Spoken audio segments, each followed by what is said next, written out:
Okay. What's up, people? Sorry, you guys. I have to come back outside because. What's up, everybody? You know, tonight, do y'all want me to drop the link? How do I drop the link? We probably got. Okay, let me see if I can drop the link. We're going to do this today. Okay. The only thing is, am I live right now? Okay. Do y'all see the link?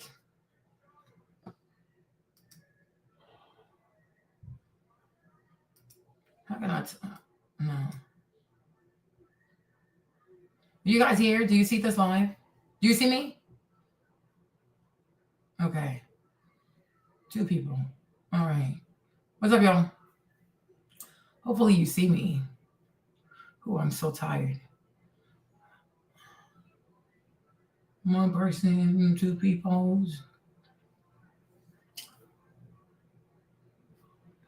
Yeah. No, he got me real tight. Because he does too much. He really does too much. This is ridiculous. Like, this is so disgusting. This is disturbing. This is really disturbing. Do y'all see me? Am I live? I think I'm live. Oh, they were here like, okay. Let me wait for y'all to get in here. Let me wait for y'all to get in here, Trey. It's always the awkward part. Let me wait for y'all to get in here. I'm so exhausted. But we can do it. Get in here, y'all. Keeps going like 1, 2. Yeah, I need to have a way. I'm gonna start doing like text messaging, so I can like just send text messages out. Like, I'm live, y'all. Come outside. Let me start playing the video until you guys get in here. Let me see. So I saw this video. I saw this video that Anton made. I didn't watch it though. I saw the thumbnail. I'm like, okay, this weird obsession with Charleston White is extremely disturbing. So let me play the video.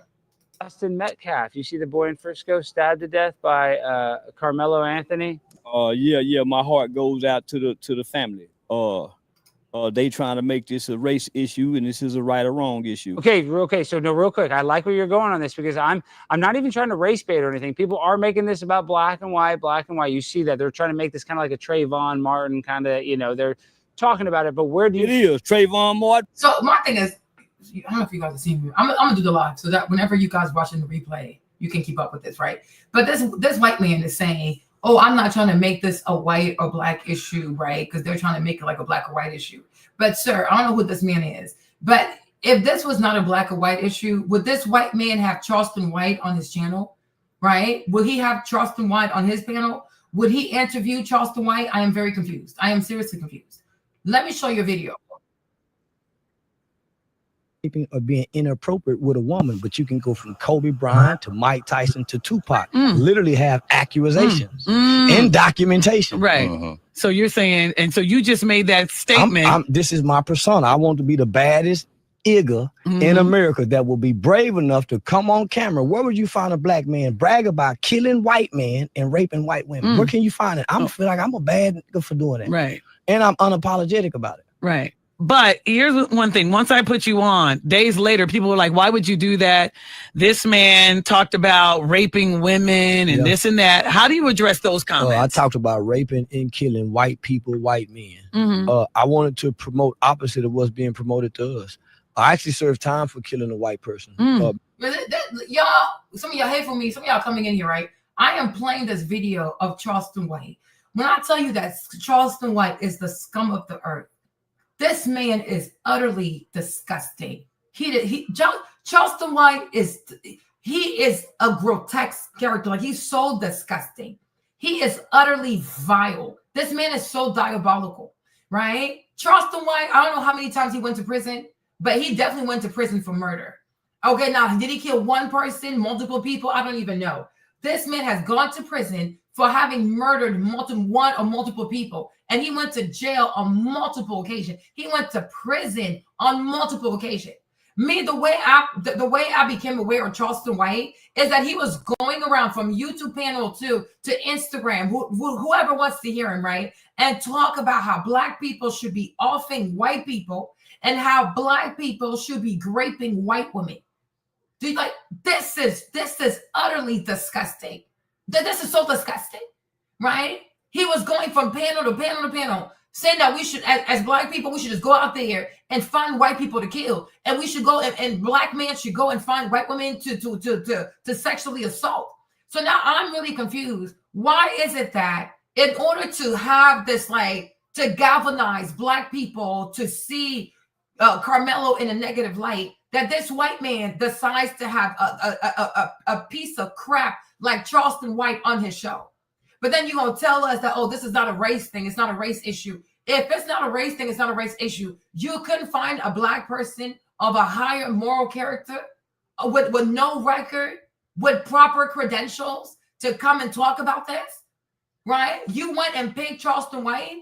How are you any different than when the Democratic Party decides to resort to rappers and former strippers and sex workers to come talk to Black people about the elections? Make it make sense. And for Anton even to have to use Charleston White to kind of bring some kind of authority to what he wants, the point he's trying to make about Carmelo. I guess he thinks he's a Hawaiian or whatever, or he's going to go to prison, whatever. I'm like, he's not even, what? He said, oh, he's going to jail. Sir, he's already in detention right now. Make it make sense. You have to be the scum of the earth that you need someone as despicable, as disgusting as Charleston White to bring authority or some kind of clarity to the point that you're trying to make about your perceived biases and prejudices against Black people, especially young Black boys. And for Anton, you see, especially for Anton, it's extremely disappointing because the vast majority of people who support Anton are Black men and young Black boys. This is a man who sits here and talks about the bag chase for this, the bag chase for that. You don't even know who this Black man is. You don't even know who this Black boy is. Did you even make it your business to reach out to his Black father to know more about this young man? No, they want to rally behind Charleston White. They want Charleston White to be a mouthpiece, the same man who said that we should be out here off and off white people, okay? And he's going to say it. I'm going to look for the videos. Like, this dude is so disgusting. He is so disgusting. And anything, Charleston White is a bona fide racist. So isn't it funny how white people claim to not be racist, but you got to go pick a Black racist to justify what you want to hear about Black boys? Are you actually okay? Do you even know who he is? You're in such a rush to find a goofy ass, a goofy, demented, illiterate, felonious murderer, right? To come and speak ill of Carmelo. If you are so convinced, these people get on my nerves. These racist white people get on my nerves. If you are so convinced that Carmelo is guilty, why don't you find credible, honorable, record-free, crime-free Black people to speak on the matter? Matter of fact, if you are so sure that Carmelo is so guilty and that white boy Austin did nothing wrong, why don't you let it play in court? Why don't you let it play in court? Why are these white people in such a rush to have a narrative out there that they have to resort to the lowest form of pathetic behavior to go and elicit someone like freaking Charleston White? I wouldn't even let Charleston White watch my dog because he's capable of bestiality. Are you actually okay? Are you actually okay? Have you even done your background? Have you done your background work on this man? Do you even know who you're bringing on your platform? Seriously? For a 17-year-old to go after a 17-year-old Black boy, you have to go so low as to bring Charleston White on your platform? Are you kidding me? Foolishness. Hold on. Oh, my Lord. Let me play this video. Me and three friends formed 303 Mall back in 1991. It was very high profile crime. Front page of Dallas Morning News, Star Telegram. So it's a very historical case. I became one of the first children in Tarrant County in Fort Worth to be tried and adjudicated for the crime of murder.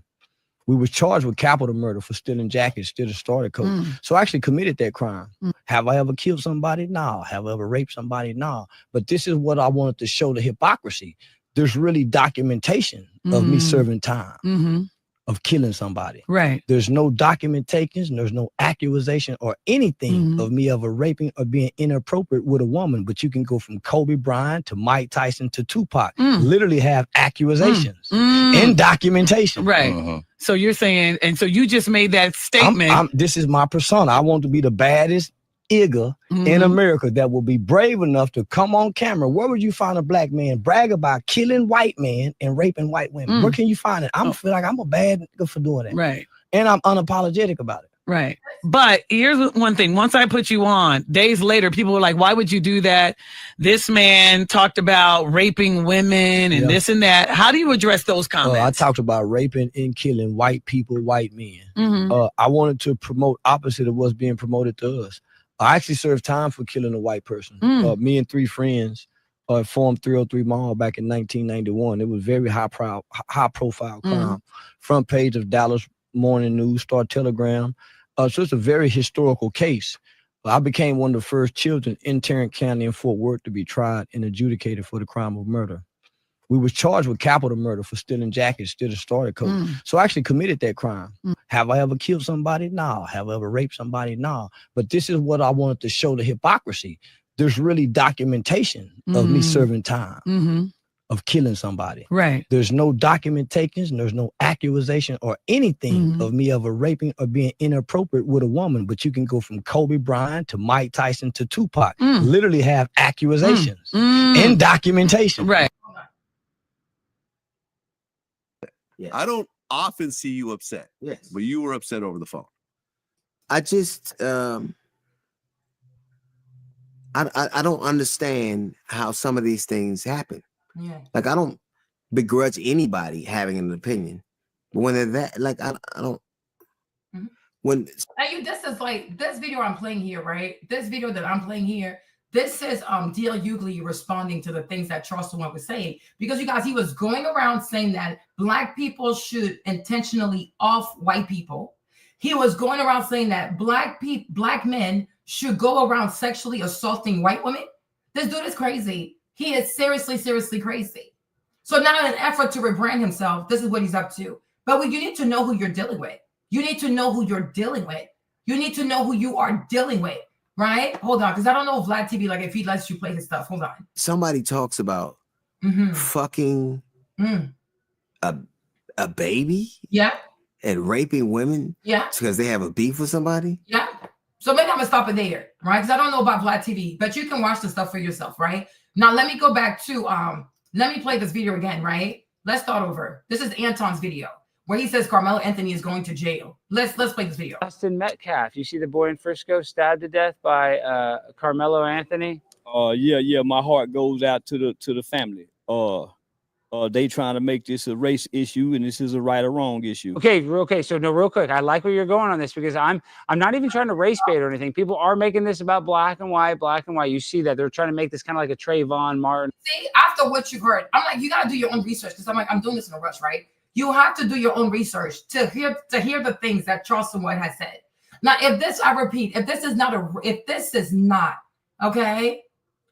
is not, don't mind this immigrant. If this, let her write whatever she wants to write. This is what she does to console herself because her people are getting deported. If this is not a race issue, why does this white man have somebody so despicable? Why would you, as a white man, have a man on your channel who went to prison for capital murder, whatever he went to prison for? A man who is known to this day, his videos are all over the internet, asking black people to go and off your white people. Asking black men to sexually assault white women, right? Because you yourself, you're racist. Because there is no way that if you were not racist, that's number one. Number two, like I said, if you truly believe that Austin was so innocent and he did nothing wrong, you wouldn't have to resort to this piece of trash. Charleston White is a piece of trash. Black people, white people, whatever you name it, nobody should give this man a platform. But when you are so racist, and you are so desperate to how can I say this, like to control the narrative because you are looking for a certain outcome. Why? I'm so serious. They don't want this to be about race. It's black people who are making this about race. No, if white people are not making it about race, why don't we just go to court?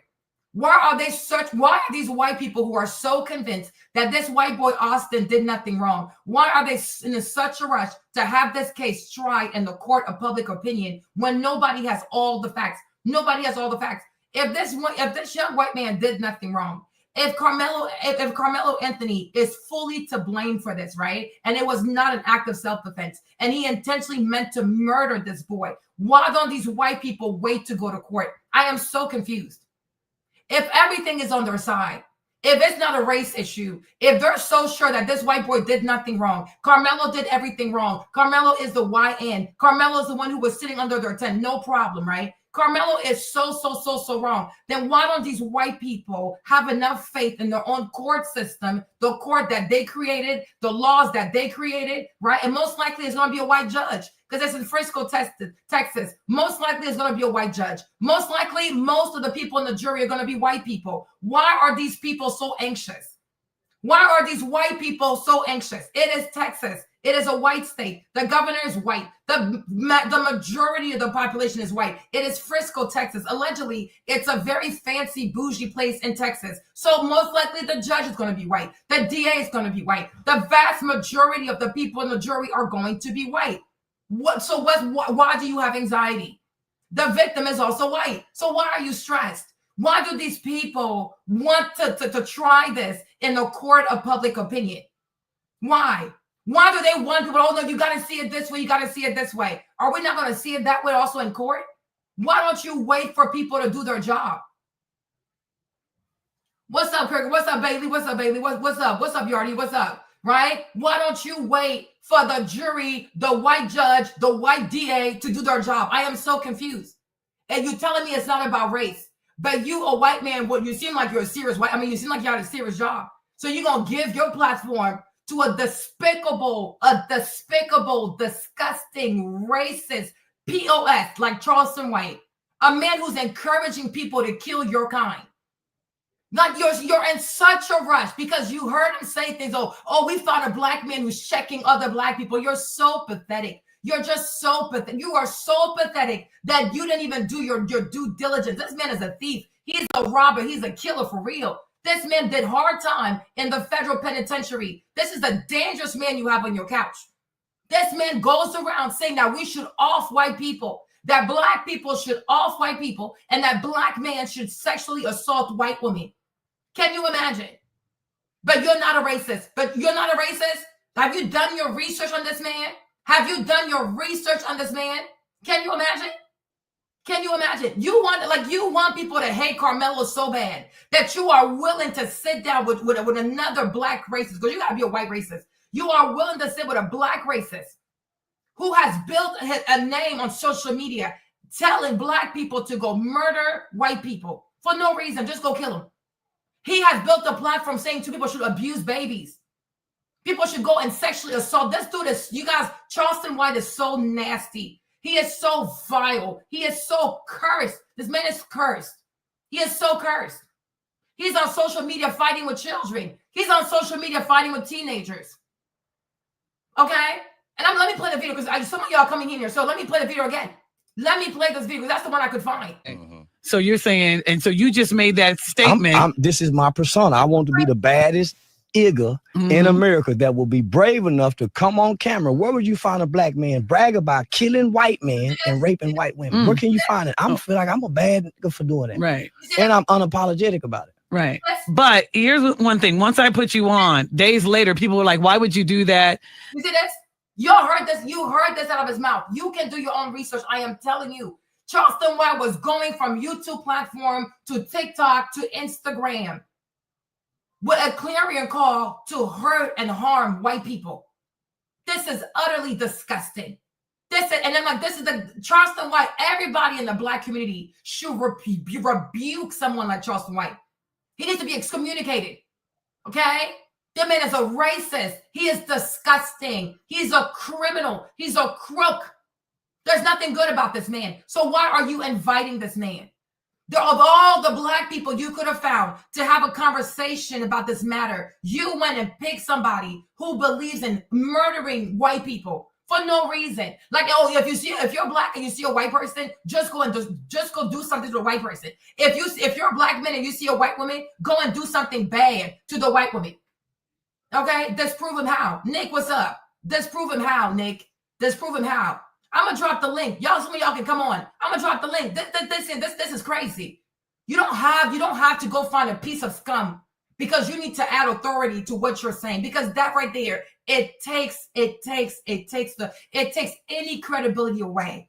If you have to resort to finding despicable POS type of people to corroborate or to provide authority to your message, that means that you yourself don't have enough compelling arguments. If you were so sure and you were so convicted that Carmelo was in the wrong, you would never, ever have to resort to sitting down with a murderer. God knows how many Black people he has murdered. God knows how many women he has sexually assaulted. For a 17-year-old, you got to go this hard and this low to prove a point? Pathetic, because it proves that maybe it is probably self-defense, because why are you so scared? Okay? This is ridiculous. This is ridiculous. So let's play the video. Let's go back to this one. And kind of, you know, they're talking about it, but where do you... It is. Trayvon Martin was an angry Black kid that had to be sent to his father because he lacked discipline, grew up in a home with his single mother. Any well-behaved kid with manners that had respect of adults, once George Zimmerman approached him, whether he's right or wrong, as a child, this is an adult. You get off the phone with that fat ass girlfriend you trying to fuck, you call your dad and say, hey dad, it's an adult around here to just stop me. He says he's calling the police. Rather than doing that, he had an attitude, because as young Black males in this country, we have an authority problem because we're walking around angry, displaced from our father's issues, but we resent our mothers. That's true. So we're That's true. ticking time. He's saying that's true. He's white. He's Black. He's Black. So Black children are the only one that have anger problems. So and white children have no issues with authority. White children are so submissive to authority. Like seriously, we're doing this today. No problem. White children are submissive to authority, right? When teachers talk to white children, they just submit. When police talk to white children, they just submit. White children are just so submissive, right? Like we didn't sit here and grow up seeing white people calling their mamas bitches. We didn't see here white people beating up their parents. We haven't seen all kinds of white people being so disrespectful to their people, right? It's only Black children that have anger issues. It's only Black children who struggle with authority. So anytime you're a Black child, anytime an adult stops you, you got to stop. So because you're a Black child, anybody can stop you. Anybody can discipline you. Anybody can chase you around the neighborhood. Anybody can command all kinds of authority over your body. Because why? Because you're a child. Foolishness. You know the problem? I think the problem with Charleston White is when he was a young boy in Texas and he got in trouble, he went to jail. Nobody stood up for him. Hate people hate other people. Hurt people will hurt people. When he was in trouble, nobody was there for him. And the jealousy. This is a bitter ass, old ass goofball who effed up his life running behind some foolish people. He had daddy issues. He felt it like he got locked up. So now anytime you see a Black boy getting any kind of support, it triggers your abandoned issues because you were left in there, right? Your mama couldn't make bail. Your daddy didn't make bail. Did your daddy even know you existed, right? Probably busted a big one and forgot about your mama and your brother, right? Make it make sense. Make it make sense. White children don't have authority issues. Seriously? We're doing this today. We are seriously doing this today. So how much do these white people pay y'all to say this goofy shit? How much did these white people pay you guys to just utter this garbage? To utter this garbage. White children don't have issues, right? Even me, I work with a famous YouTuber here, James Charles. Well, I took James Charles to Texas for a photo shoot, calling his mother all kinds of bitches. Even I had to tell him to stop. I'm like, James, that's your mother. That is your mother. White children respect their parents. White children will talk to their mama like a wild animal in public. White children respect their parents. White children have respect for their parents. Really? Really? Child, this is crazy. I must be living in the metaverse. Where am I? Where am I? Okay, 2025. We want to sit here and act like white children they're the most polite. They're so loving. They respect their mothers. Seriously? Like we didn't grow up to 16 and pregnant, full of white girls running and being hot in high school, getting all kinds of pregnant. We didn't grow up to Farrah calling her mama all kinds of bitch. We didn't grow up to Khloe Kardashian calling Kris Jenner all kinds of bitch, right? We want to sit here and pretend that even us as Black people, sometimes when we see the way that white children talk to their parents, we're utterly shocked. Like, damn, that's your mom. Respect your mom. Right? We want to sit and act as if we haven't seen white children, even little toddlers, even little white kids, 5 years old, 6 years old, 7 years old. We want to sit here and see like we have never seen a white woman cry because her young child talked to her all kinds of crazy. We didn't grow up watching Super Nanny where a lady had to come from England to teach these white people how to parent their children. We don't have Super Nanny on TV. Really? We're doing this today?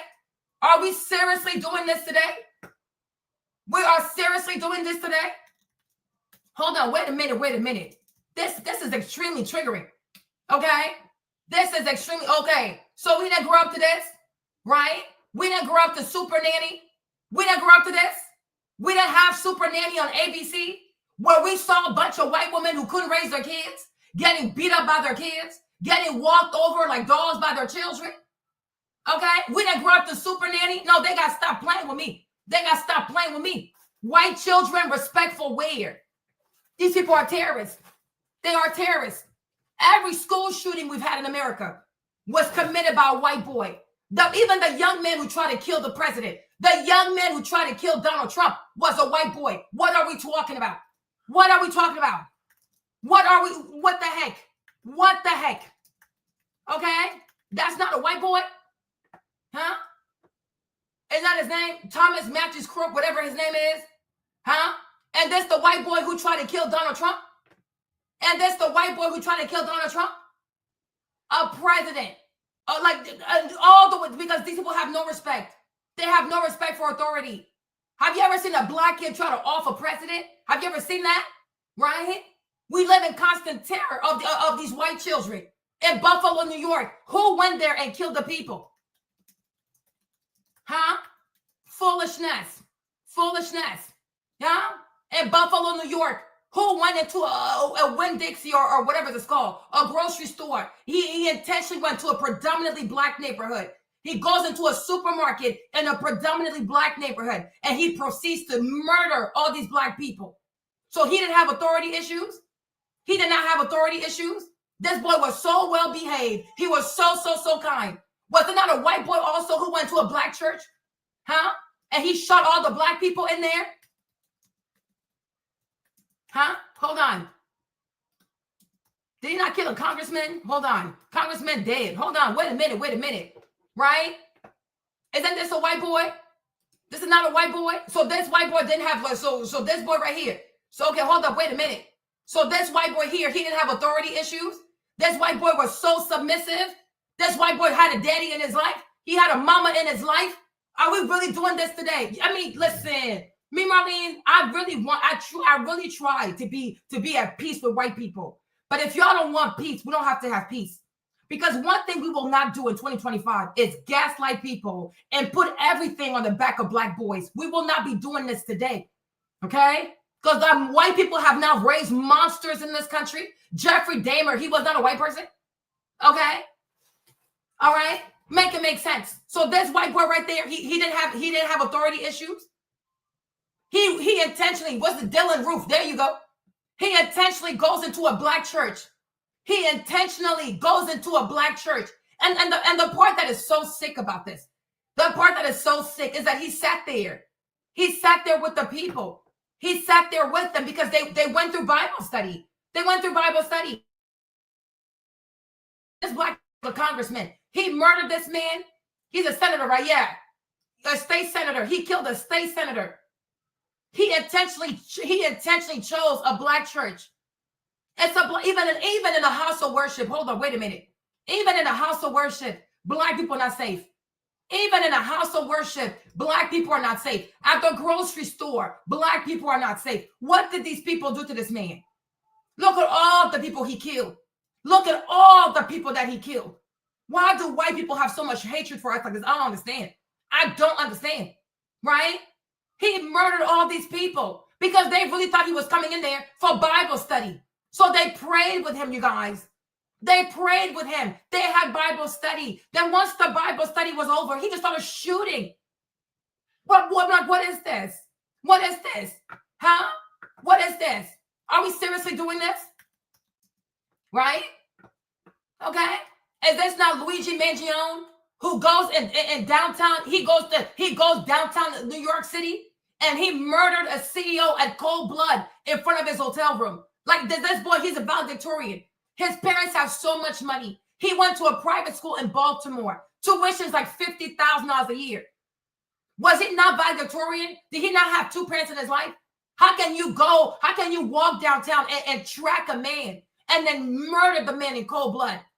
He killed that CEO. He gunned him down. Even a dog don't deserve to die like this. Killed this man. Okay? So don't mess me with the fact, acting like, oh yeah, white children are so submissive. White children don't have a gun problem. White children don't kill. White children this, white children that. They're just as troubled. They're just as troubled. Everybody got trouble. Everybody got issues. So we either help these young people or we don't. But what you're not going to do is make it seem like America only has a problem with young black boys. No, America also has a problem with white boys. It's not just black boys. It's white boys. It's Latino boys. It's all kinds of boys.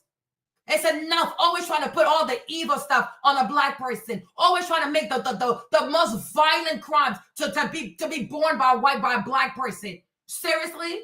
So you white people just walk around here like saints. Y'all never commit crimes. Your children are so perfect. They're so perfect. They're drug-free. They have no behavioral issues. They submit to authority. They cause no trouble. In what fantasy world? In what fantasy world do those white kids exist? In what fantasy world? No, these people get on my nerves. These people get on my nerves. Your inability to be honest with yourself is so disgusting. And because you hate your truth, you want to put that on somebody else. Make it make sense. If you are so sure in your heart of heart that Carmelo is completely wrong, just let it play in court. But you're not really sure, huh? Because deep down inside, you know there's a possibility that Austin was a bully. Okay? You're not fully sure. Because when you have confidence of your truth, when you know that you're telling the truth, right? You don't worry. You go to court because you know in court, everything will come out. But they don't want to go to court. They want this case to be tried by the public. And they want everybody to see Carmelo. They want everybody to see Melo like he's some kind of thug or some goofy shit, right? Because that's what you think of us. Every time you see a black boy with a little bit of dreads or his, or what's it called?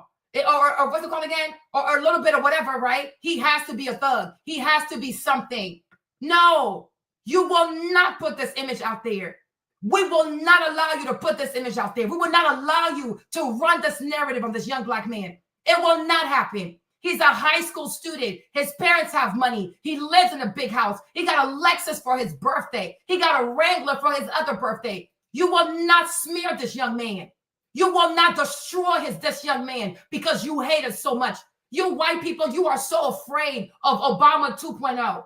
You are so afraid of another Obama. You are so afraid of another black man being the president of this nation. So you've made it your business to smear all of our boys. I rebuke you in the name of Jesus. What God has decreed, nobody can stop it. Your bombs, your lies, your fake ass media, your fake news, you will not stop what God has decreed. There will be another black president in this country.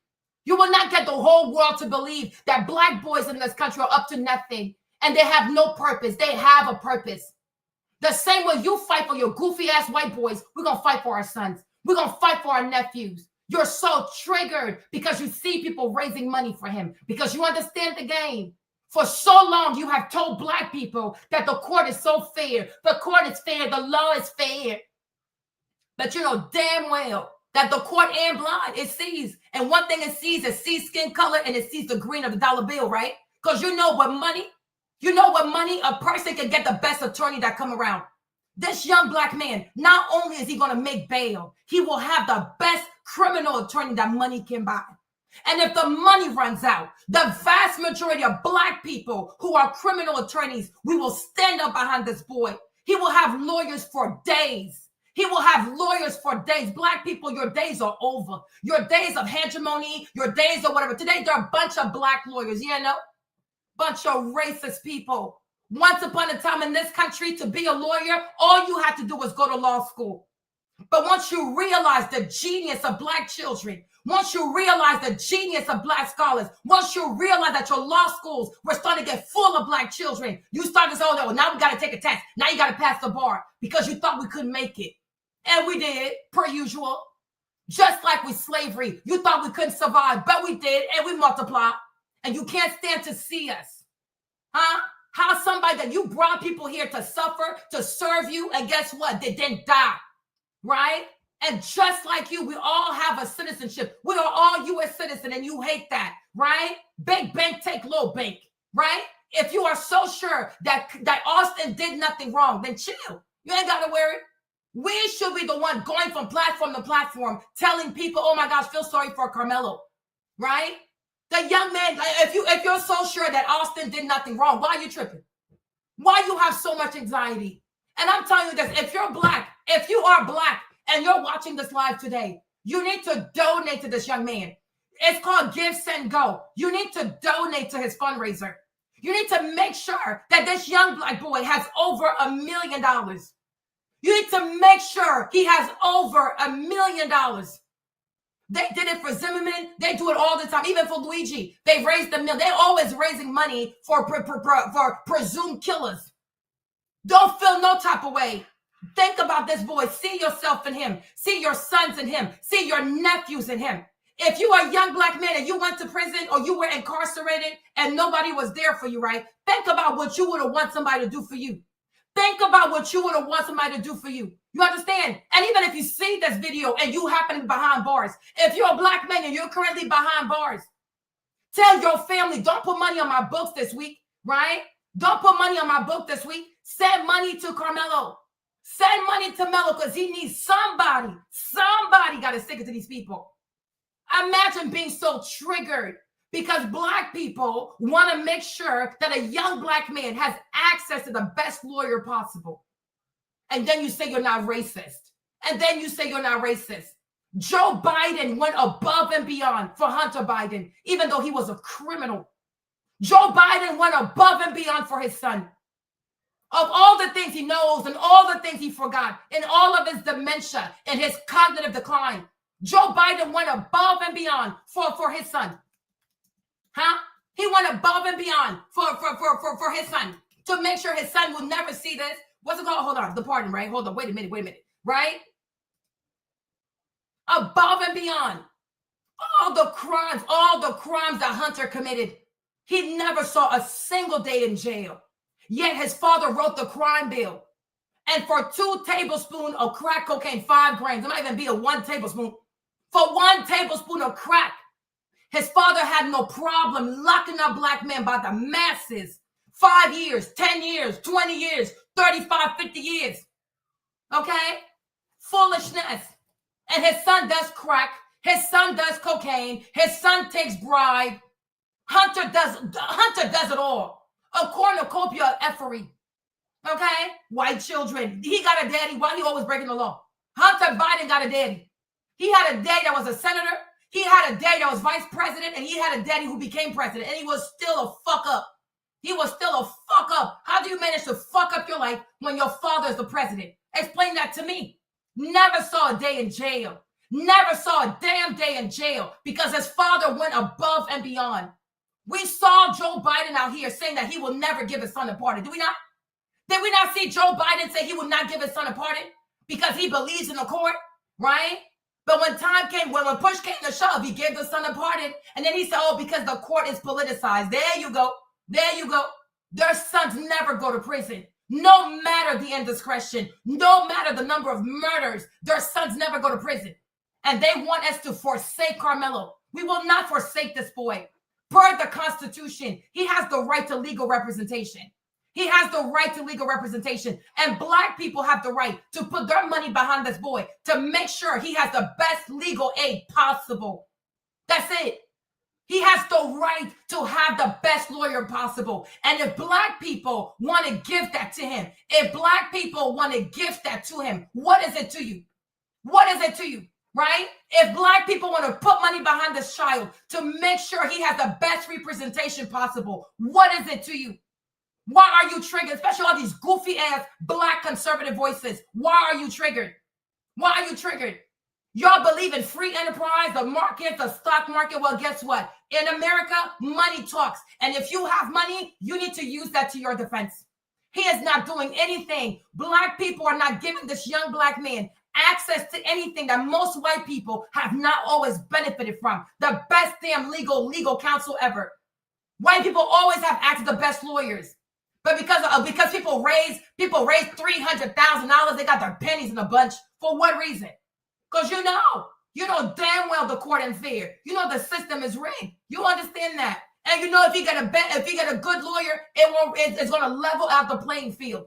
And what you want for this black boy is to go in there with a public defender, right? You want in there, right? You want him to go in there with a public defender, throw him into the jail because he's black. He ain't gonna be thrown under nothing. He's going to make bail. He's gonna be back in his house, back in his car, living his life and working on his defense. The same way your boy Kyle Rittenhouse got to live his life. It's gonna be the same thing. Well, all U.S. citizen, what's good for you is good for me. What's good for your son is good for my son. What's good for your white nephew is good for my black nephew. We're going to put money behind this boy. Feel however you want to feel. Oh, this is not a race thing. Then okay, then why are you so concerned? If you are so convicted, in the words of Trump, if you're so convicted that he did nothing wrong, why can't we go to trial? Why do you want this to be trial in a court of public opinion? For what reason? For what reason? Foolishness.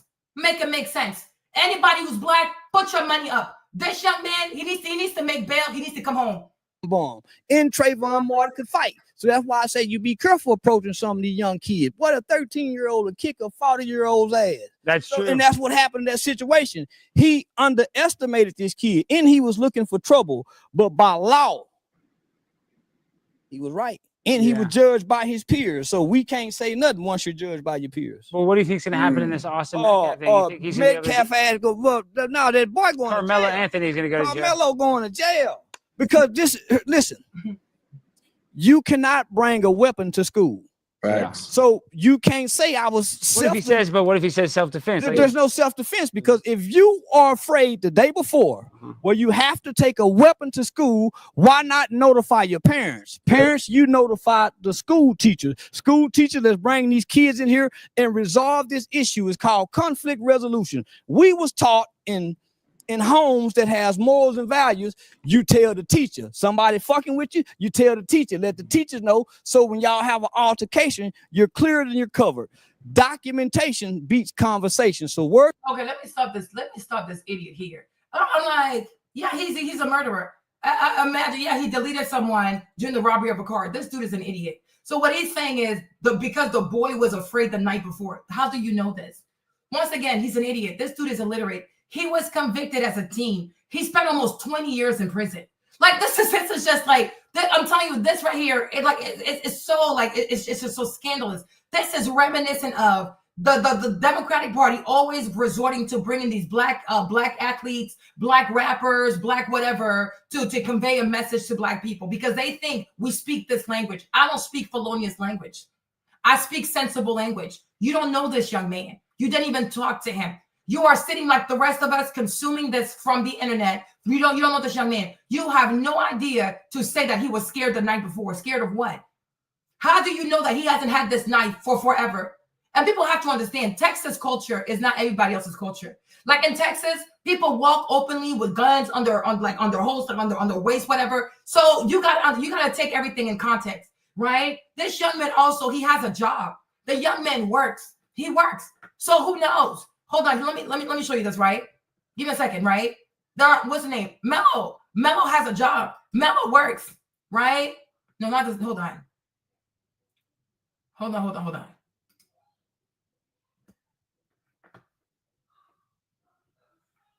Hold on, give me a second.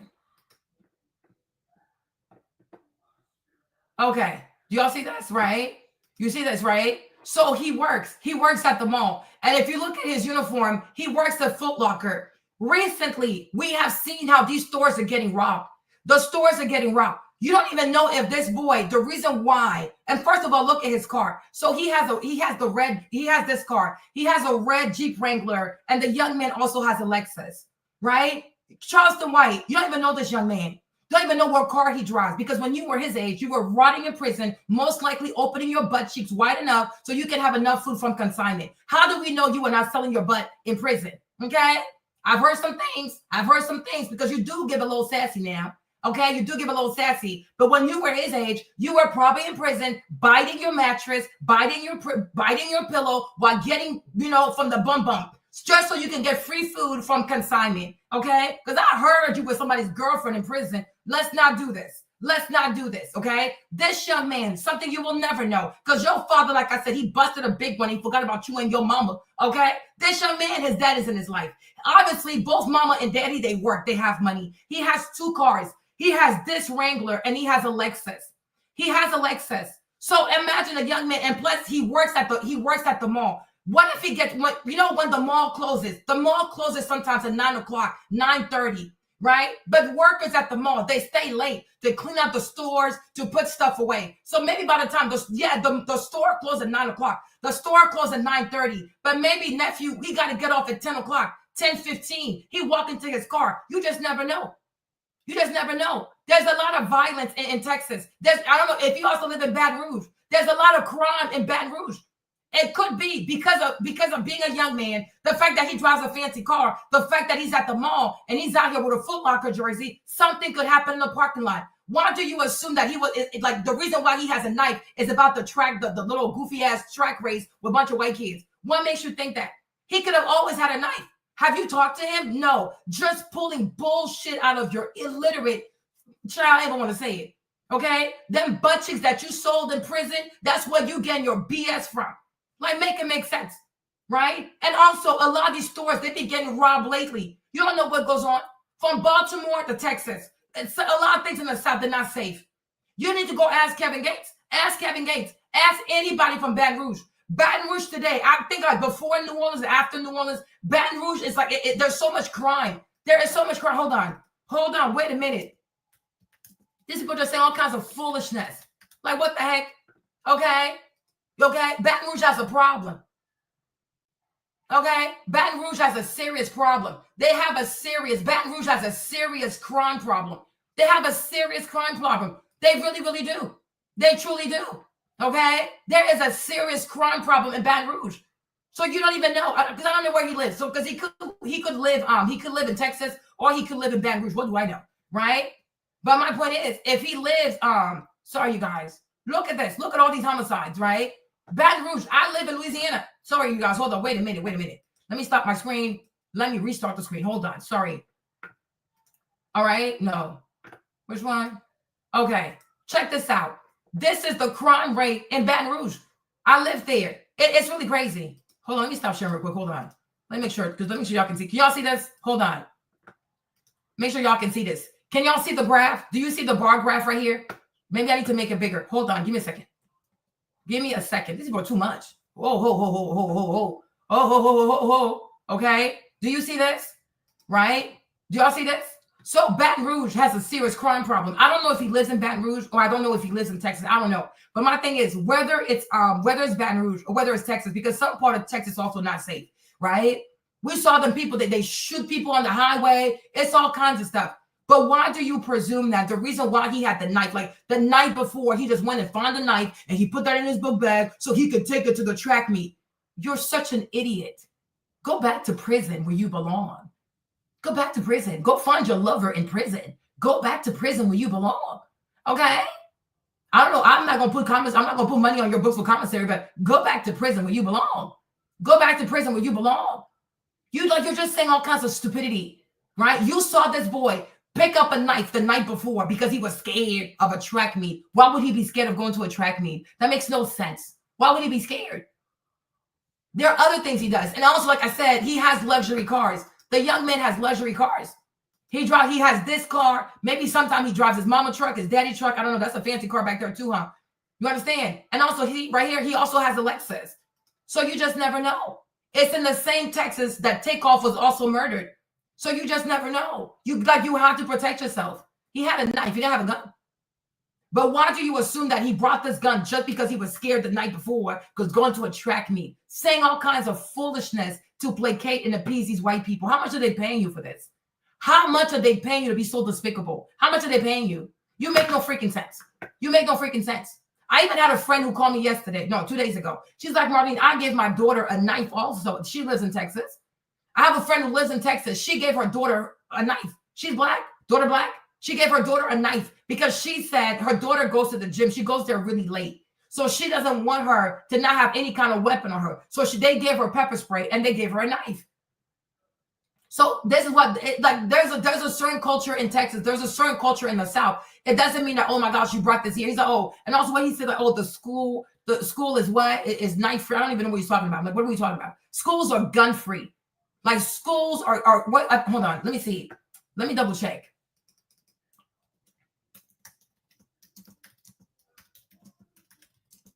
Let me make sure. Hold on. Exactly. There you go. So here are the placard, right? There you go. Schools are gun-free zones. They're not knife-free zone. Schools are gun-free. Like you spend the majority of your life in prison. What do you even know anything about a school zone, you weirdo? You know nothing about a school zone. I know you got the size of a teenager because you're like, what, like 4'3", like 130 pounds, right? And you're like, you're missing out on this childhood and these teenage years that you didn't get to have because you were too busy killing people for robberies, than being locked up in there, biting your pillows and spreading the wide just so you can have food for your commissary, right? But you know nothing about school. You weren't even in school. Well, you've been in school, right? Schools are gun-free zones. They're not knife-free. They're drug-free and gun, like what? What's it called? They're drug-free zones and they're gun-free zones. So what are we even talking about? Just saying all kinds of nonsense. Just spewing all kinds of nonsense.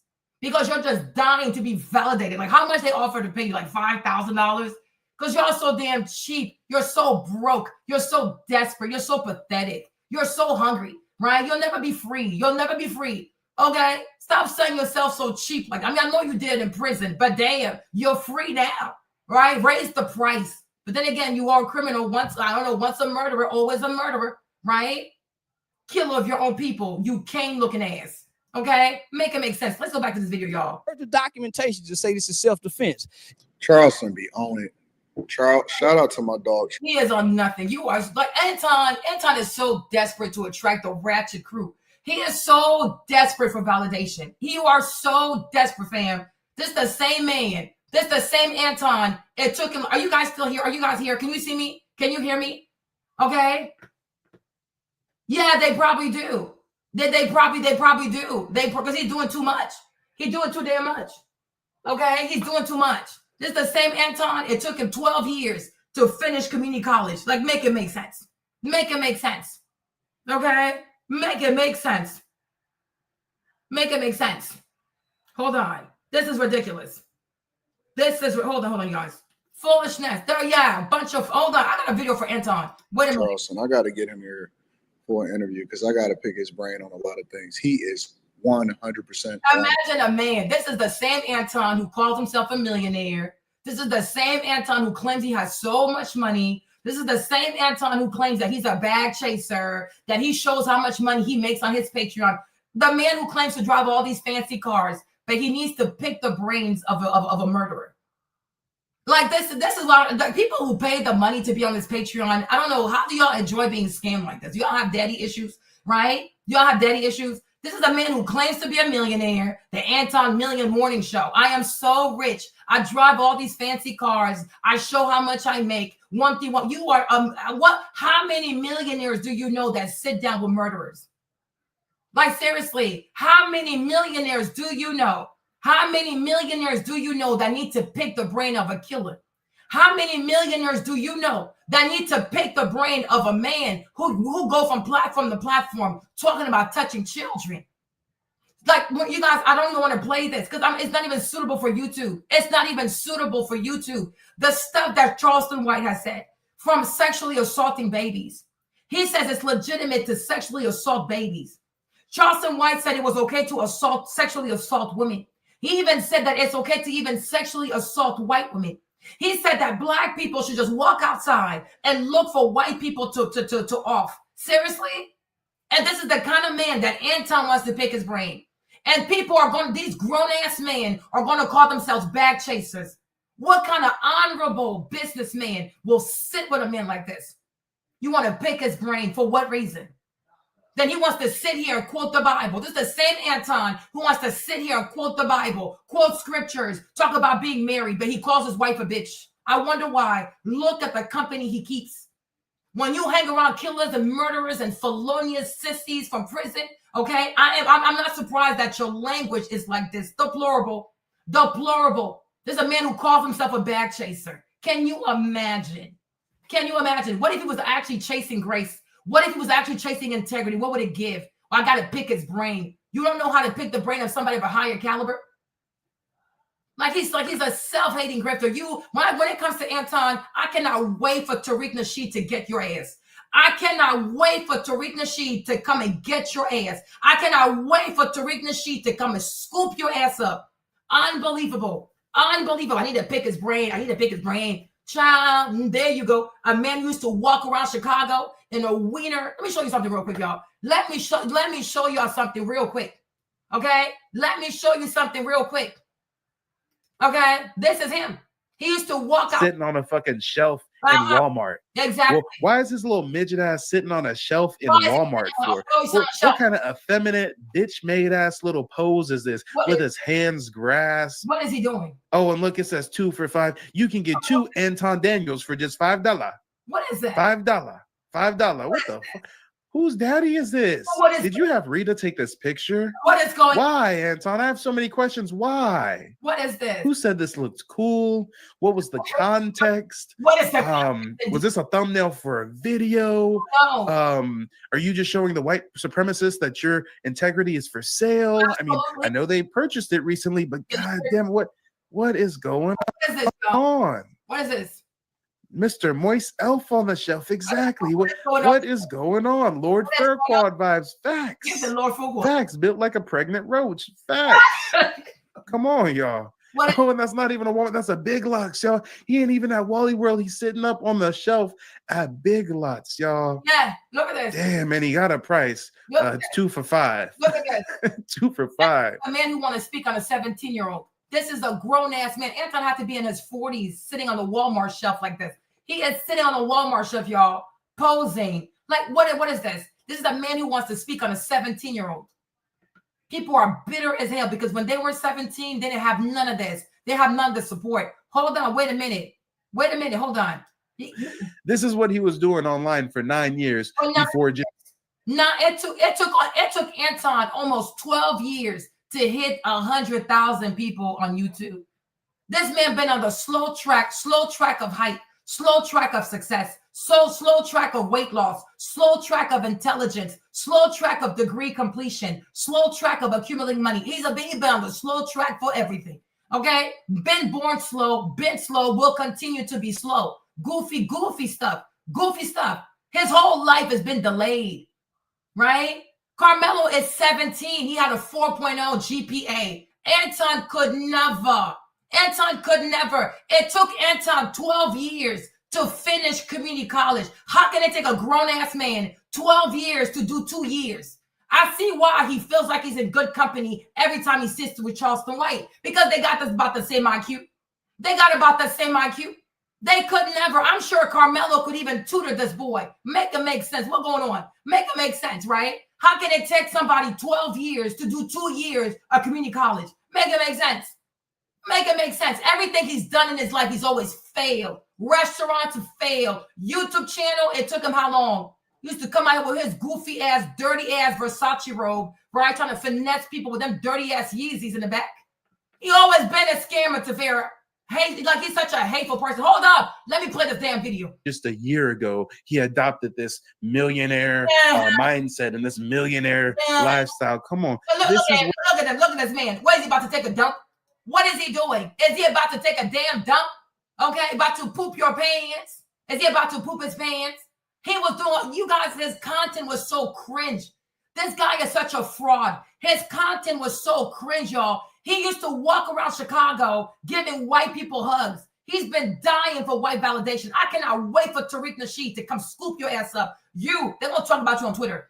Tariq Nasheed going to find your ass. Tariq is going to find that ass. And when he goes in and talks about all your whole Jamaican background, don't get upset now.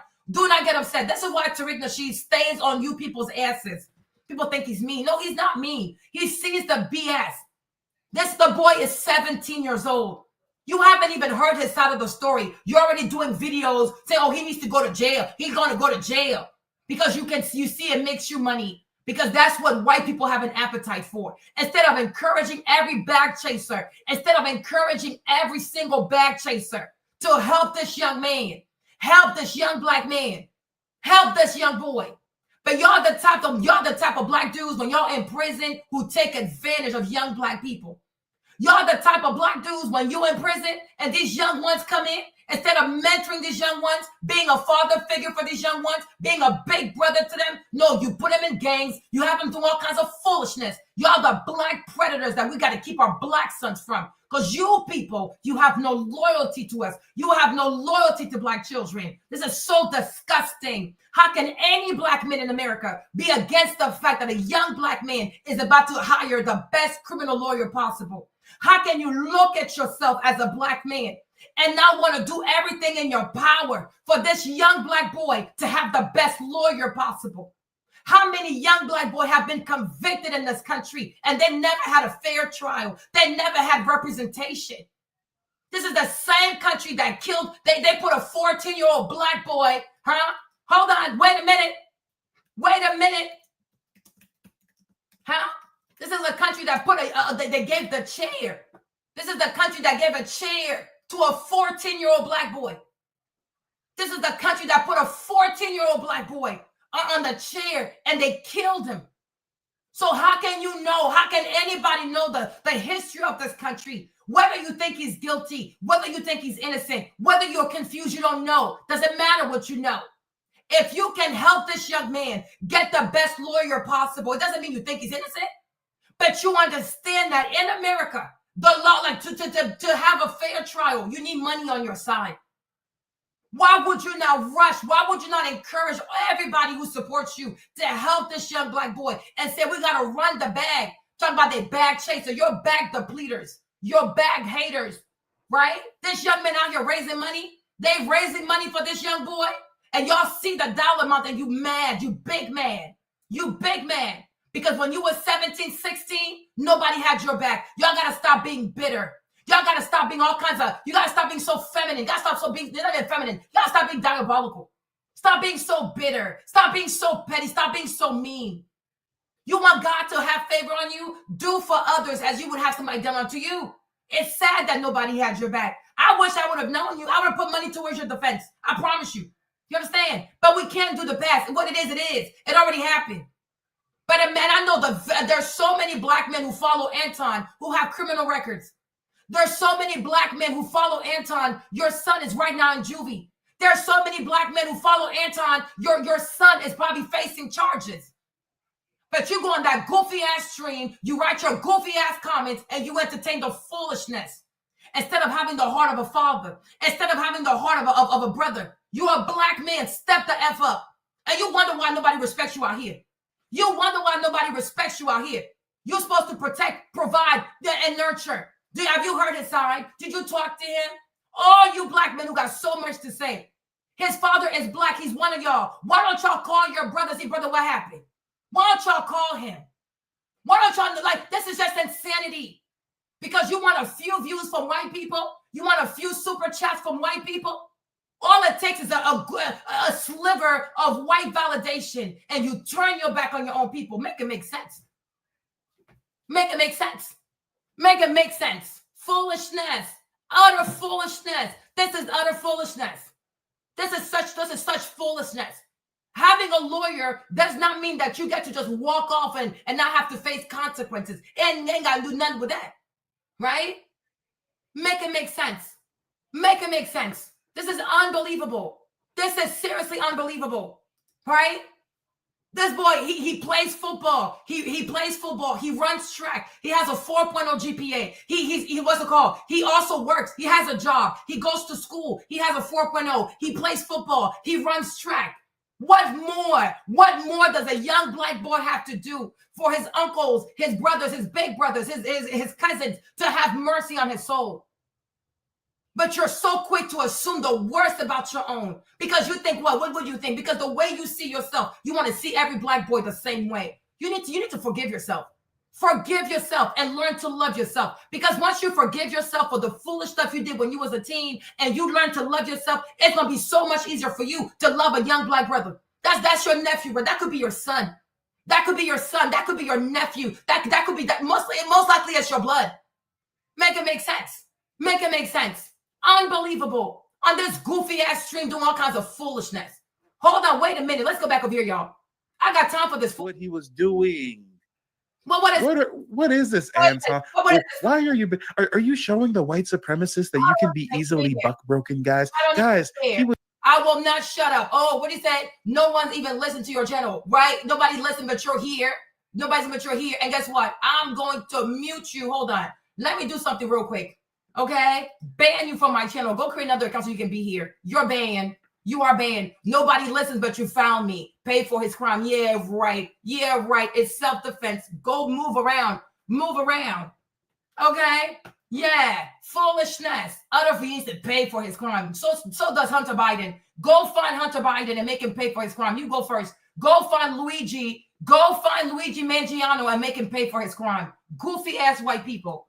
Was doing these pictures that I'm showing you years ago. I think this was a dog whistle. I think this is a virtue signal because now modern day we got Anton Daniels talking like this. I don't care about your reparations. Listen, I don't care if you ever get it. As a matter of fact, I'm advocating against it because it's gonna fuck up my dollar and make inflation go out of control. And so I don't want them to pay you.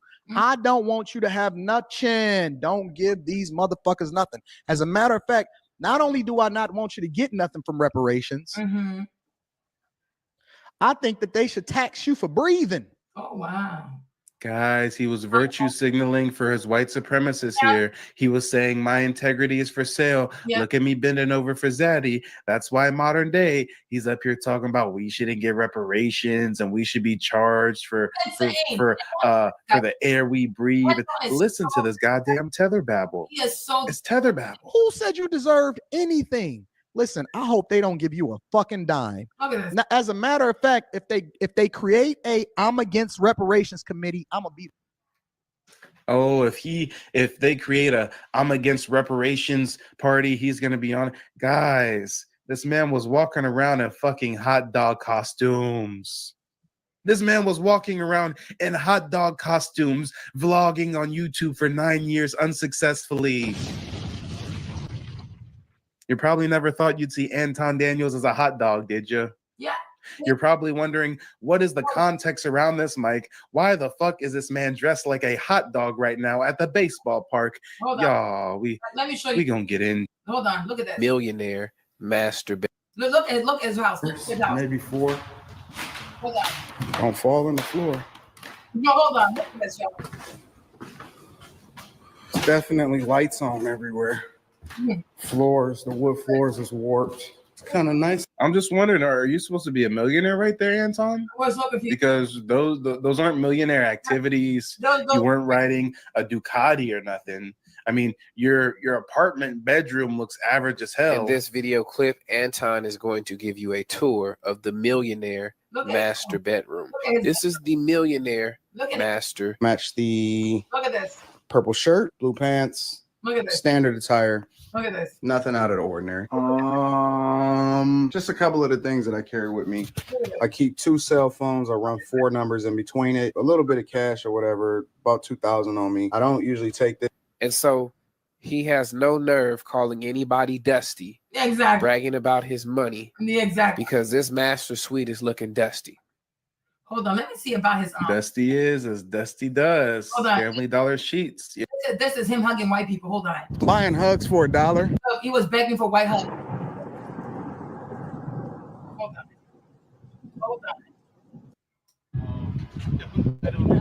on. No. I'm buying hugs. You see, he was asking. He was like he would pay white people to give him hugs. So he went around in a wiener outfit, begging white people to give him money to give him a hug, and then he would give them money. I'm like, this dude is so weird.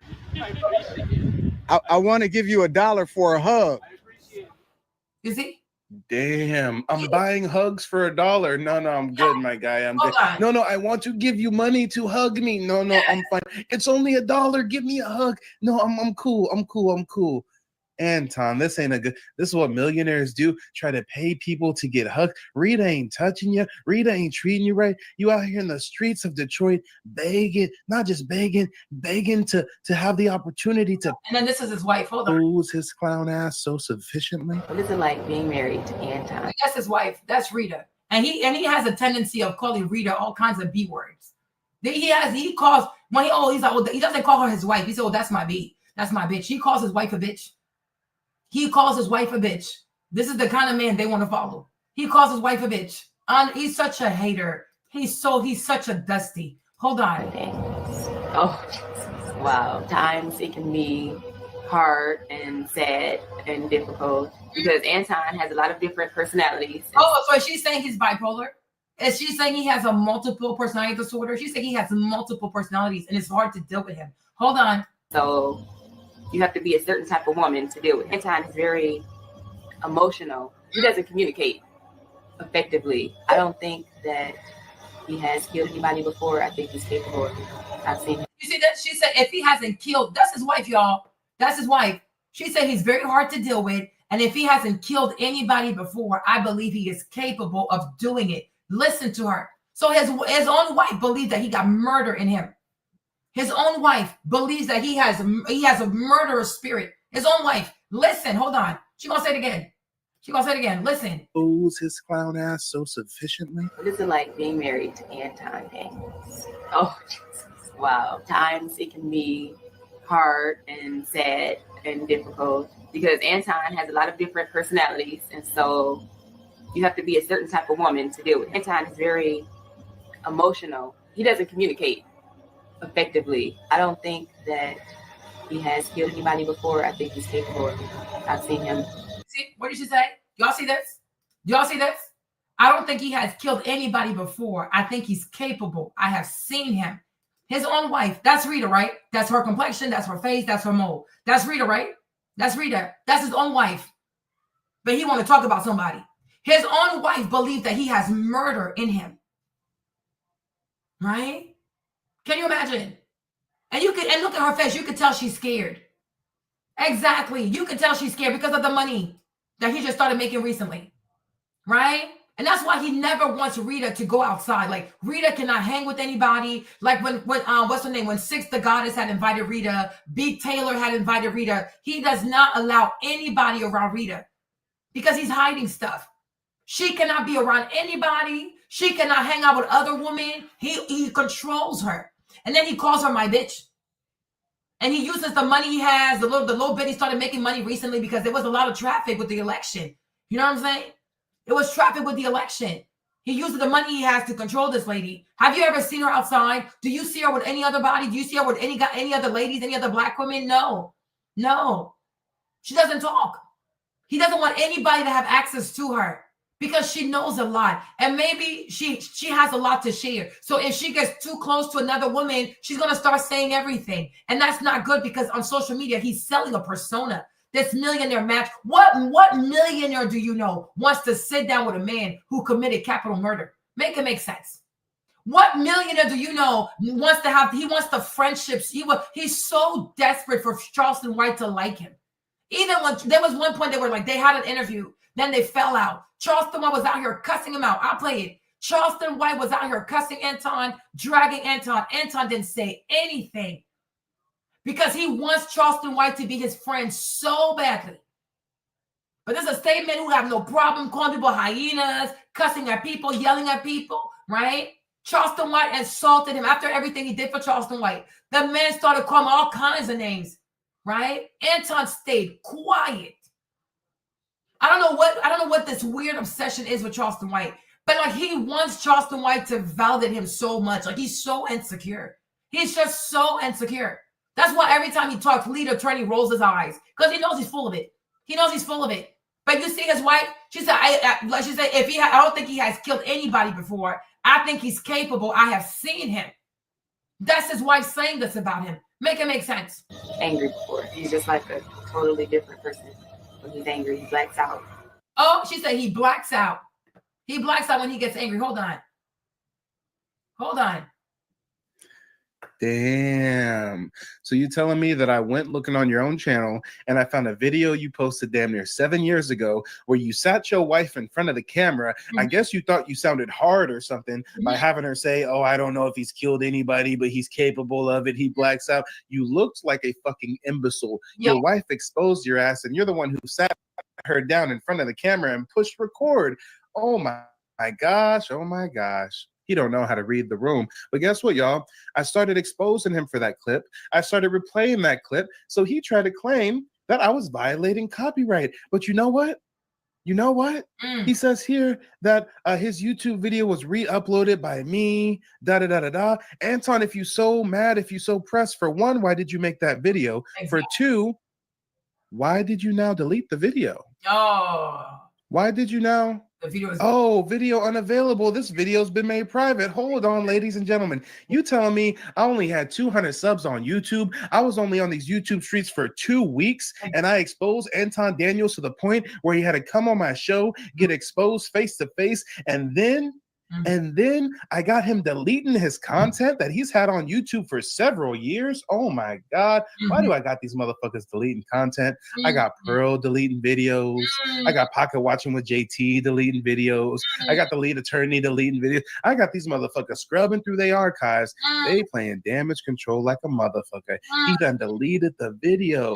So on the one hand, you want to try to get my channel shut down. Exactly. So when you don't want to be exposed, you do whatever it takes to clear your name because you want to fight for your brand. But when it comes to Carmelo, he shouldn't fight for his name. So you can delete videos. You can go to YouTube and file strikes over a video that you yourself posted. Like, you posted the video, you recorded Rita, you edited the video, you post the video, and then you get mad like Trump does. And you get mad because the video is posted and now you're exposed. Make it make sense. Like, what is this?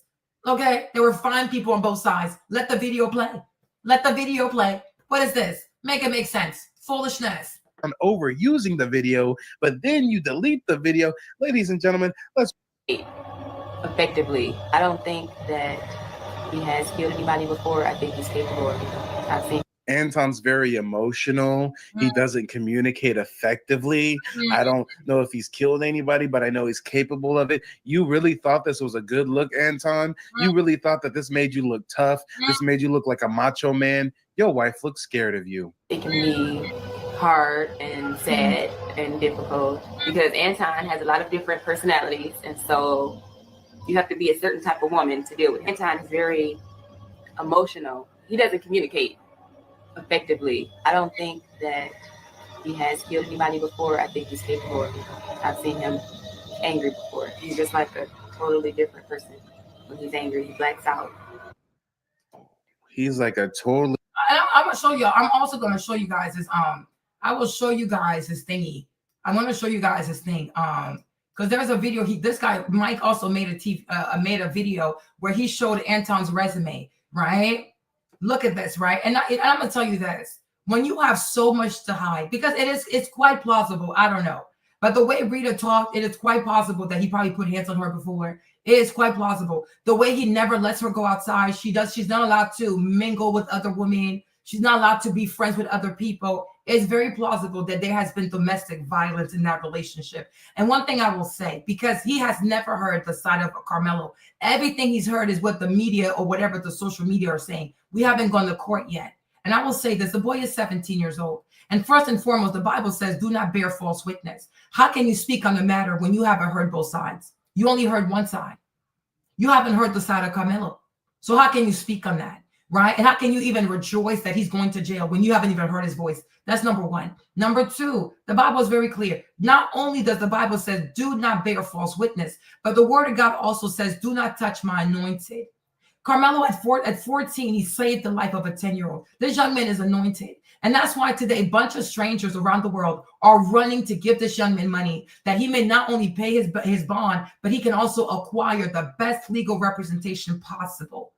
When you have dirt in your life, when you have a wife who can sit on YouTube and say that if her husband has yet to commit murder, because when he gets mad, he blacks out. She even insinuates that you have a multiple personality disorder, that you could be bipolar, right?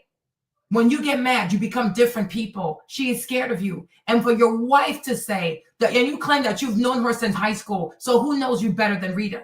You said you've known this lady since high school and you married her since high school. Oh, go ahead. Still learning. You can use as many. You can say whatever you want. Insult me as much as you want. So, because if you insult me, it means I'm triggering you. And if I trigger you, it means that there's veracity in what I say, right? If I was just speaking all kinds of babble, you would be laughing. You wouldn't be insulting me. So continue to insult me. Please do. Show the people, show the kind of white people who support Austin Metcalf. Show the world the kind of people who support this white man. Please continue to insult me. I love it. Tell me everything. And feel free to use the N-word. Feel free, use it. Right? Yeah, find all racial slurs. Call me those names. Because I have a point to prove tonight, which is that white boy, he's racist. And not only is he racist, he's so racist that those who support him are also racist. And here you are. You're doing the devil's work. Kindly continue. I love it. Do it. I resume, right? So obviously, there's something going on in that marriage. When you know that you have dirt, when you know that you have dirt in your own marriage, when you know that you have recorded your wife where she says that she believes that you are capable of murder. If you haven't done it yet, she believes that you will one day kill someone. You understand me? She believes that one day you will kill someone. I will not sit here and pretend that I don't believe that you've never struck this woman before. Okay? I do not believe that you've never struck this woman. I believe, for me, where I stand, she has seen things. And maybe physically she has endured certain things. Right? When you want to speak on people, make sure your house is clean. When you want to speak prison, when you haven't even heard the facts from the 17-year-old Carmelo, make sure your house is clean. When you want to come on social media and use your mouth to speak like prison, incarceration on people, make sure your house is clean. Anton, everything we speak, it has power. You understand? That's what the Lord said. That's what Jesus said. What you wish for yourself, wish it for other people. This life, today you're up, tomorrow you can be down. It don't take much to kill a person. From a car accident, food poisoning, pushing someone in this life, it don't take much to kill a person. Even on the road, you might not even mean to. It could be wet. Anything can happen. You can take somebody's life. And that's why, no matter what, when somebody is at their lowest, if you don't have a prayer for that person, move on with your life. If you don't have anything positive or a prayer to offer for that person, move on with your life. You see, life, it's short, but at the same time, it can be very, very long. You understand? We have seen people gain all kinds of levels of fame and money. Today, they're completely destitute, right? We have seen people play basketball. What's the young man who played? What's it called? But it doesn't matter. I have 76,000, but I have 42 viewers. Why do you care? Why do you care? That's the only thing you notice? I could care less. Jesus had 12. I'm in great company. I'm doing just fine. Okay? Yeah, let them come out, right? Jesus had 12. At least I have 47. Why do you care? Why are you triggered? Right? So my thing is, it don't take much to kill people. We have seen basketball players. What's the one boy, the light-skinned boy who played with LeBron, right? Played basketball and today he's on drugs. It's really, really sad, right? You never know what the future holds for you. And that's why I even think, because you are a husband, right? Thank you for sending me money. Oh, let them be triggered. They're racist, Elena. They're racist. We know, that's why I've always told you this. White people are racist. The day everybody makes peace with that, their behavior will no longer trigger you. They pretend to be civilized. They pretend to not see skin color.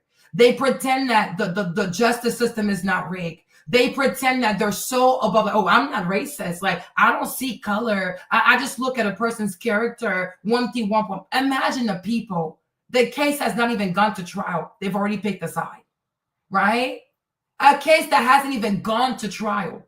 They only know what they know through the media. But somehow they know the black boy is a thug. They know the black boy is wrong. They know the black boy is going to prison for life. Unbelievable. Unbelievable. A young man, they just saw a picture of him and they already know so much about him. And yet they're not racist. Unbelievable, right? But me, I love it because I always knew it was Fugazi. And Malcolm X told us, whether you're dealing with white liberals, you're dealing with white conservatives, you're still dealing with white people. They are racist. What they do is they put different jerseys on and they cause confusion. Oh, look, I'm a good white person. I'm a good white person. These are the same kinfolk. Don't worry about it. So me, it doesn't bother me. Doesn't bother me, right? The day I truly see an honest, credible white person with lots of integrity who can say, you know what, let's wait for this to go to trial because Even though I feel a way, I have to acknowledge that I'm just feeling a way based on what I know from the media. I haven't heard the complete facts of the case. They haven't even gone through an autopsy. But these white people already know everything. But yet they're not racist. Make it make sense. Make it make sense, right? Make it make sense. These are the same white people who wrote, they wrote the Constitution. I can sound wherever you want me to sound. I could care less. Deflection is one of your magical powers. You love to deflect. So deflect away, right? It's one of your magical powers, right? You want everybody to bear your image. When you're hateful, you say others are hateful. When you're a thug, you say others are thugs. When you commit genocide, you say others commit genocides, right? You want everybody to be your image bearer, right? Because you struggle with your own truth. But don't worry, one day you'll see God. Everybody has to die. Everybody has to face Judgment Day. You understand? On this earth, you white people have so much power. So you bully, you lie, you create these narratives, right? Because you have tortured everybody, right? I don't even have to be black excellent. I can be black mediocre. I don't have to be excellent. I can be mediocre. It's not a problem. It's not a problem, right? That's like you don't bother me. You see, I have self-awareness. You don't. I know who you are. You don't even know who you are. You don't bother me, baby. You don't bother me. Enjoy yourself. Knock yourself out, right? You. How can you speak on things you don't even know? You should say, oh, let's wait for this to go to trial so we can have more facts, so we can see what happened. No. Oh, no, he's black. Oh, he's stabbed him in the heart. Oh, he's a YN. He's a this, he's a this, he's a that. How do you know all of this? But do they even need to know? Have white people ever needed to know anything about black people before believing the worst of black people? From slavery to this day, when have white people ever given any black person the benefit of the doubt? They can never. They're not capable, because loving people who don't look like him is an incredible feat for these people. It's an incredible feat. They're tribal AF. They're something that it happened on Wednesday. Like, when did it happen? Like Wednesday or whatever, right? Like it hasn't even been a week. It hasn't even been a week, but they know so much, like, as if they were there. You would think they were there and they saw everything. Unbelievable. These people are crazy. Like, they're too funny. They're too funny. Unbelievable. You would think they were all there and they all saw with their own eyes. No, something they are consuming through the media. It hasn't, like, you haven't even had an autopsy. It hasn't even been a week yet. We haven't even gone to court yet. This has not even gone before a grand jury yet. They know so much. Unbelievable. How do y'all do this? Unbelievable. But I guess they're white, right? They got superpowers after all. They're God's favorites, aren't they? They're God's favorite. So maybe when they're conceived, like, they have these magical powers where they just know it all. I'm white. I just know it all. I wasn't there, but I know it all. I didn't see anything, but I know it all. I haven't read the facts of the case, but I know it all. I'm a white person. I know everything because I'm white, right? I'm always right. Hey, go ahead, white people. Go ahead, white people, right? Whatever. Whatever. Seriously, whatever. Anyways, let's carry on. Okay, let's keep going. Hold on. My thingy stopped. Give me a second. What the heck? Go ahead, though. Play this. If he was so afraid and it wasn't premeditated, because that's what it's looking like, why are you sitting in the opposing team's seats waiting for a confrontation with a knife in your backpack, and you have never alerted the authorities? And he is 100% right. You see how dumb he is? Big head, looking his head. Anton, not to be offensive, right? But I always thought that Anton, his mother's pregnancy probably was a challenge, because the shape of his brain always gave, like, there's an extra chromosome. You know what I'm trying to say? The head shape is funny. The neck is funny. The body is funny. The male boobs are funny. His whole body, he's just weirdly built. He's just built weirdly. I remember watching a video and he was like, oh, I work out every morning. And then Jimmy looked at the screen like, you work out every morning? How do you work out every morning and you have male boobs? How do you work out every morning and you got male titties? Make it make sense. This dude has so much estrogen. You know, when you see a man with titties, he got estrogen. He got too much estrogen, right? So he's saying that the boy was scared the night before. So he went and sat under the tent, the opposite tent, on purpose, because he was looking for trouble. Where did he even get this from? Where did he get this from? You see, and this is what they do to cater to white people. They are so desperate for these white people super chats. Look at what he said, right? is 100% right. Listen to what Seats, because that's what it's looking like. Why are you sitting in the opposing team's seats, waiting for a confrontation? Okay, let's stop it right there. Do y'all see this, right? So Anton has a question. Yeah, he looks like an egg. I always thought he had an extra chromosome. Now, I don't want to say it, but y'all remember the movie with Cher? Hold on. Sorry, hold on. You remember this movie? Cher with, I don't want to say the word. Okay. Do y'all remember this movie? I don't want to say the name. Child, I don't want to do this, okay? Do y'all, oh Lord, child, I don't want this to come up. Let me delete this word.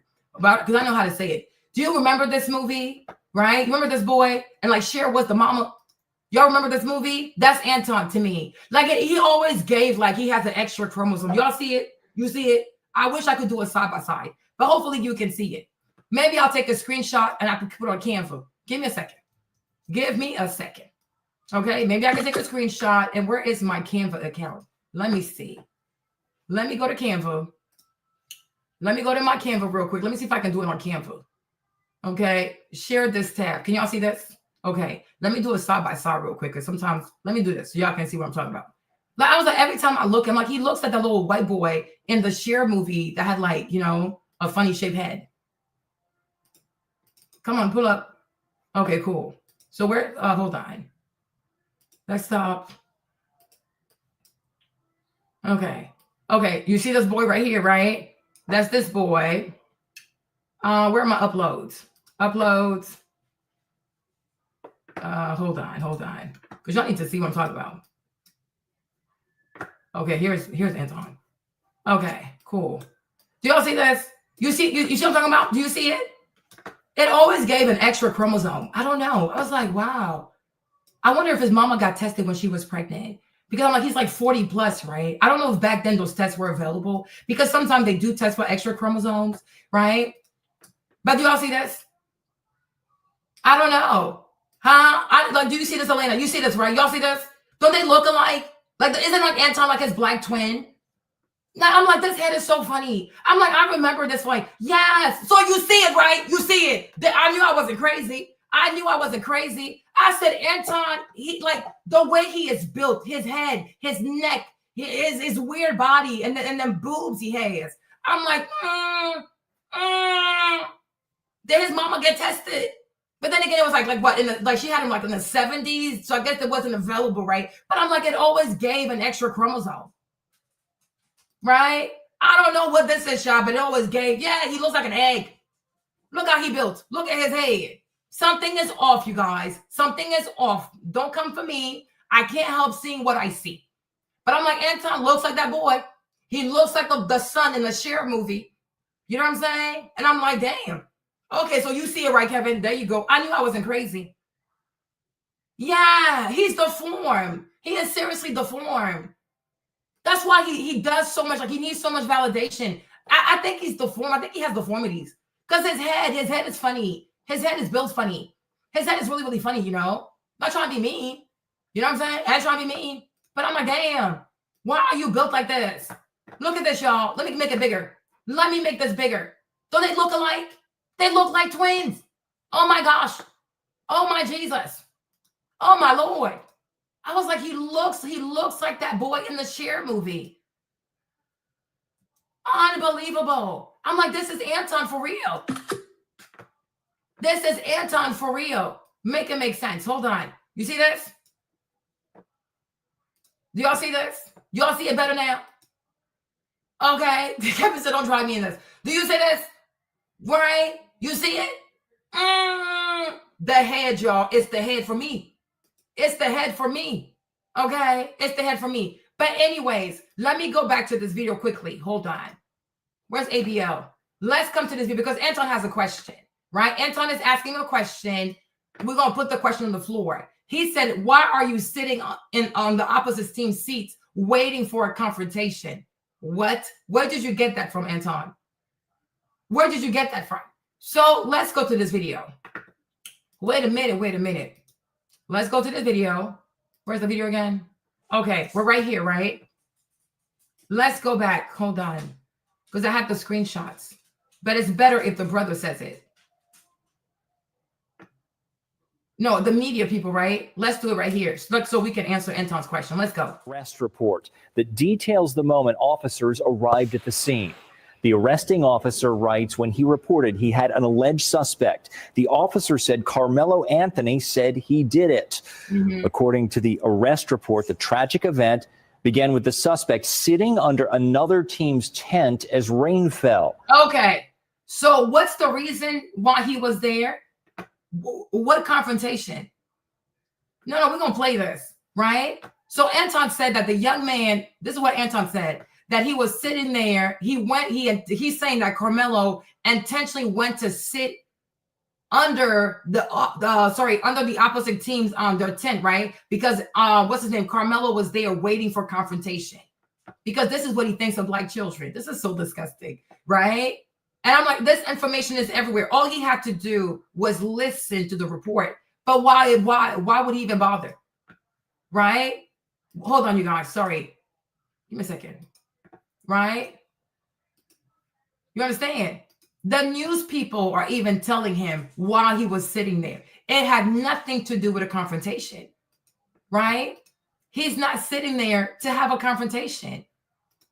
Right? The news people are even sitting there. He was sitting under another team tent as the rain fell. So the reason why he was there, because it was raining. It has nothing to do with Carmelo waiting for a confrontation. Where did Anton get this? If it's not a grift and trying to cater to white people and try to cater to race, it's very disturbing to be a Black person and to be so desperate for views, so desperate for AdSense money that you just pull things out of your butt because you need to make white people happy. White people are searching. They want to believe in a certain narrative. And here you are being the Negro who wants to offer that to them. No, tell them exactly what happened. Where did you get that Carmelo was sitting under their tent because he was looking for confrontation? It was raining. And these are white journalists, right? These are white reporters who are even telling you it was raining. So because it was raining, that's why he sat there. It's not to antagonize these people. He's not to antagonize these people. Like, make it make sense. It's like, I'm like, it's baffling to me. It seriously is. It is baffling to me. The number of Black content creators who call themselves conservative, who call themselves Christians, and they can't even be bothered to properly watch one news report. This is a news report made by white people. These are white people telling us what happened. And they're saying he was sitting there because it was raining. So why are you telling your audience that the young man went there intentionally? He sat there intentionally. He went there to cause problem. He went there to cause a confrontation. Anton, where did you get this? You are so illiterate. But then he wants us to, can you imagine a man? And like, seriously, thank you, D. Can you imagine a man who claims to be a millionaire? This is Anton who claims to be a millionaire. He claims to be a bag chaser. I hope that his bag chasers can see how much of an illiterate person he is. How can he teach you how to make money when he can't even understand the basic facts of the case? How can he help anybody to make money when he can't even take 2 minutes to listen to one proper report about why the young man was sitting there? No, he just has to lie because he's a C student. He says it. He says it all the time. He said, I'm a C student. But I think I'm going to make a point of correction and say you're not even a C student. You are a failure. You are an F student. And I will show people your resume. I'm going to show people how it took you 12 years to do 2 years of community college. You are so illiterate. And I can see why you take pleasure being in the company of murderers and felons and prison booty clappers like freaking, what's his name, Charleston White. Because illiterate people walk with illiterate people. Low IQ people walk with low IQ people. You're definitely not smart.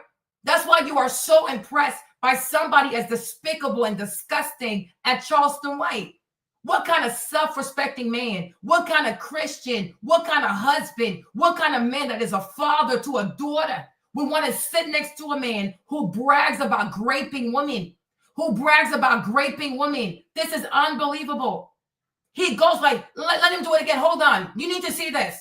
This is Charleston White. This man talked about raping women and this and that. How do you address those comments? I talked about raping and killing white people, white men. Mm-hmm. I wanted to promote opposite of what's being promoted to us. I actually served time for killing a white person. Me and 3 friends formed 303 Mall back in 1991. It was very high profile crime. Front page of Dallas Morning News, Star Telegram. So it's a very historical case. I became one of the first children in Tarrant County in Fort Worth to be tried and adjudicated for the crime of murder. We were charged with capital murder for stealing jackets, stealing starter coats. So I actually committed that crime. Have I ever killed somebody? No. Have I ever raped somebody? No. But this is what I wanted to show the hypocrisy. There's really documentation of me serving time, of killing somebody. Right. There's no documentation, there's no accusation or anything of me ever raping or being inappropriate with a woman. But you can go from Kobe Bryant to Mike Tyson to Tupac, literally have accusations and documentation. Right. So you're saying, and so you just made that statement. This is my persona. I want to be the baddest nigga in America that will be brave enough to come on camera. Where would you find a black man brag about killing white men and raping white women? Where can you find it? I feel like I'm a bad nigga for doing that. Right. And I'm Jesus. So this is somebody that Anton, he wants to pick his brain. He wants to be in his company. Even me, I'm black. I am black. But to me, this is utterly despicable. I don't want to see people just killing white people just because they're white people. I don't want to see people prey on white women to defile them and abuse them just because they're white women. But this is who Anton loves. And then the white man with his show, this is who he brought on his show. I'm like, this is just wild. And then you want to convince, and you want me to believe that you're not a racist. You are so desperate to have a black voice, say what you want to hear, that you will go and bring somebody like a Charleston White is utterly disgusting. He is like this man. I wouldn't even leave my dog with this man. He is capable of bestiality. I wouldn't even leave my dog. I would never even leave Shushu with this man. He is capable of bestiality. There are videos out there. No, I do know. Yeah, and it's not gonna be my last video, boo. It ain't gonna be it's not gonna be my last video. And you know him. You know him well. You know him so well. Yakar, let me put your face up. You know him well, brother. You know him well. You know him well. You know the inside of his heart. You're his wife. You two have had relations before. You've been intimate with him.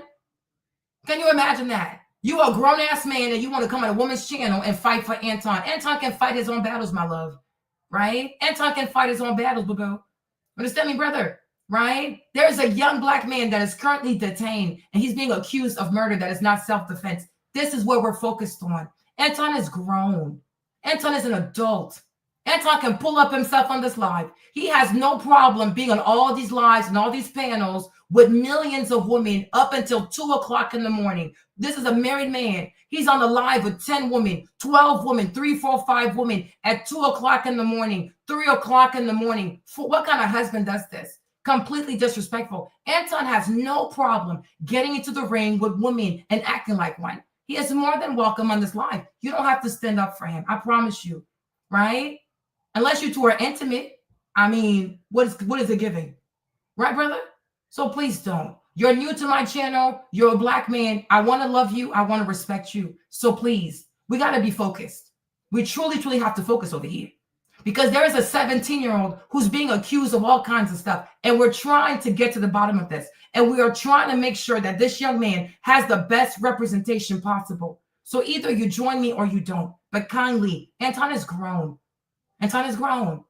And for as long as you've known Anton, I don't even believe he's ever sent you money. All he does is take from people. All he does is take from people. Pay me for this. Pay me for that. You have to pay for everything. So please miss me. When have you ever reached out to Anton and said, oh, Anton, can you help me? Right? You have to pay for everything. Like, what does he do for free? Even teaching other black men how to make money, you got to pay. To teach other black men how to do real estate, you got to pay. To teach other black men how to invest in the stock market, you have to pay. Even earn your leisure. Even earn your leisure, do it for free. Okay? I don't have a failing channel. I have a channel that I love. Everything is not about money, my brother. Everything is not about money. I have a channel that I love and I have a channel that I'm proud of. I hope you also have something that you're proud of. Right? Everything is not about money, boo. Everything is not about getting attention for the sake of getting attention. I want to get the right kind of attention. Okay? I can't listen. I'm not a teacher. I'm not teaching you anything. I think if you're an American citizen, you've had 13 years of education, right? So if you didn't make it your business to learn then, I'm definitely not going to teach you now. As they say, you can't teach an old dog new tricks. I ain't your teacher, boo-boo. I ain't your teacher. I make content. I don't teach. You understand? I'm not here to teach you. You're probably older than me. So what can I teach you, boo-boo? I can't teach you much. You've already made up your mind to fight for another man, right? I don't know. You understand? Fight for young Black boys. Leave somebody who claims to be a millionaire to himself.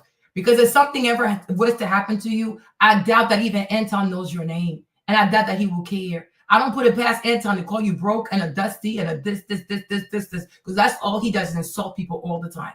You understand? Like I said, welcome to my channel. I am Marlene. I'm glad you stopped by. I really want to love you. Hopefully we can be friends. We can get to know each other. But if you don't want to, that's cool also. You understand? It's getting late, so you can go to sleep. That ain't no problem. Okay? Make it make sense. Seriously, make it make sense. Right? Where's my video again? So let's go back to this and play it again. Why was the young man sitting there?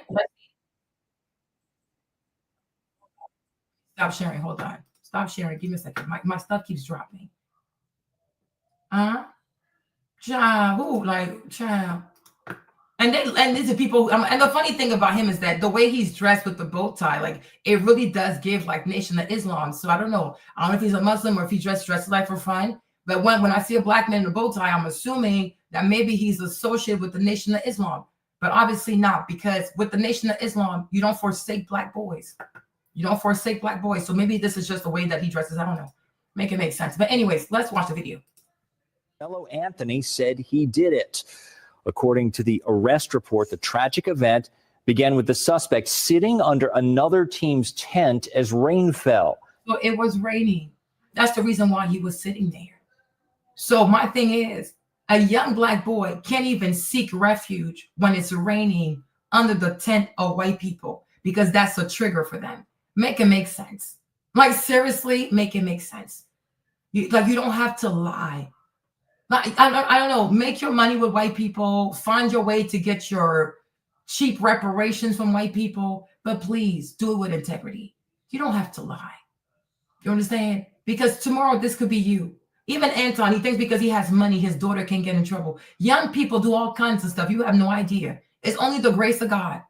Young kids today, they do all kinds of stuff with these phones, when they're at school, when they're away from you. Young people do all kinds of stuff. You have no idea.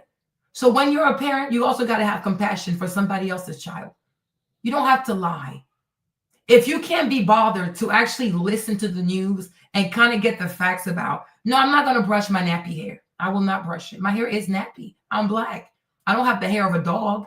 I don't have straight hair like you people. You people have hair like dogs. Your hair is straight like the hair of a dog. I'm not a dog. I don't look like a dog, right? My hair is nappy because I'm Black. I don't have the hair of a dog. I'm not a white person, so I'm not brushing anything. That's my hair, and I love it, right? When was the last time you took a shower? Go bathe before you worry about me brushing my hair. Right? Probably scratching your testicles as we speak with your funk and your filth. Make it make sense. You're crazy. You're really, really crazy. You're crazy. The thing about you white people, you're so funny. You think you're so good at roasting people. You're really not. You're so lame. That's all. Go brush your nappy hair. What dog? Go bathe. Go wash your balls. Like, I'm like, they're so crazy. Like, go your nappy hair. Ooh, oh my gosh, the dagger in my heart. No pun intended. Oh my gosh, go brush your hair. No, Black hair is nappy. This is how it grows, and it's beautiful. Get into it. Go take a bath and wash your butt and use a different rag. Use a different rag for your privates that you use for the rest of your body, okay? Me and Shushu, it's not Shushu like that. She's not Japanese, okay? It's Shushu the French way. This is how you spell my dog's name. It's not Shushu. My dog is not Japanese. I don't have a Japanese dog, okay? It's Shushu, which means sweetheart in French. Shushu, there you go. Get into it. Oh, Lord. White people, they're too much. And being told to move. Exactly. A witness told police Anthony immediately opened his bag and reached in, telling the victim, "Touch me and see what happens." When the victim pushed him, witnesses say Anthony pulled a knife. So they pushed him, but he was like, but you're saying he was looking for confrontation. He was sitting there. It's raining. Obviously, he's seeking shelter. Why is this boy Austin team too much? Why is this boy Austin doing too much? And because this boy, Like, seriously, why is this boy Austin doing too much? Oh, of course not. I'm so used to white people. Oh my gosh. I grew up my whole life. I grew up white people. I know them like the back of my hand. They don't bother me. I think they're funny because they're emotionally weak. White people are fragile. They're physically weak. They're emotionally weak. That's why they always like resort to schemes, shenanigans, lies, foolishness, like because they're small. It's a very fragile people. You know what I mean? They do all this trolling. They say all these mean things when they know they're super sensitive. Like if he probably had a gun burn, he'd probably shoot me. What do I know? If he probably knew where I live, he'd probably show up with a noose. Like, what do I know? Like, what the freak? Well, I'm glad you think I'm funny. Well, I appreciate that, right? And it doesn't bother me. They don't bother me. You know, the thing is, I think the way you could stop like racism in America, white people and black people need to be allowed to roast each other. Like we need to be allowed to properly roast each other and then it's going to be over. That's it. We got to stop all this POC crap. We need to roast each other. Everybody says the worst stereotype and then maybe we'll laugh at the end. I don't know. Understand? But me, it doesn't bother me. Like this is like, oh, your hair is nappy. Well, duh, I'm black. These people have hair like dogs. Like, I'm so like, this is so crazy. Right? They look like their own dogs. Like, what the fuck? I'm not white. I don't have straight hair. I'm black. Of course my hair is nappy. But he's like, oh, go brush it. Brush what? It's nappy. That's the way my hair is. It's like me telling a white person, oh my gosh, like, why is your hair so straight? Like, why do you have the hair like a dog? Because they're white people. That's how their hair grows. They can't help it. The way you can't help it, I can't help it. We got to love ourselves the way God made us. I'm not triggered. It's part of being black. Black people have nappy hair. That's just what it is. It's a beautiful thing. And I've made an intentional choice to wear my hair because I am black. I don't have a wig on. I don't wear wigs with straight hair. I don't wear wigs with platinum blonde hair like I'm a white woman. No, I am black. I am fully black. So I wear my own hair. And I love it. And I'm proud of my hair. And I think low-key he likes my hair. I think he likes my hair, but what do I know? Right? Cool. It's not a problem. It doesn't bother me. Like, it really does. It really doesn't bother me. Like, what you gonna say? The N-word? Oh my gosh, I've never heard that one before. Ooh, like, let's stop. Anyways, let's move on. Right? From the bag and stabbed Austin Metcalf in the chest. Let's pause right here. Now, the news, they're not telling the full story. This is pretty much what happened, but there's a little bit more. There's a little bit more that may add some context, okay? Let's go to People, and we're going to scroll down a little bit in the article. The affidavit also details just how quickly things escalated between Metcalf and Anthony. An eyewitness told police that Metcalf asked Anthony to move from out under the tent that had been set up for members of his high school track team on that field that day. Anthony then reached into his bag, according to the eyewitness, and told Metcalf, touch me and see what happens. The eyewitness said Metcalf touched Anthony, at which time Anthony allegedly... So then you see, who starts the confrontation? That's what I'm so confused. Like, who started the confrontation? Austin did. Austin did. Nobody was looking for a confrontation with Austin. He doesn't even know this guy. Nobody was looking for a confrontation with Austin. It was raining. This is so crazy. Like in America, like especially people like Anton, who always want to be woker than black people. Like, oh yeah, you black people so damn sensitive. Like, stop calling racism, stop crying racism all the time. No problem. So in 2025, if it rains, a young black man can't sit with a group of white people. That's a problem. Like what in the world? Yeah, thug life, shooting life, killer life, opioid life. It's whatever. It's fentanyl life. You know what I'm saying? It is what it is, child. Thug life, opioid life, fentanyl life, child, you name it. Hunter Biden life, white shooter life, mass shooting life, nightclub shooting life. You know what I'm saying? Like, it's whatever. It's whatever. It could be whatever. The whites are at it again. The whites are at it again. Like, make it make sense. The blacks, the whites. Hello, make it make sense, right? The boy can't sit there. Why is Austin so triggered that the young man is sitting there? Why is he so triggered? It's raining. Why does he have compassion and say, oh yeah, he can sit here? What's the problem? And mind you, this is the school, right? Hold on. Where's the picture? Look at this. These are the tent. What is so special about this tent that nobody can sit there? The tent is private property, sure. Those bleachers, though, they're not. They belong to the school. This is public property. Taxpayer dollars play for the bleachers. There's no assigned seats here. He didn't take anybody's seat. Like, look at the venue. He didn't take anybody's seat. These are bleachers. It's raining. So in America, like you trying, I really want to know because, you know, because I have kids too, right? So I could tell my kids. So in America today, we're in 2025, right? With these white people who don't want us to believe that they're racist and we don't see color. Okay, cool. Right? Did they ask, was there any other black boy who was sitting under their tent, or it was just white kids sitting under their tent? Did they ask anybody else to leave their tent? Or if there were other people there, were they also asked to leave the tent, or just this black boy was asked to leave the tent? Why are two white brothers in such a rush? Why do they feel so threatened by young black boys sitting there while it's raining? What's the big deal? For a tent that costs $20? Huh? For a tent that costs $20, they do all this hoopla. He was looking for what trouble? Where did you hear he was looking for trouble? Please tell me. If you have a link that he was looking for trouble, please let me know. And I will share the link. Go find anywhere where people say he was looking for trouble. And I'm gonna play it. Please do. Go anywhere and give me a link that said that he was sitting there looking for trouble. This is sad. This is really sad. This is so sad. He was looking for what trouble? So anytime a black boy sits next to you people, he's looking for trouble. You're so racist. You are so racist. Please go find me a link. Go find me a report somewhere. Go find me an article somewhere that says that he was looking for trouble. I want to show me a receipt where somebody said he touched them, where somebody said they felt threatened, where somebody said that, oh, he was assaulting me. Oh, he could have sat down in the parts of the hood. Well, he doesn't live in the hood, my love. He doesn't live there. He lives in the suburbs. Doesn't live in the hood. You see? But somehow you're not racist. He doesn't live in the hood. He lives in the suburbs. He doesn't live in the hood. He doesn't live there. Who told you he lives there? What is going on here? Who told you he lived there? You know him personally? You're his school bus driver? Make it make sense. Do you know this boy? You know him personally? He doesn't live in the hood. Where did you get this from? Like, this is so weird. It's like me saying that these Austin, let me see this young man, right? Right? Like, look, so here is Austin here, right? So it's like me saying, oh, especially this picture, right? Hold on. Let me pull up this picture, right? So let's look at this picture. Hold on.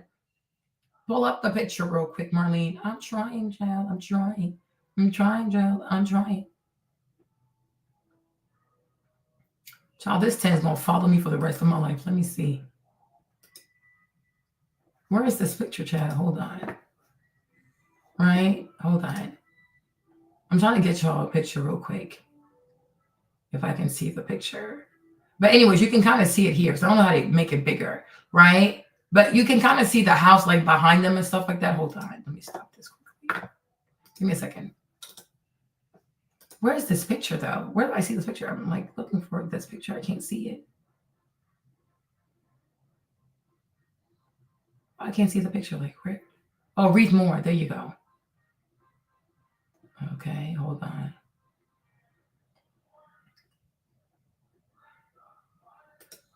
How do I make this picture bigger? Okay. All right. So you see this? Do you see this property? Well, hopefully you can see it, right? You see this property here? Like, look at the house. It looks dilapidated. Like, it looks like the swamps, you know? So should I say, like, so because I see Austin next to a house like this, should I call him trailer trash? Right? The way you said, the way you said that Carmelo should have stayed in the project. So should I say that this white boy should have stayed in the trailer parks? Because it's giving trailer park. It's giving white trash. Should I say that about him? Is it okay for me? I don't even know where he is, but because I see this white boy with the fatigues, like it seems like he's in the country, like in the woods somewhere, right? And it seems like that's where he lives. And plus his parents are divorced. So what do I know how much the mama got? Probably ain't got too much money. Maybe she works at Walmart, or she's a cashier somewhere at a local grocery store. So would it be okay for me to say that Austin should have stayed in the trailer parks? Would that be okay to say? Right? Oh, he should have stayed in the trailer parks. Oh, this white boy is giving white trash. It's giving bayou trash. It's giving whatever. Like, should I say these things? Right? Because it seems like he's poor. If we're being quite honest, it seems like he comes from a poor family. It don't seem like his people have much money, right? And that's not a sin. That's not, you can't help how much your parents have, right? But then this is Austin. Sorry, this is Carmelo, right? This is Carmelo's house. These are his parents. They have money, right? He has a Lexus for his birthday. Then he has a Jeep Wrangler, right? They went to Walt Disney. Like, these people have money. Here's another car. Look at the house. Like, look at the size of the house in their suburb. Like, right? So in this situation here, the white boy is the poor one. So would it be okay for me to say, oh, Austin should have stayed in the trailer parks? I should say that? Would that be okay? Is that okay to talk about people? If I see this young man's house, and because, you know, a lot of white kids, even not just white kids, but some people who grew up in the country, they like to go hunting and stuff like that, right? So if I see a young white boy with a gun who likes to hunt, should I automatically assume he's a mass shooter, that he wants to shoot up his high school, right?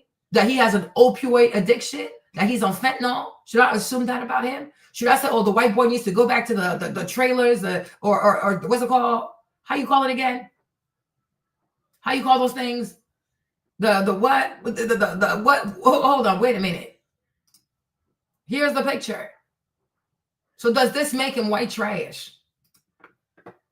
You see, my point with you, I don't know what your name is, right? Because you people, you love to hide your name, but you got so much to say, right? My point with you is, whatever you can say about a black child, we can say the same thing about a white child.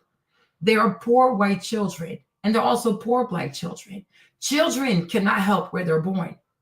If a young white man is born in the trailers, or if he's born in the country somewhere, in the backwoods somewhere, and he grew up eating possum, and yeah, exactly. You know, he grew up in a manufactured home, in a mobile home. You know, many white children grew up in poverty.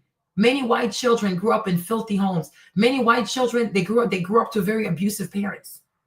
You know what I'm saying? So me as a black woman, is it, because people like you say this foolishness, is it okay for me to then say, oh, this white boy is white trash, he's trailer park trash, he's bayou country trash, he's swampland trash? Okay, oh girl, well now you know today, queen. Okay. Would that be okay to talk about him like this? The same way you have poor white children, you also have poor black children. And I'm like, if we want to build a better country and move forward from all this racism stuff, right? We gotta be careful how we talk about children. We gotta be careful how we talk about young people. Because where you come from doesn't define you. There are many black people who grew up in poverty in the projects. They made something of themselves. There are many white people who grew up in the trailer parks, right? There are many white people who grew up in a town full of opioid. There are many white people who grew up with a mama that was on crack, cocaine, God knows what, right? And I think one of them, if I'm not mistaken, I think one of these white boys is JD Vance, or am I mistaken? Right? If I'm not mistaken, then JD Vance mama was she like a crack fiend? Then JD Vance grew up in the trailer park somewhere, but he made something of himself, right? And I like JD. I think he's pretty cool. I think he's very smart, right? Was it not JD who got up there and talked about his mama being sober for like the 10 years or whatever because his mama used to be on crack? Right? We got to be very careful how we talk about people. And I don't know why so many of you white people are so convinced that whatever black people battle with in the black community, that you people also don't have the same struggles with your children and your people. Right?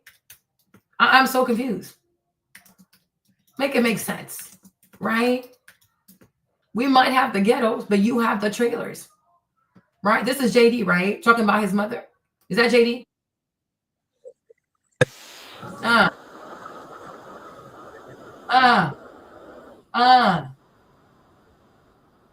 Okay. So should we like? And I think even JD, he calls himself a hillbilly. He calls himself a hillbilly. So I can only imagine how he grew up. I can only imagine the condition of his trailer or his mobile home, of his manufactured home. But is that all we're going to remember about JD? I mean, it's so crazy to me. Do you truly believe that there are no poor white children? You see, sometimes you people, me, Marlene, I don't have a hard time. It's not a problem for me to roast white adults. But when it comes to talking about children, black or white, I think we got to be a little bit careful because there are many white children. It's even on TikTok. You see all these white mothers, they live in utter filth. And white children are raised. Hold on, let me talk about his mom.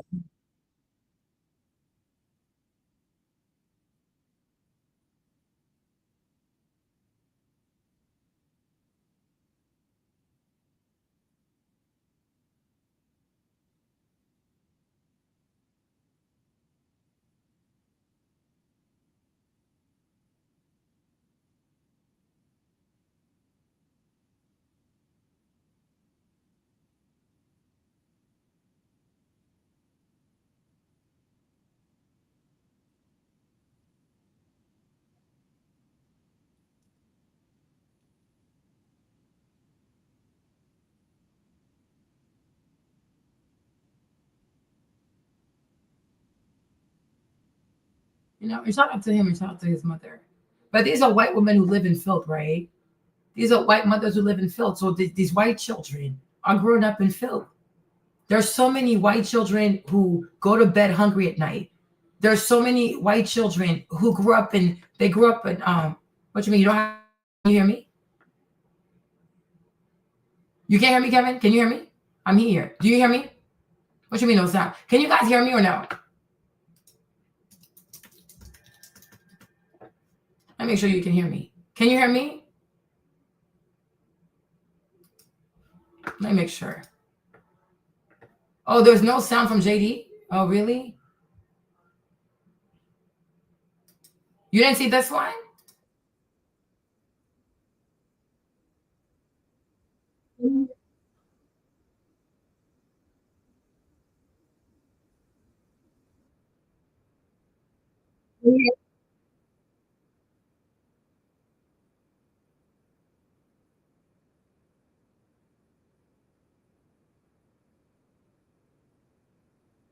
Why is there no sound? That is just so weird.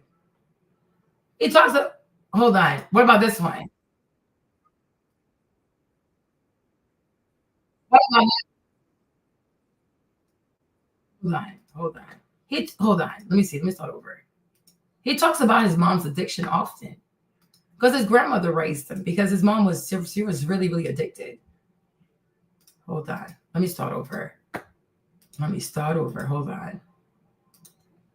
Yeah, he talks about his mom. She was addicted. Hold on. Now, I have lived, and I know a lot of us in this crowd have lived the consequences of these failures.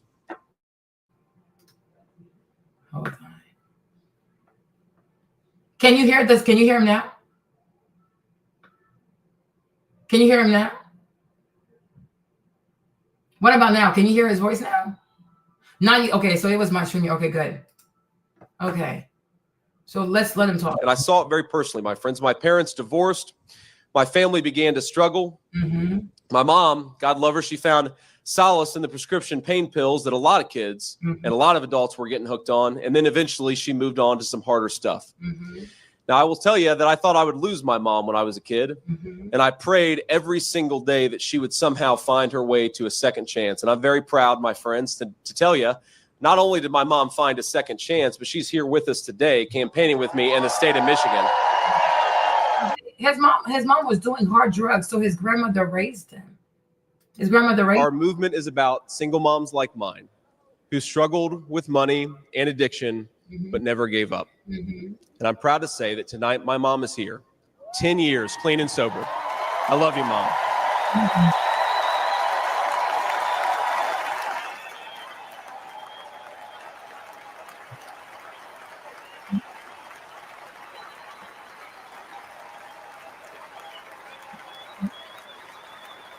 But I'm like, what conditions do we think that JD grew up under?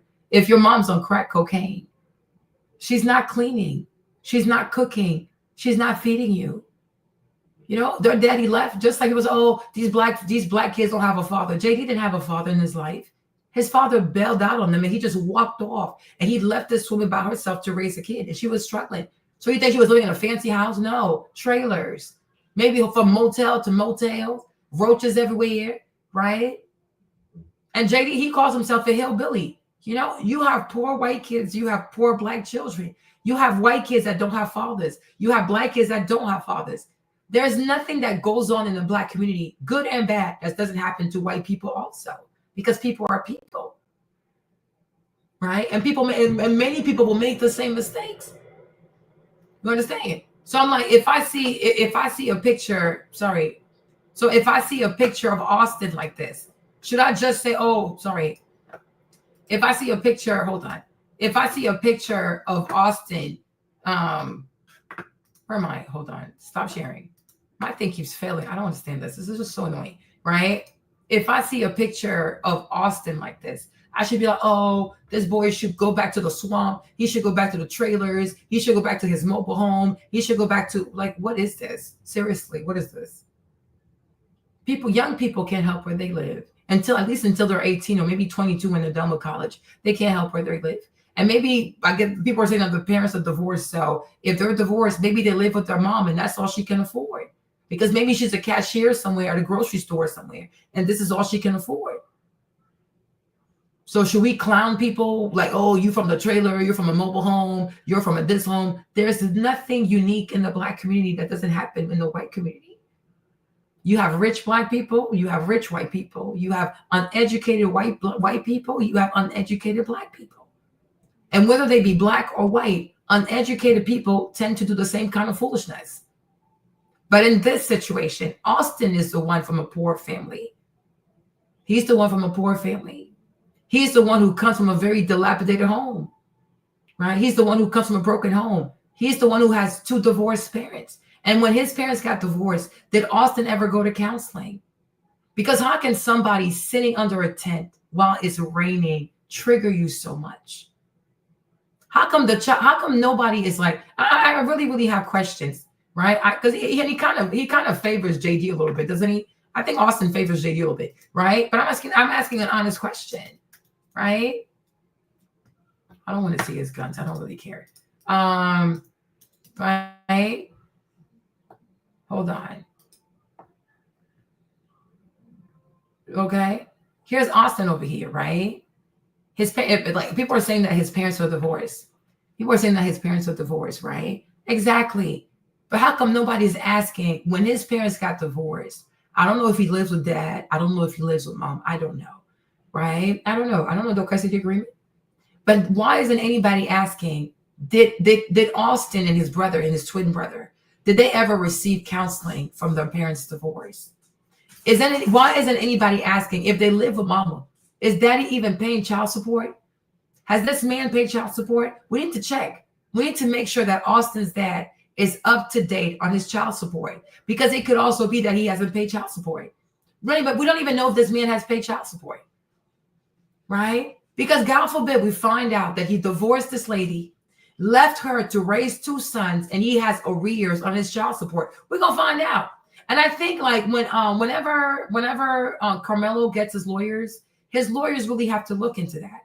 And we have to ask the parents, when you both divorced, did you guys ever take Austin and his twin to counseling? Right? Why is it that this white kid from a divorced family is presumed to not have anger issues, but the Black child, I'm very, very confused. People got to explain this to me. And this way it's not racism, right? But somehow the Black child with both parents, 3 siblings, right? His parents have enough money to buy him a Lexus, but he has anger issues. His parents have enough money to buy him all these J's, like he's so fresh, right? Parents got enough money to buy him a Jeep Wrangler. Look at all this with nice. Look at the wheels on that. This ain't cheap. Parents have enough money for him to be on the honor roll. The parents have enough money to take him on Disney World. But the Black child who experiences luxury, he has anger issues. But the white boy who grows up, but the white boy who grows up in a mobile home, the white boy who grows up in a trailer, how do we know that when his parents were married, Austin also did not live in a single family house? We don't know. We don't know. We just say, oh, he's a white kid and he's tapping the heart, so therefore he's innocent. We don't know. I don't know. This is weird because I'm asking. I really want to know. Since you're white, you can probably shed some light on that. If it's raining and the young Black boy, let me put the picture up again, because it really does matter, right? Look at these goofy ass tents. And I looked up the price. It's like $20. These tents cost $20, right? If it's raining, why is Austin so triggered? I wish he was alive because I would have asked him. Remember, we can ask his brother. If there's inclement weather, you should kind of understand like context clues. Oh, he's sitting here because it's raining. If it was a sunny day and he was sitting there, I was like, okay, I can kind of see it, but I would still ask what was the temperature, because it is Texas. Sometimes in Texas, temperatures can get up to 100 degrees. People can get dehydrated and they can faint. So even if it was a sunny day, I will still have to ask, what was the temperature that day in Texas? Because if it's a scorching 100, 104, well, I can see why he wanted some shade, right? There's inclement weather. Your tent, white people, happens to be the closest tent for shelter. What is the crime? I'm asking an honest question. You're white, so maybe you can help me, right? You can help me. What is the crime and sitting under white people's tent because it's raining. Why is Austin so triggered? At any moment, did he feel threatened? Did the boy even talk to him? Did Carmelo say anything to him? Or he was just sitting there? Did Carmelo touch his stuff? Did Carmelo, assault him? Was Carmelo sitting there playing his music? Obviously not, because even the police officer wrote the report. The news people they're reading the police report that says he was just sitting there. So how can somebody sitting there while it's raining trigger Austin so much? Exactly. The crime is nappy hair. Just like he told me to go comb my nappy hair. That is it. So when a young man, a 17-year-old, is triggered because he sees a Black person or a person that he doesn't recognize, instead of walking over and saying, hey, my name is Austin. I don't think I got your name. What's your name again? Okay, what school you with? No, none of that. Oh, you got to go. You got to leave right now. And because he doesn't proceed to move fast enough, Austin grabs his bag and he throws his bag into the rain. But somehow the Black kid is the one that has anger issues. Are you actually okay? Are you people actually okay? Are you seriously well? I feel like sometimes we truly need to have spiritual intervention for white people because it's really, really concerning. This behavior is indicative of a friendly person. A friendly person walks up to someone he doesn't know and say, oh, you got to leave right now in the rain. And because you're not moving fast enough, he grabs your book bag. You could have your computer in there. You could have your MacBook in there. You could have your AirPods in there. You could have whatever in there. And he throws it in the rain. What if you break his stuff? You need him to move so badly that you are willing to destroy private property because this Black boy is not moving fast enough. And somehow Austin does not have anger issues. This is wild. His parents are divorced. He lives in a trailer. And who knows if the divorce caused financial hardship on his mother. And he doesn't have anger issues from that. Nobody ever said, let's make sure his dad is not late on child support. Because maybe that's why mama got to take a job at the grocery store and she can barely pay the bills. What if we find out that her mama is on welfare? Are we going to treat her, are you white people going to treat her the way you treat Black women on welfare with scorn? I'm asking questions. When the parents got divorced, did Austin and his brother ever go to counseling? Did they ever receive counseling? No. Okay.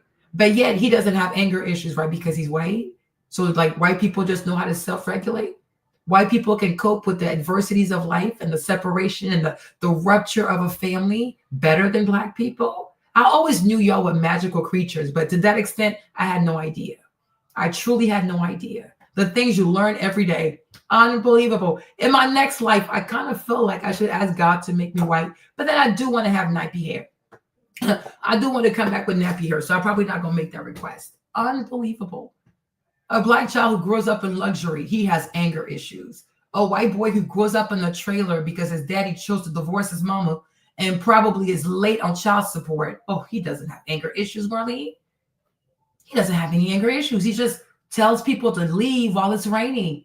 And when they don't move fast enough, he grabs their property and he throws their property to the rain. And that is perfectly permissible in a white person's mind. Wow. The affinity that white people have for barbaric practices never ceases to stun me. It's unbelievable. Now you just keep pasting on. Yeah, no, I don't. Aaron, you keep pasting the same thing. I told you I'm gonna get Tom Holman to come get you. Okay, it will not happen in my next life. My next life, I want to come back with nappy hair. It's a must. Nappy hair production. Okay, we stay nappy outside forever, right? Because this is crazy. This is really, really crazy. Let's go back to the brother. Hold on. Let me find the brother. Where's the brother again? Let him finish this. Let's go back to this one. Hold on. He told him to punch him and see what happens. According to the affidavit, Metcalf then went to physically move Anthony, which is when Anthony allegedly pulled a knife out of his bag, stabbed Metcalf in the chest, and fled from the tent. Now, this is what it says right here. Okay, I'll link to it. This is a real thing. Okay, I'm not making this up. The local news, I got sources. So look, let me just say this before we get back to the video. I'm sitting under a tent at a high school track meet because it's raining. There's no assigned seats at a high school track meet. Okay. So he's sitting there because it's raining. And I said the same thing. He's sitting there because it's raining. He doesn't care to be around you people. It's just raining. It's temporal. He's going to move.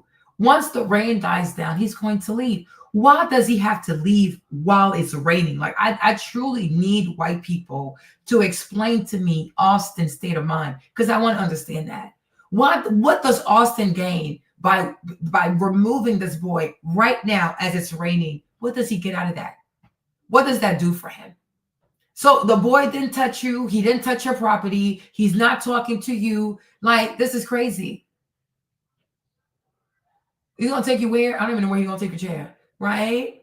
But that has you so triggered. Unbelievable. Is that how he usually gets triggered? Like, I mean, this boy has a temper on him. It's crazy, right? Oh, no. If you find me in another life, I'll still be nice to you. Because you also need salvation, you know. You need my prayers. God gave you to me as an assignment, and I intend to be successful, okay?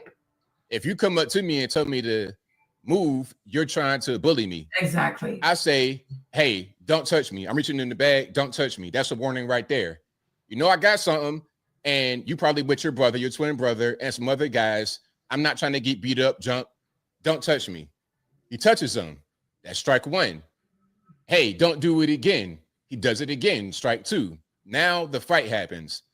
Some are going to say, well, look, ABL, don't you think that was over the top? Shouldn't have just been a regular fist fight?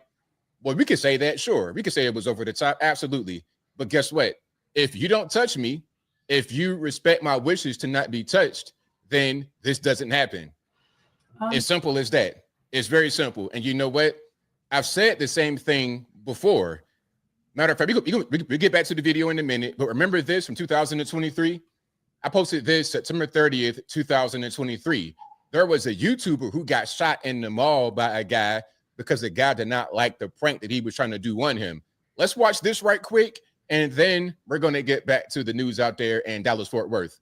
And I'm going to cut it right when the actual gun comes out, or when the gunshots ring out.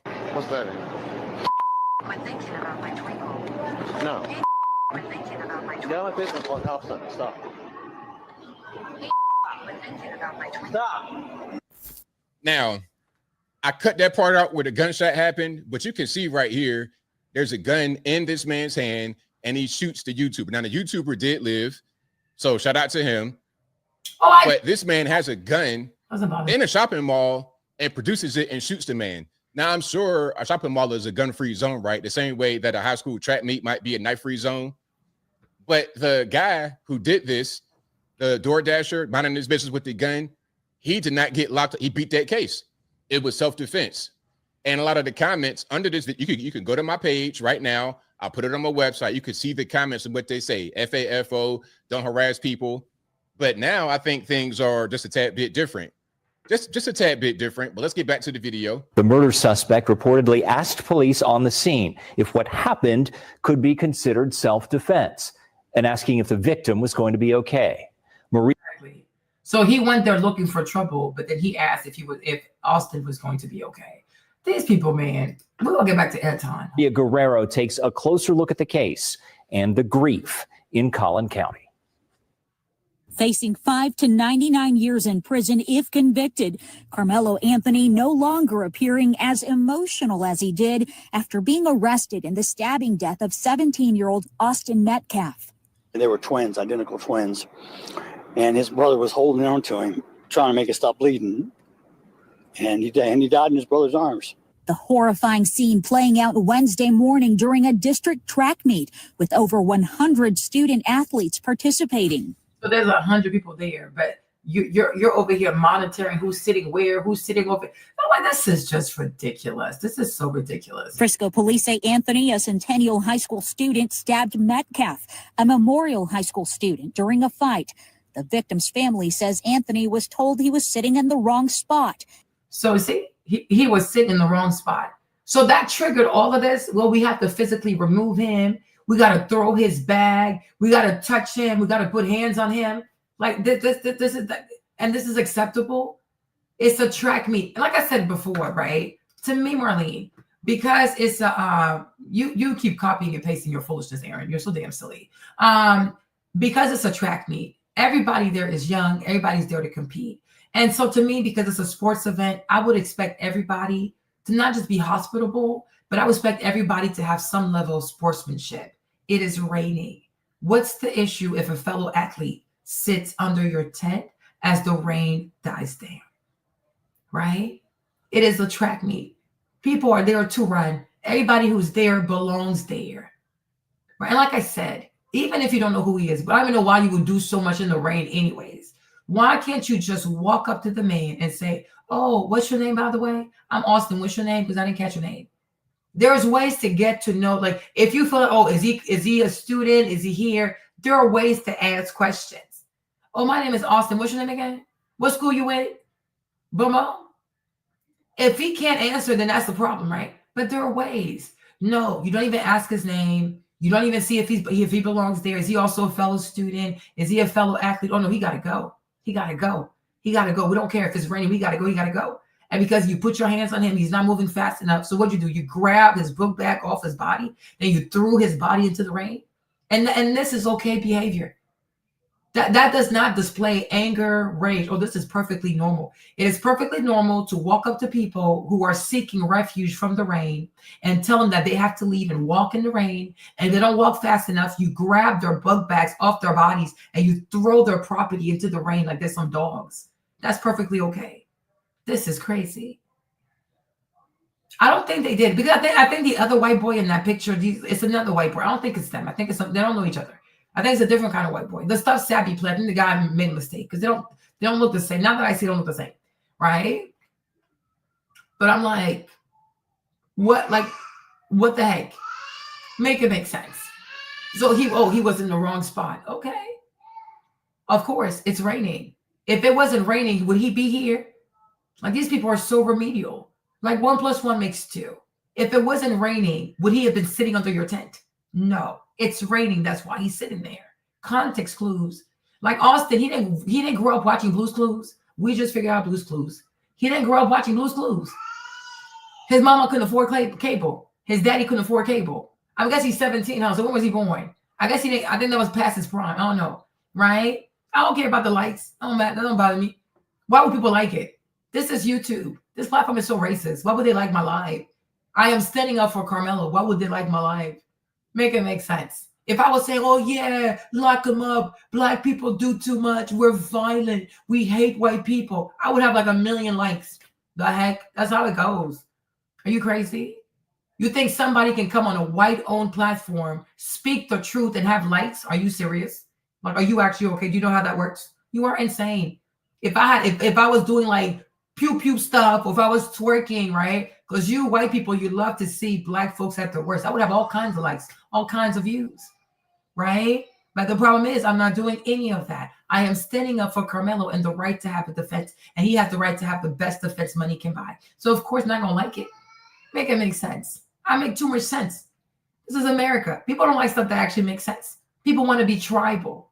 Say that Black people have a problem. Say that Black people are violent. Say it. Say that he's going to go to prison. Say it's not self-defense. Right? I'm not saying any of those things. Your mama.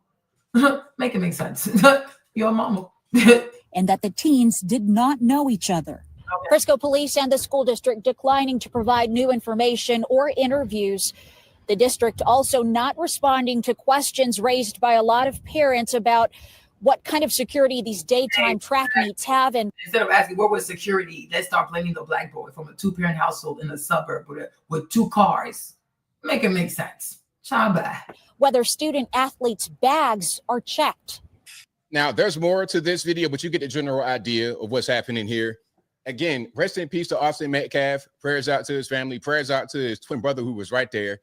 But as I close, I want to say this. You cannot put your hands on people. You can't do it.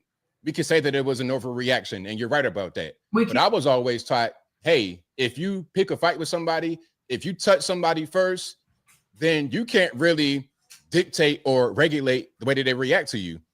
Keep your hands to yourself. That should be the lesson here.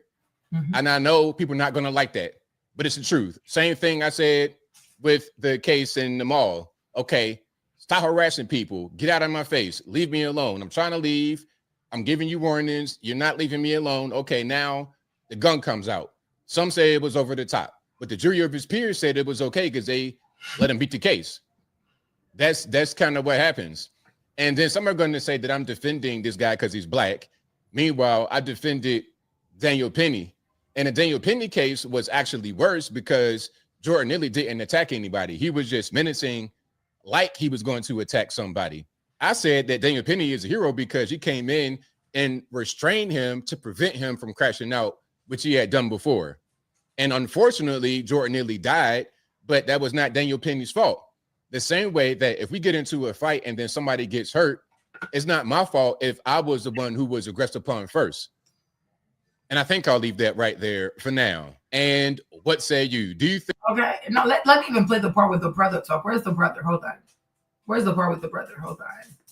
Because you'll see, even the brother does not say, hold on. Let me see if I can find the brother's video. Hold on. Let me find the brother's video. Let me play the full video. Hold on. Let me play the full video. Austin Cap, brother. Where's the one with the brother talks about? Is it this one?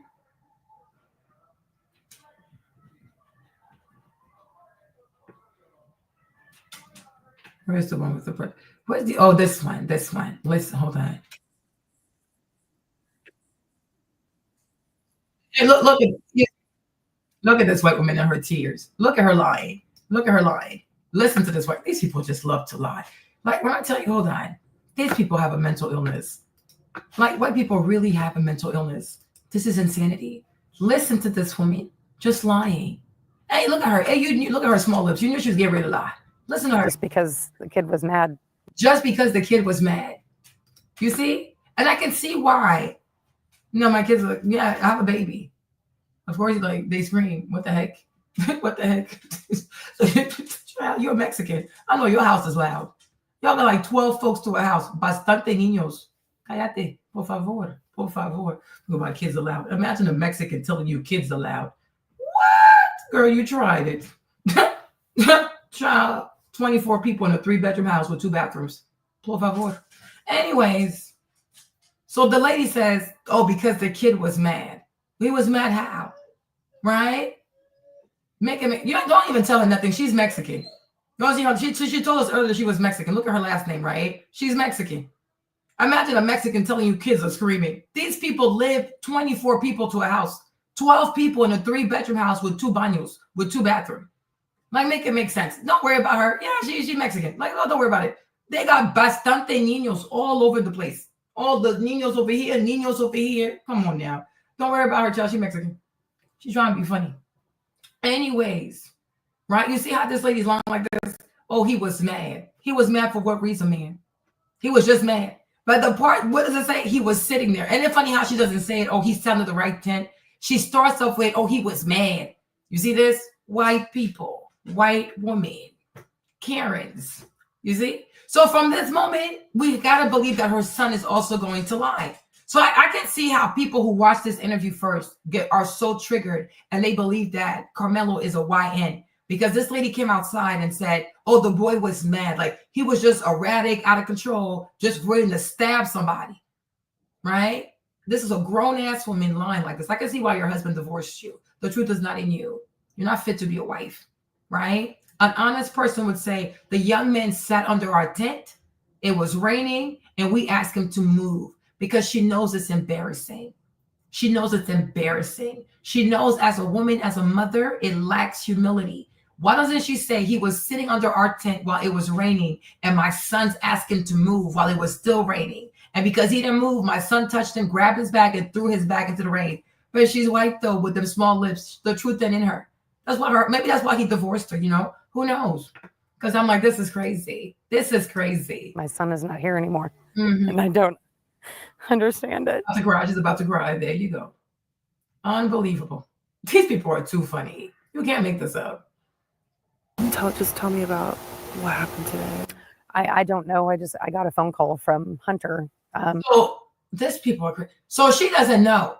She doesn't know what happened, but she knows he was. Oh my gosh, white people.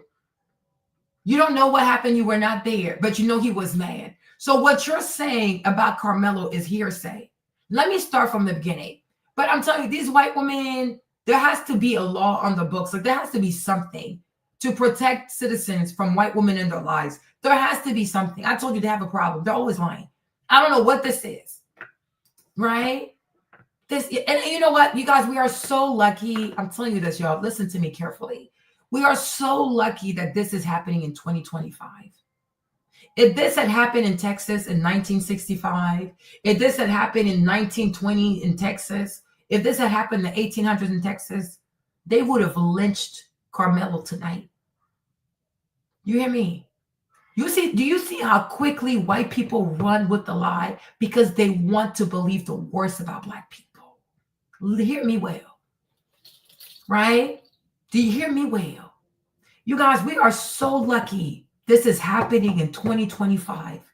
When I tell you, if this was 1800, early 1900s, even up to 1965, Carmelo, they would have gone to the prison that very night. They would have murdered that boy. They would have killed his family. They would have burned their home. You don't know the type of evil that's inside of white people. White people are scary. I tell y'all this all the time. That's why I stay away from them. And I say, when you see a bunch of white people, get out of there. Get out. Because they can lie for anything. White people are evil. She said he was mad. The lady was talking in the affirmative, like she saw with her own eyes. Now she said, oh, I got a phone call. I wasn't there. So, ma'am, everything you're saying is hearsay. You're just saying hearsay. And then she asked the white tears to give veracity to the foolishness. You guys, I'm telling you. And then maybe I will find the video of a lynching. They weren't even sure that Black boy did it, but they didn't care. They wanted him dead. These white people waited outside the jailhouse. They almost beat up the sheriff because they wanted justice in their own hands. White people. If you don't fear white people, who else will you fear? These people, they're crazy. They're lunatics. They're psychos. They're dangerous. Like they're mad people. These people are mad people. That's why even like in Game of Thrones, they called the king the Mad King. They know they're crazy. And they made the Mad King super, super blonde with the dragons. Oh, they know they're crazy. They know they're crazy. They know they're deranged. You guys, if it was even up to 1965 in Texas, that very night, with this white woman tears and his goofy ass brother crying, lying, Carmelo, when I tell you, these white people would have lined up at the police station. Give us this boy. Give us this N-word. They would have wore their garbs, their robes, okay? Listen to me and listen to me well. No, there is a God, man. There is a God. There is a God. When I tell you that very night, you have to hear me. When I tell you that very night, because she cried like this and the brother lied like this. You see how tribal they are before the God that I serve. I'm telling you this. They would have went to that prison the same night, demanding, give us this N-boy, give us this N-word, give us this. And white people would have taken justice matters into their own hands because they think when they understand something, they know better than everybody. They think they know better than everybody. They think they know more than everybody. And then when they would have done, we would have woken up. We would have seen this boy hanging from a tree. In the words of Billie Holiday, Strange Fruits. You ever heard that song from Billie Holiday? It's called Strange Fruits because she was singing about all the Black bodies that were hanging from the trees in the South. This is what they do. You hear me? After they would have lynched Carmelo, they would have went to the house. They would have burned their family's house. They would have destroyed everything in that house. These people, they're hateful. These people are mean. White people hate us for, I'm not trying to be playing, but every time you see them, they're just being polite. They tolerate us, but they hate us. And you see it. Oh, he was there looking for trouble. Oh, he's from the hood. He's from the project. Oh, he's evil. What the heck? Because their magical power is deflecting. They want everybody to be their demonic image bearer. It ain't gonna happen today. Sometimes you gotta thank God that today we have social media. We gotta thank God that there are people from the jump. They're like, something about this is suspicious. I want to thank every Black person. As soon as they heard this story, they said something is off. May God bless you. Continue to have discernment. Continue to be suspicious. Continue to ask many questions. God bless you. Because me, when I heard it, I was confused. I need to be honest. I did not jump to his defense right away because I was confused. I was like, but why are you sitting under his tent? Like, you stab him in the heart. I was really confused. It's not until yesterday. I was like, okay, let me do a live stream so we can watch the video so I can learn more. And then I heard Brandon, Officer Tatum, say it was raining. I was like, oh, so that's why he was sitting there. I said, okay, if it's raining and he's sitting under your tent, what's the problem, Austin? Why can't he sit there, Austin? What is wrong, Austin? Why are you doing all of this?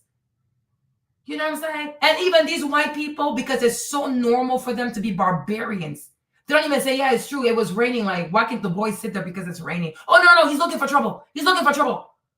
It's right. Nobody goes and check the weather. None of these white people went on their goofy ass X, their goofy ass iPhone, and their goofy ass AI to see what was the weather like.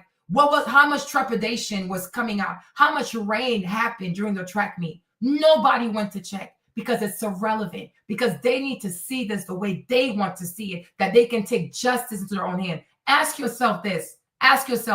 If these white people were so convinced that Carmelo is so wrong, why are they in such a rush to have this case tried in the court of public opinion?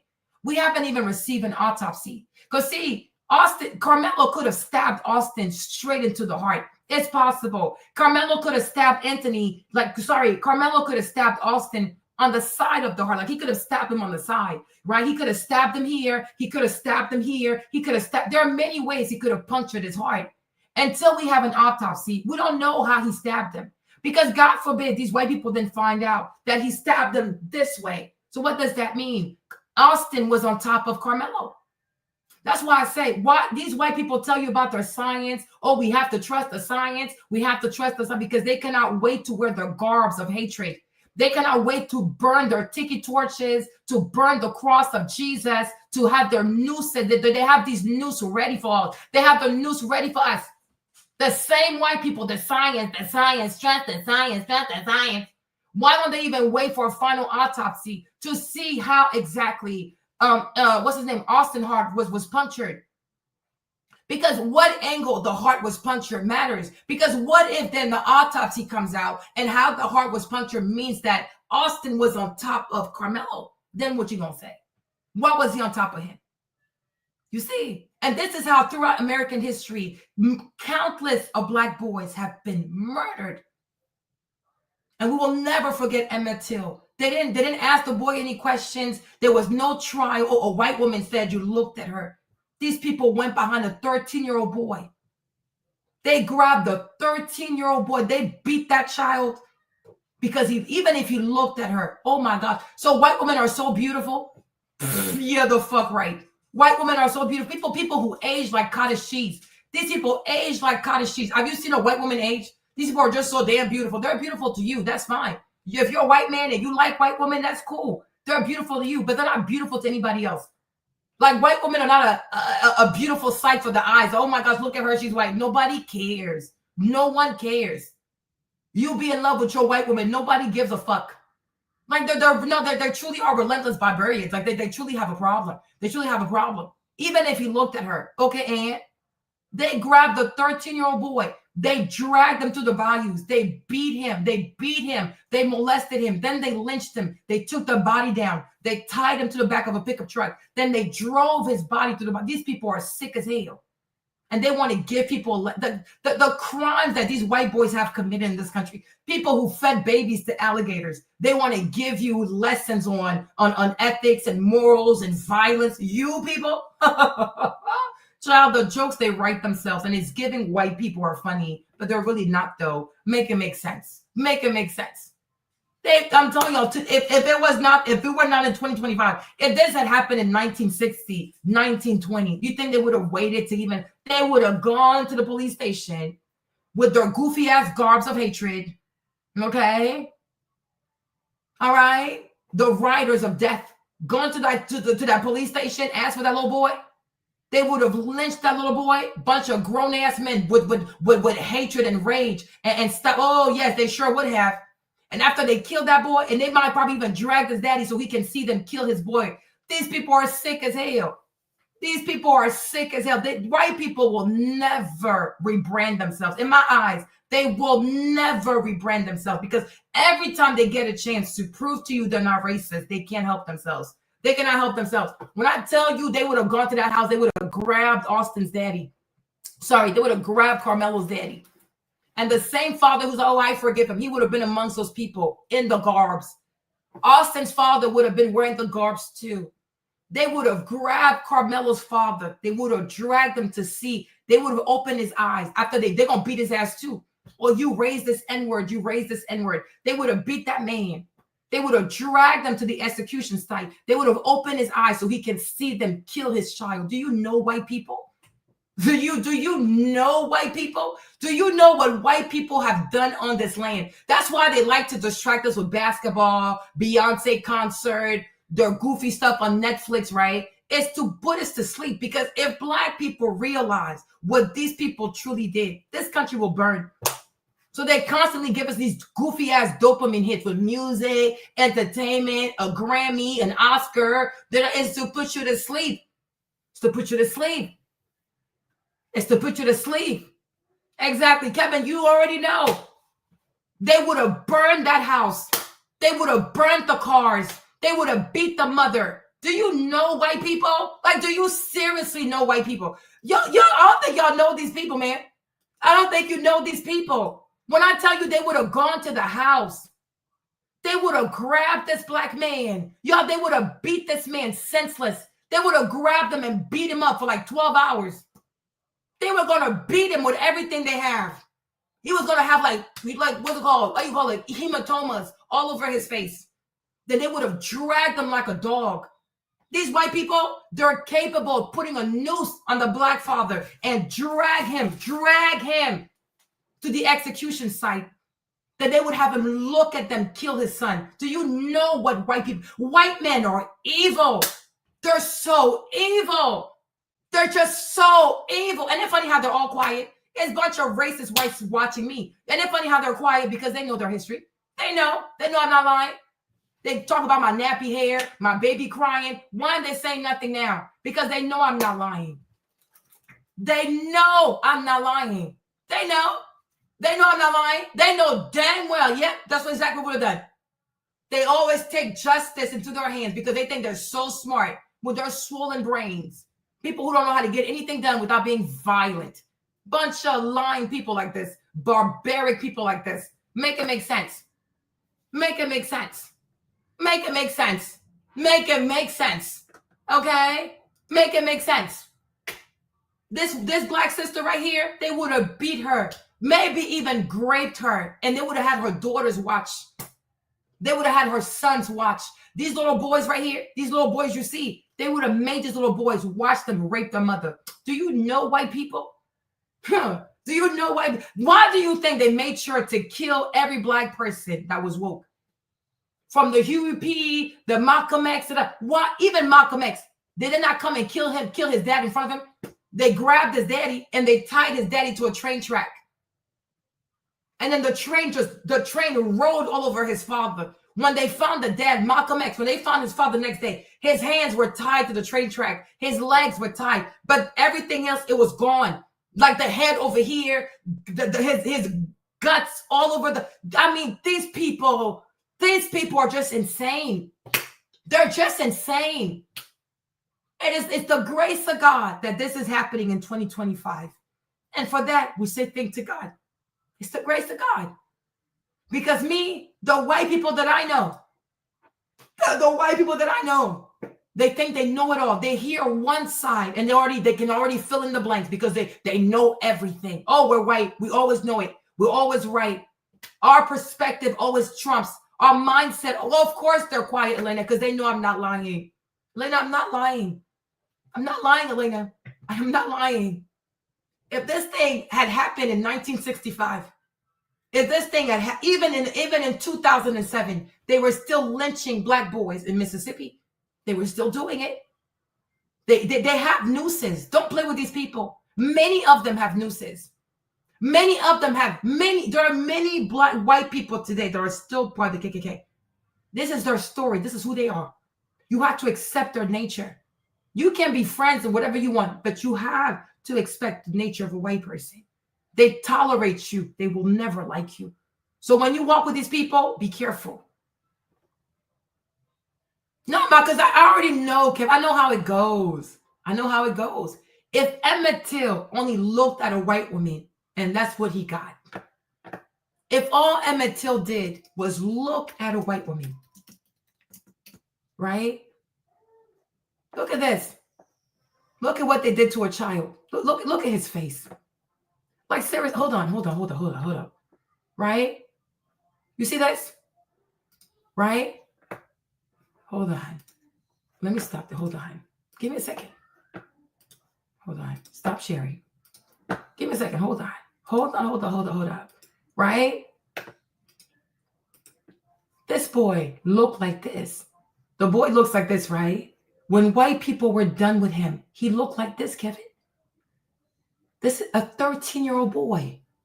So that's why I find it so funny when white people want to tell you about the crime rate, the crime this. These people are so cute. They're so adorable.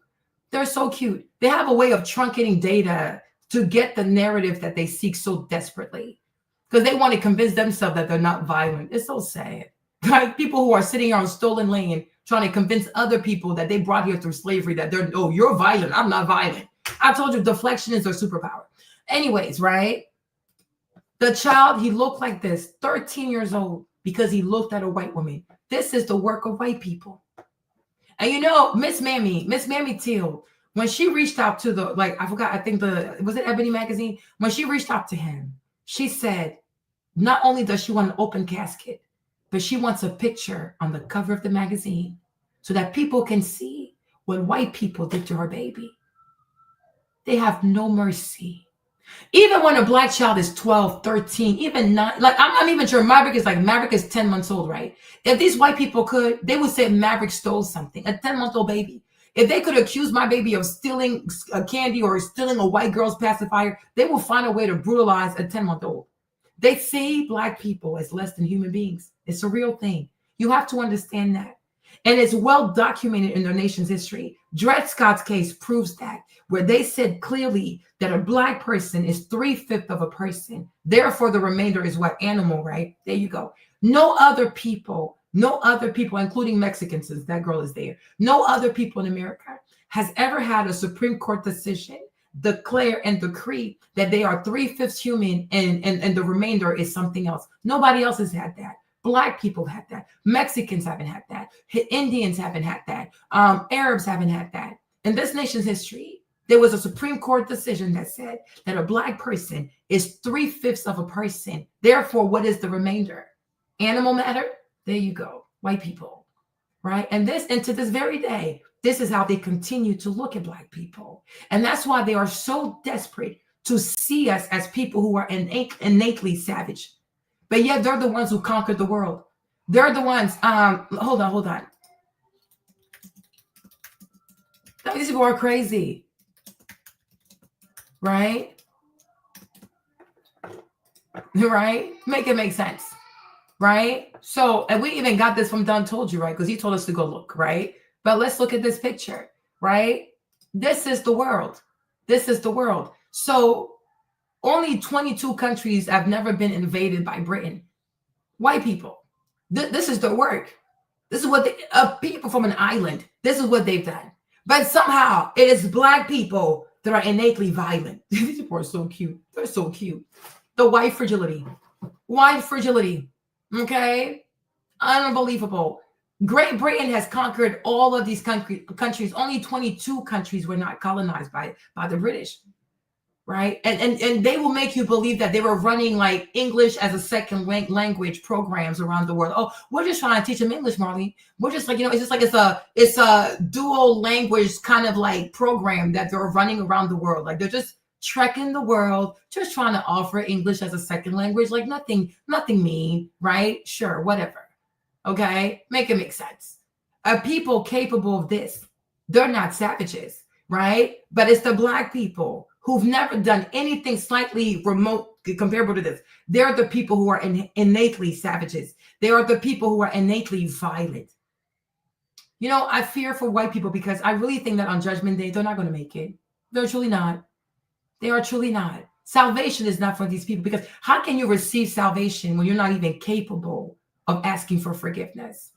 How can you receive salvation when not only you're not capable of asking for forgiveness, but you're not even capable of telling the truth and then asking for forgiveness?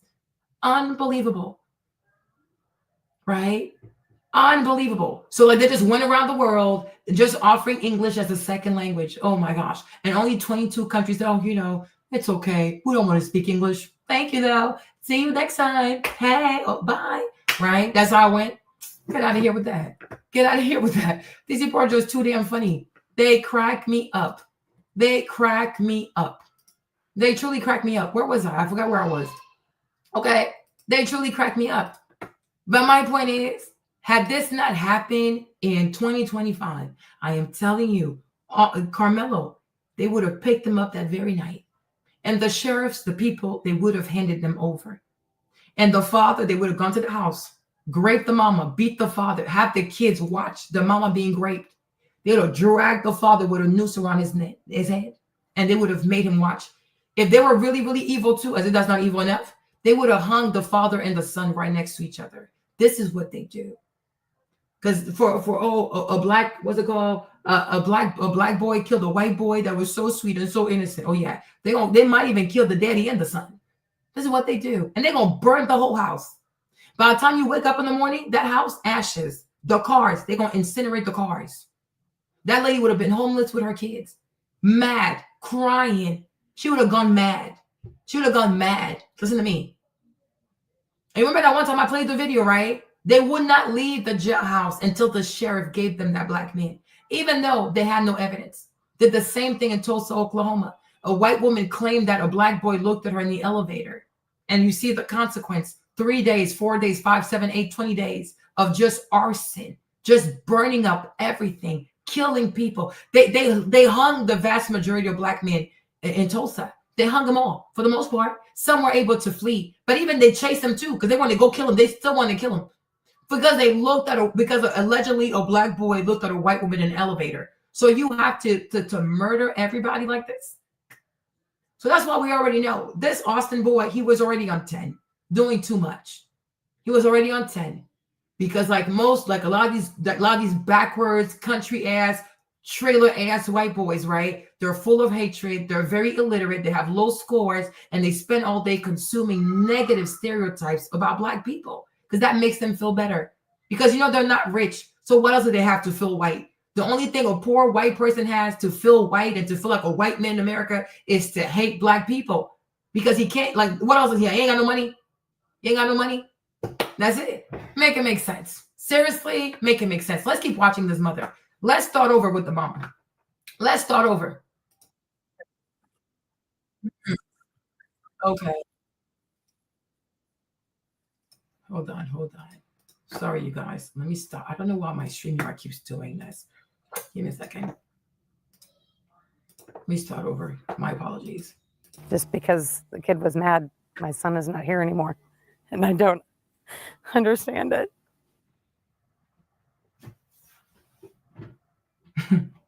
Unbelievable. Just tell me about what happened today. I don't know. I got a phone call from Hunter. He was screaming that Austin had been stabbed. I was at work, and so I drove. I work in Grapevine, so I drove up to the hospital straight away. I actually beat the ambulance there. So you were not there. You were at work. Your son called you and told you what happened, but you didn't see it for yourself. And somehow she's not realizing that it's hearsay. Oh, he was mad. He was just, he was mad. And you never thought to ask your son, but why was he mad?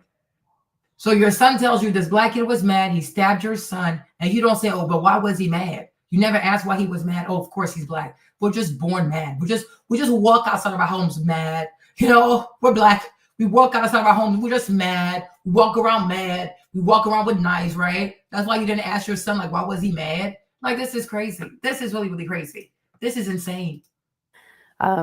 Yeah, I saw them to have him come out. He was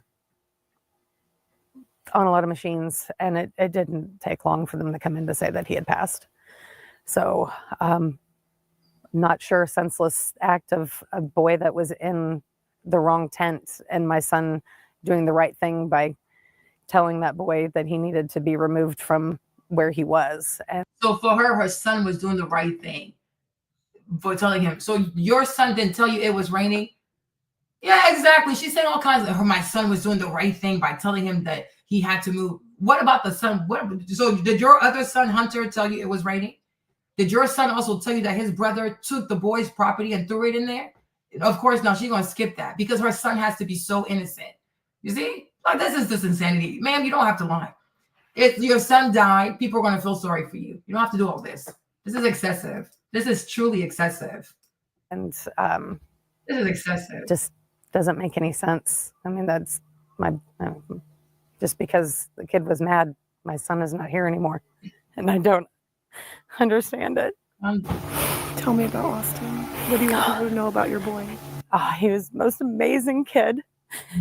Oh, an amazing kid who asked people to move while it's raining. Does that even add up? Your son is so amazing. It is raining. A boy is sitting there. The boy doesn't bother your son, but your son wants the son to he wants that boy to just leave no matter what in the rain. That's what an awesome person does. But yet they're going to tell you, oh, you see how every time a black boy commits a crime, people want to show nice pictures, as if these white mothers don't try to paint a nicer pictures of their terroristic white kids to the world. Make it make sense. Your son is so amazing, but he is triggered because somebody is sitting there while it's raining. That's what an awesome person does. An awesome person would say, hey, you can stay here, stay as long as you need. It's raining. That's what an awesome person would have said. It's okay if you stay here. An awesome person would have said, hey, I didn't get your name. What's your name again? What school do you go to? That's what an awesome person would have done. They would have tried to get to know him. Oh, why is he sitting here? Is he okay? Does he need anything? That's what an awesome person does. That's what people who are raised right, that's what they do. They seek to help. They seek to understand. If he's sitting here and it's raining, context clues. Maybe, I don't know, did your son watch Blue's Clues? Did he watch Yo Gabba Gabba? I don't know, right? But you say, oh, maybe he's here because it's raining. Like, oh, stay here as long as you need. You know what I'm saying? Like, I'm like, this is crazy. Yeah, she wasn't even there, but she knows so much. Exactly. She sounds hella clueless. Okay. Like, this is insanity. This is insanity. Okay. An amazing kid was aggressive with his twin brother over a tent. Exactly. Or called the track coach and mind their business. An awesome person would go, yeah, he's sitting here because it's raining. An awesome person would have walked over. Hey, I'm Austin. What's your name again? What school do you go to? Are you competing today? Okay, cool. That's what's up. All right, cool. Well, stay here as long as you need. As long as it's raining, you can stay here. That's what an awesome person does. And my thing is, and they from Texas? Whatever happened to Southern hospitality? Hello? Make it make sense. He was awesome. My son was an awesome person. Yeah, sure, whatever. So smart. He had college football guys looking at him to play in college. His goal was to play in college. He just wanted to play football. His life was going to the gym and working out and being a leader on his football team. And he just... A leader. That's what leaders do. That's what leaders do. They tell people to leave while it's raining. Man, please. You are crazy. This lady is crazy. Such ambitions and a drive that it's hard to find in a kid. And fun in the kid. So your son's the only one. Ma'am, there are plenty of young people who have drive. Sorry, but I don't know what the white mediocrity is going on here. I mean, maybe you're accustomed to white mediocrity because many people have drive. Everybody has. Your son is not the only one to be driven. There are many young people who are driven. Believe it or not. Okay, like this. He's just such a good spirit, and so many kids loved him. And his brother lost his best friend. They're twins, right? Yeah, identical twins. Yeah. They've been like, they are the best of friends. Like, just, I'm so worried about my son because he's gonna have to face this world alone now because he had a brother that was with him the whole time, and now he's gonna have to do it alone. And I'm just so worried about him. I really am. Was Hunter with Austin Toby? He was. They made him go away when they were doing CPR on him, but he was there when he was stabbed, and he was holding, I guess, the wound to keep it from, he was trying to save his brother. But I think he said he saw when he took his last breath and before the CPR came back in. So For what I heard, he was unresponsive for 5 minutes. They were able to revive him a little, but and I also think like that's why I think it's really good that he's going to get an amazing lawyer. I think Carmelo's lawyers, they have to ask for the trial to be moved to a different state or even a different city. The trial should not happen in Frisco because with the family doing so much with the media, any jury in Frisco is tainted. They're not going to be objective. And plus, if the vast majority of people there are white, they got to ask to take the trial somewhere else. The trial has to happen somewhere else where people are not so emotionally, driven by their tribal instinct to be white and to always be right, right? His lawyers have to ask for this case to be moved somewhere else. It has to be moved because the family has done too much in the media. They've done way too much. It's too much. It's just way too much. And it's not fair. I don't know. It needs to happen somewhere else. It can't happen in Frisco. It would be even better if it doesn't happen in Texas. And that's why I say it's really good that people are raising all this money for him because then you can have a better lawyer and the lawyer can ask for the case to be moved to a different county, a different state. But it cannot happen in Frisco. Cannot. They have tainted, because who in Frisco hasn't seen this case by now? Like, make it make sense. Like, no, it's too much. It's a wrap. We got to move this. We got to go do it somewhere else. Maybe it has to be moved. You cannot. They polluted because that's why they're doing so much like that. Like they're trying to pollute the jury. It's intentional. Like these white people, they're so easy to read. It's intentional. It really is intentional. Exactly. It has to be moved somewhere else. And it's not. And I'm like, it's going to be a very long trial because they're not going to get what they want. They're not going to get what they want. They're not going to get what they want. And it should not happen in Frisco. Exactly. Because like right now, they're tainting anybody that could be a jury right now in Frisco, Texas has seen this. And they have only consumed one side. They see the mom cry. They've seen the brother cry. They've seen the daddy cry. Right. So they're tainted. They're not going to be objective. Right. You have to go somewhere where you truly have diversity of thoughts and diversity of population. And Frisco, Texas is not the state for this trial because they're not capable of not seeing the color and the nappy hair. Like the man said, wear my nappy hair. They're not capable of seeing that. They can't unsee your nappy hair. You know what I mean? Because that's the crime chair. God forbid you don't have straight hair like a dog. Okay. So it can't happen there. They got to move this. They got to move this case. I think it was too little, too late. What can the community do for your family? They need to support the kids at the school. Austin was loved by so many people. They need to know that there's other people out there for them and not against them. And Frisco Memorial has got a football program it's in a process, and we want everybody to know that it's a family and they're there together. So, but just to put your arms wrap around the support. This is Hunter. Did you want to talk to him? Oh, man. I'm so sorry for him. Thank you. I'm so sorry. He's a good kid. Look at his size. Look at his size. Look at how much meat. Look at his neck. Look at his size. Look at the size of this boy. Look at the size of Carmelo.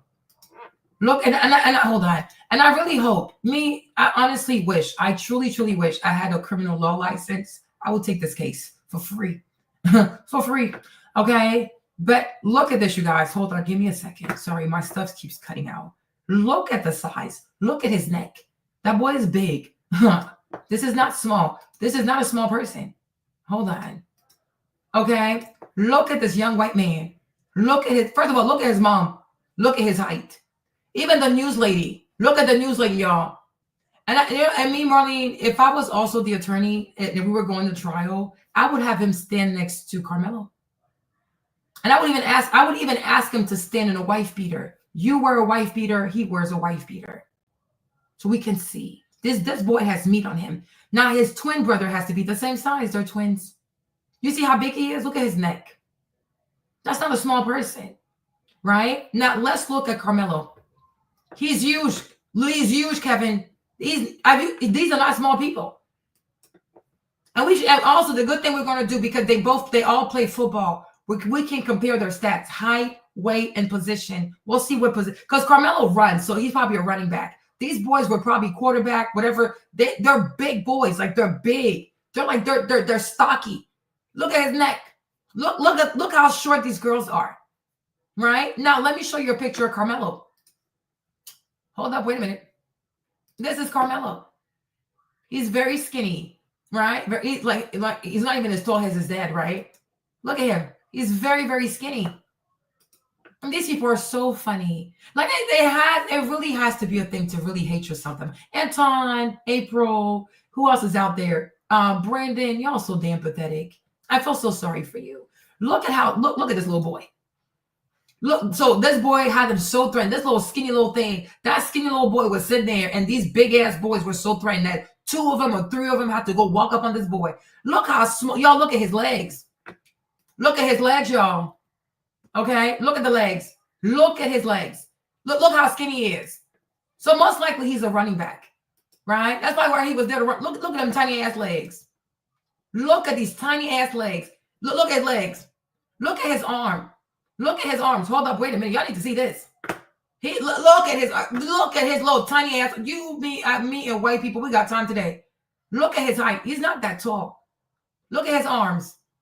Look at his forearms. Look at his neck. Look at his face. Right? Cool. Now let's go back to this other one. Let's go back to look, because he's gonna shake this lady's hand. Hold on. He's gonna hold on. Is he coming to shake her hand right there? Look right here. Look at him. Now imagine 2 of these people walking up on you in Frisco, Texas. My Lord Jesus. Okay?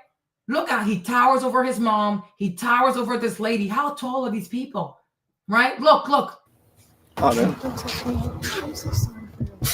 at this. Look at this. You see this? Look at his neck.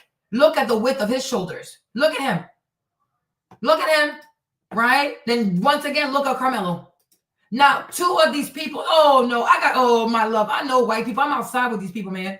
White people, I'm so ready I should have gone to law school. I should have gone to law school. But once I find out who his lawyers are, I'm gonna write my suggestion to the lawyers. I got time. Carmelo, God put this boy in my heart. I will treat him as if he was my own son. The way, if this was Trey, Stefan, or Maverick, the way I would have fought for Trey, the way I would have fought for Maverick, the way I would have fought for Stefan, I will fight for Carmelo the same way. They met the right person today. When it first happened, I didn't understand the situation. Until yesterday, when I sat down, I said, Black men are the prize. Black boys are the future. I'm outside. I am outside. Look at his legs. You mean to tell me they were so skinny? And you know, people run in shorts. Like sometimes when people who run tracks, when you run track, you're running in shorts, or sometimes you run in these long ass leggings. So they saw his body shape. They saw his morphology. They saw his physiology. They realized he was small. That's why they tried to punk him. Like, let me show you something. Let me show you something real quick. Look at Cam. Look at Cam when Cam was a teenager. Let me show you Cam Newton when he was a teenager. Let me show you Cam. Right? Let me show you Cam as a teenager if I can find a picture of him. Okay, you see Cam? Look at Cam with his silly ass. Y'all know he crazy sometime, but you'll see a big difference. You see? And Cam was a quarterback, right? Look at Cam Newton right here. Look at him, right? That's him in like what, 18, 19? Look at Cam. Look at his neck. You can tell he was big. Even when he was small, he was big. You think if Cam was sitting there, you think if 18-year-old Cam was sitting in that tent, they would have tried that shit. Cam was big. I don't know if you guys remember him because he does this goofy ass Funky Friday foolishness. I don't even know. I'm like, he's cursed. What the heck is this? Because Cam sits here, he does his goofy ass Funky Friday with them goofy ass fake ass doctors from Phoenix University with them goofy ass PhDs, right? That's why people don't take him seriously. Anybody who remembers Cam when he was playing college football and when he got to the league, Cam is big. Like, he is stocky. Like, the boy is like, he is big. Cam is big. That's why he beat those people. He never lost his head. Okay? He was always big. You see, here he is. You see, look. Here he is again as a teenager. You see that? Like him, he was big. I don't know if I can find his teenage pictures. When he was, you see his arm? Look, let me show you something. Hold on. You're gonna see what I mean. You're gonna get my point real quick. Let me find him as a teenager. Hold on. Wait a minute.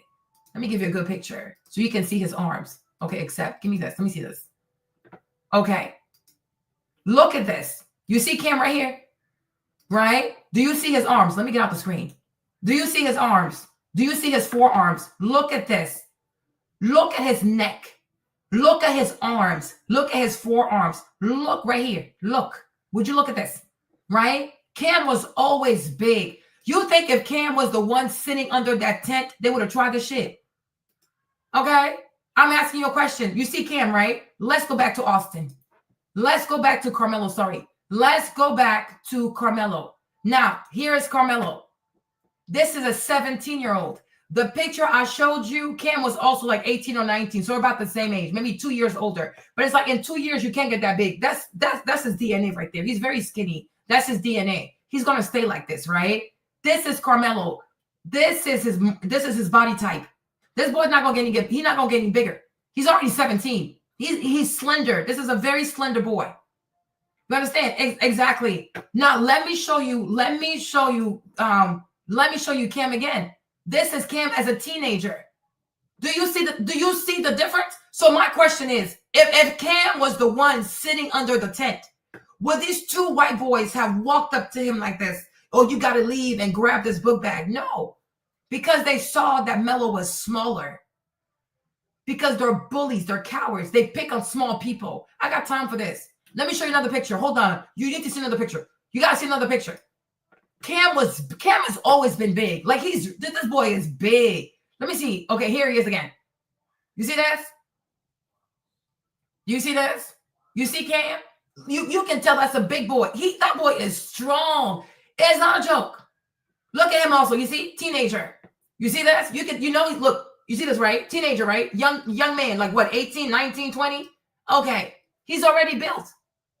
He's already built. You see? He's already built. Because he does, you see, there's this goofy ass funky Friday stuff that messes him up. Cam was always, when I was in high school, I used to think he was so cute. Oh my gosh, I used to think he was so freaking cute. Like, what a cutie pie, right? But do you think if Cam was the one sitting under that tent because it was raining, I'm asking you an honest question. You think these white boys would have tried to punk him like this? Well, you got to go. They wouldn't have dared. They wouldn't have dared. Exactly. He's big. Exactly. If the races were reversed and two black teams that were 6'4" pulled up on a white team that was 5'8", and they will be saying free Carmelo too. Exactly. Oh, Cam was so cute. I used to have a crush on him. Okay. Well, maybe they would have, but I'm just saying though, I don't think they would have though, because Carmelo is very small. He's very, very small. Look at him. Look at his legs. He's very tiny. He's a tiny person. And that's why, that's why I, Marlene, because sometimes also I'm not happy with black people all the time. I think there are things we can do better. But I do feel like even if you believe that sometimes we do too much, a sincere black person will always try to, like, you got to give it your all when you're looking at a case. You can't just, look, it's them again. Because that also makes you white supremacist. Your skin can be black, but you can be white supremacist inside. We got to take our time. And we really have to dissect this because we were not there. So we can't be so hasty. Oh, well, he must have done that. Why? Were you there? But now I'm showing you his legs. I am showing you his legs. Look at his legs. Right? Like, look at his morphology. The boy is a tiny boy. So I don't understand why he even had a knife, because he's small. And how do we know he hasn't been bullied before? I don't know. Right? Now go back to this video. Hold on. Go back to this video. You can see this boy is very stocky. So now it's two of them walking up to him. And we know they didn't ask respectfully. We know they did not ask him to move politely. Because, it's raining, but I'm going to ask you politely to walk in the rain. So we know they were aggressive. But that's a big-ass white boy. So now it's him and his brother. It's two big white boys like this walking up on this little skinny-ass little black boy. He looked like Betty Spaghetti. Okay? Have you seen his legs? He looks like Betty Spaghetti. These white boy felt so threatened. They saw a black boy with them skinny-ass legs, and they were so threatened because that boy looks like Betty Spaghetti. These big-ass boys, these boys are like 6'4", a good 200 pounds, full of muscle, okay? But they got scared. Oh, my Lord, they were so scared he had to leave because he posed such an imminent threat. This boy probably don't even weigh more than 120 pounds. And they were so scared. They will never, because black kids are raised right. That's why they're so mad. Two huge black boys would never do that to a scrawny white boy. Okay? Yeah, he probably got bullied before because he's small. He's for a 17-year-old, he's very small. You would think he was 15. Or maybe like if you didn't know better, oh, maybe he's 15 or 16. Like he's small. He's a tiny person. Look at his face. I would never think he was 17. I'm like, John, how old are you, baby? Are you in middle school? Right?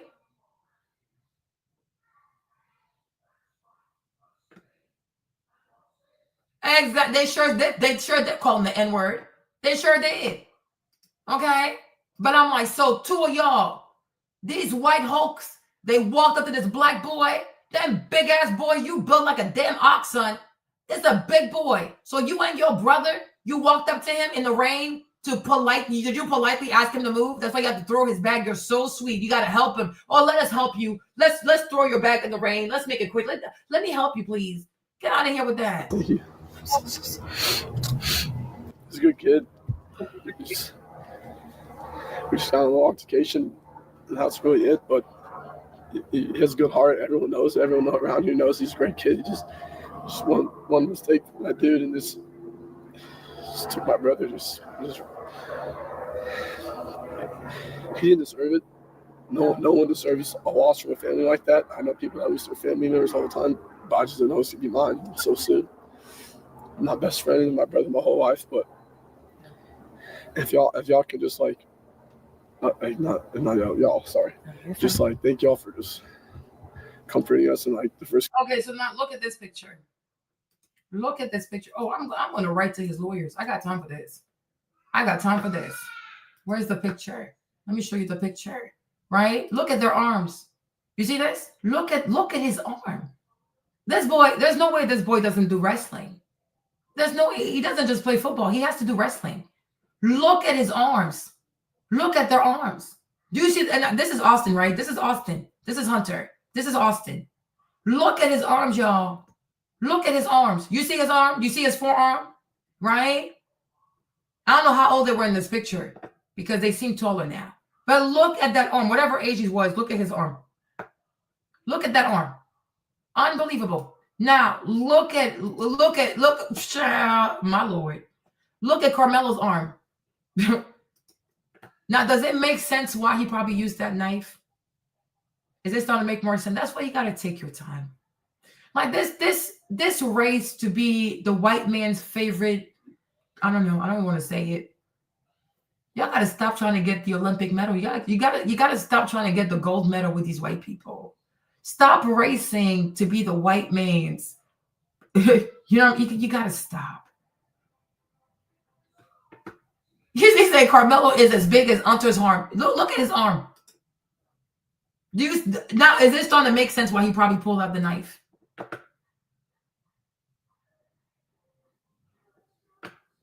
Exactly. She said his brother probably saying to himself, if only they had not picked on Carmelo, but they would never reveal those thoughts. Exactly.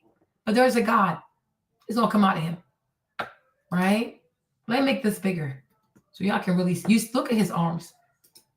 And I wish, and I'm like, if I was a lawyer, I would measure, I would grab a tape, for the clothes, I would grab a tape measure. I would measure the circumference of his pecs. I would measure the circumference of his forearm. Austin is dead, so we'll take his brother. And you would see. Now imagine two people like that coming behind you. Like I said, we have to wait for the autopsy because I want to see at what angle was the heart perforated. I want to see. Because if it happens that Carmelo was on the ground and Austin was on the top, we shall see. But boys that big like that, they do wrestling too. They take wrestling. They wrestle. Okay? But this is Carmelo's arm or his arms. This is look at his little forearms. He got arms like mine. And then this is Hunter. And what's his name again? Austin. Look at their arms. Look at their arms. So you mean to tell me these boys felt threatened by this little skinny, they felt so threatened by this skinny ass little black boy. Look at their arms, y'all. For real, for real. Look at these arms. Look at their arms. Look at this. Look at them. Like these people are fit. They're fit. They're very, very fit. They're some big boys, right? They're bullies. They're truly bullies. They did not feel threatened by this boy. It was just power move. Let's just get this boy out in the rain. Unbelievable. This is crazy. This is really crazy. Hold on. My thing stopped. Hold on. Oh, he's big. Yeah, Hunter is bigger than am I here? What am I doing? Hunter is bigger than no, sorry, Austin. Austin, the one who's deceased. Austin is bigger than Hunter. So imagine if Hunter is that big, imagine Austin. My Lord. My Jesus. My Jesus. Child. My Lord. You see? Because this is Hunter. Sorry. This is Hunter. This is Austin. Look at his face. That's him. He's very cute. He's a cutie. With a bad temper.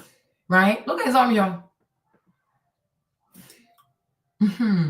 Jesus Christ. You see, if you have a good heart, God, He's going to show you the way. It's not that hard. You don't have to be. Yeah, Austin is bigger than Hunter. Yeah. And probably when they were babies, like when they were in the womb also, he was probably bigger. He's probably born bigger. He probably took more of the resources in his mama's belly. That's the bigger twin. That's why the other one follows him around, because he's the bigger twin. He's massive. You know? But Hunter is the little smaller one. And then Austin is the bigger one. He's the bigger of the twins. You know? And then here's your boy Carmelo. Very skinny. Very, very skinny. Very skinny. My Lord. Just like, not y'all, sorry. Just like, thank y'all for just comforting us in like the Frisco area has been comforting my family and me. And I just really appreciate everything that everyone's done. It's just, it's a really hard loss, but we're gonna get through it with my family. So we'll just stay together. I mean, our relationship is really the tightest I've ever seen in somebody, like between two human beings. I mean, he said their relationship is tight. So therefore, when his brother ran up on that boy, he was right behind him. And the thing about him, it was his body language, because he keeps looking down when he's talking. So I feel like he's trying to lie. He's actively lying because he keeps looking down. That's why they got to ask this boy the same question over and over, see if he remembers. You'll see. Look at his eyes. Look at his body language. These people are crazy, man. We did everything together. Clean the dishes together. Do the artwork together. Sports. You name anything in the world. So you both jumped this boy together. There you go. They told you. They do everything together. And of course he was there because he grabbed his brother when he was like, you know, suffering. It's always us two and one thing. So you're always just basically one person. You guys just a few minutes apart? 4 minutes. Austin was first by 4 minutes. He got stuck in me. So technically your bigger brother. Yes, ma'am. There's a lot of big brother stuff around. He's always on my back. Even if I'm in the wrong, he'll always take my side no matter what. It's just really heartbreaking to see someone that. He said if it's in the wrong, his brother will take his side no matter what. Okay. There you go. They're bullies. So y'all don't correct each other like, oh, don't do it. Y'all just take each other's side because you're twins. Well, there you go. There you go. There you go. No matter what. There you go. So even right now, you're willing to lie so people can see your brother in a good light. There you go. There you go, y'all. There you go. No matter what. Y'all don't fear God anyway, so. Not cares for you that much and does everything even by your side no matter what. Just pass away like that. Your mom told me that you were there. Yes, ma'am. If you don't mind, what happened? There was this kid, before I knew his name now, this kid was sitting under our tent at. You see? He said he was sitting under their tent. He never said he was attacking us. He never said he was harassing us. He never said he stole from us. He never said he tried to flirt with us. He never said he was playing music loud. He was just sitting under their tent. Unbelievable. See, look. He's replaying it all in his head right now. Look. These people are crazy. before I knew his name now, this kid was sitting under our tent at track. We asked him to move. He started getting aggressive and talking reckless. You see how he omitted that it was raining? You see how he doesn't say it was raining? Because he wants his brother to seem innocent. He told you, no matter what, they have each other's back, even if that includes lying. Oh, the kid was asking, he was sitting under our tent, and we asked him to move. And he started talking reckless, just like the mom. She said, oh, he was mad, and now my son is dead. But were you there? Oh, no, I was at work. My son told me I wasn't there. I was at work. So everything you're saying is hearsay. So why are you even repeating it? You know, I wasn't there. I don't know what happened, but my son told me he was mad. Did you ask your son why the kid was mad? Of course not. Why would she? White people, they're always right. Unbelievable. Yeah, he's lying. But why would he admit that it was raining? You know, oh no, he's so flustered, so he forgot that detail. But that detail is everything. Because if you don't say that it was raining, people will believe that he was just sitting there to cause trouble. Because he wanted to be antagonistic. Because I'm like, what? Because it's true. Because even me, when I heard it, I was like, but why is he sitting there? I was confused, right? I was confused. You know, I was confused. I was like, yeah, why is he sitting there? Right here, like, so this is so like y'all fighting this boy over this. Like, this is crazy. And maybe it was raining so bad. That's why this tent looks like this. I don't know. Was it raining that bad that this tent almost got flipped over because it was raining that bad? Well, that explains why he needed cover. I really don't get that. What's the problem? Like, what's the problem? Did he take anything from you? Did he steal anything from you? No, he was just sitting there. He was sitting there. Exactly. And you know, and the thing, because I had heard somebody say that one coach told him he could sit there. That's why he sat there.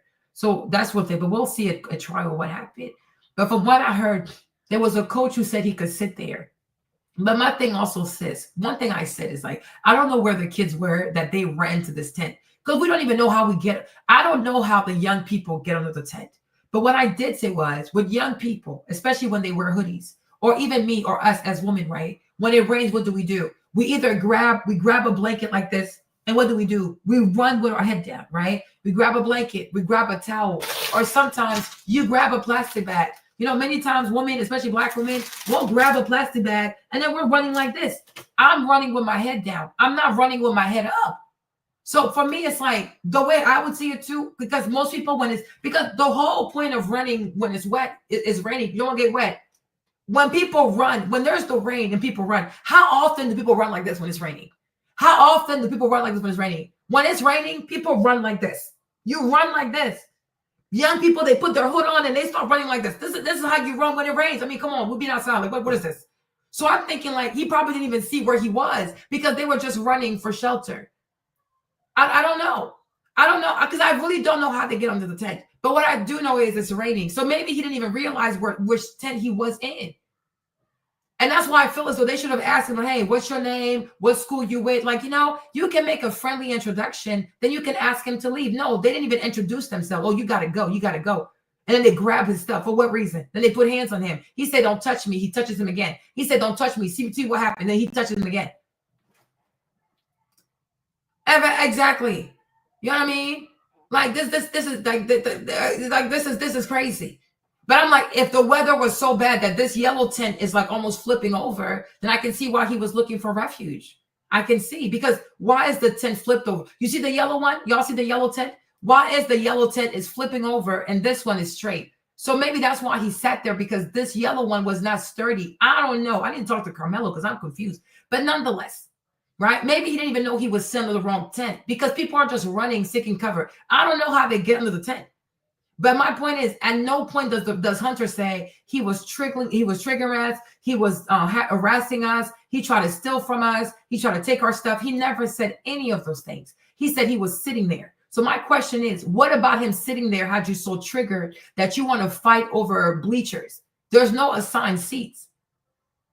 These are not even like seats. We're not at a stadium, okay? These are the goofy ass tracks at the school. These are bleachers. The bleachers don't belong to y'all. Your tent might, that's private property, but the bleachers don't belong to you. So why does he have to leave the bleachers? They don't even have a permit. Do you even have a permit to put your tent up like this? You don't. So why don't you just grab your tent and move? You can move. Why do you have to touch him? And why do you have to touch his property and throw his property into the rain? I am very confused right now. I am seriously confused. Oh yeah, all of this for a goofy ass tent that costs $20. Doing too much. That's how you know they're poor. They don't come from money. They're fighting over foolishness because they just want to look for trouble. Yeah, why didn't the twins go and ask the coach to handle it? If they were so about it, that would make more sense. No, because they're bigger and he's smaller, so they're trying to bully somebody. Okay, and they're on the bleacher too. Nobody's looking up, and everybody's looking up, down, and forward. Exactly. Like, what is this? So they were so huge, there wasn't enough room under the tent for them. So Carmelo stuck out like a sore thumb. Okay. Was that the tent? I think so. I think so. Now, I don't know. I would assume he sat under the black and red one because the yellow one is flipped over. So maybe that's why he didn't sit there. Because I'm like, so maybe it was raining that bad. So that's the tent that was only solid. I'm like, okay, that makes more sense because this tent, y'all see the tent, right? The yellow one is like flipped upside down. So I'm like, was the weather that bad? I don't know. But this one seems like it's the most sturdy one. So maybe that's where he was. But I'm like, so he, like, even if he sat right here, like this is also a problem. If he sat right here, it's a problem. If he sat right here, it's a problem. They're that triggered. If he sat right here, also, it's a problem. Like, what is this? This is so mean. Like, this is so unnecessary. And somehow he don't have anger problem because he's dead. So therefore he don't have anger problems. Somebody can't really sit under your tent if it's raining because they're black. Whatever. This is it. This is the tent right here. This little skinny black boy had them so triggered like this. I don't know. Maybe. I don't even know. I'm so confused. But I'm like, either way, these tents, they cost $40. It's not a big deal. It's not that deep. It's not that deep. Did he take your stuff? Did he insult you? Did he harass you? Did he steal your stuff? Was he there playing loud music? Was he there using profanity? No, he was just sitting there. So then why are you so triggered? Maybe they want to steal his stuff because he does have a nice car. He has a Lexus. He has a Jeep Wrangler. So maybe who knows? Who knows? Because they don't come for money. So anything is possible. Anything is possible. Because this is excessive. This is really excessive. Like, what the heck? You can't sit under a tent when it's raining? What the hell?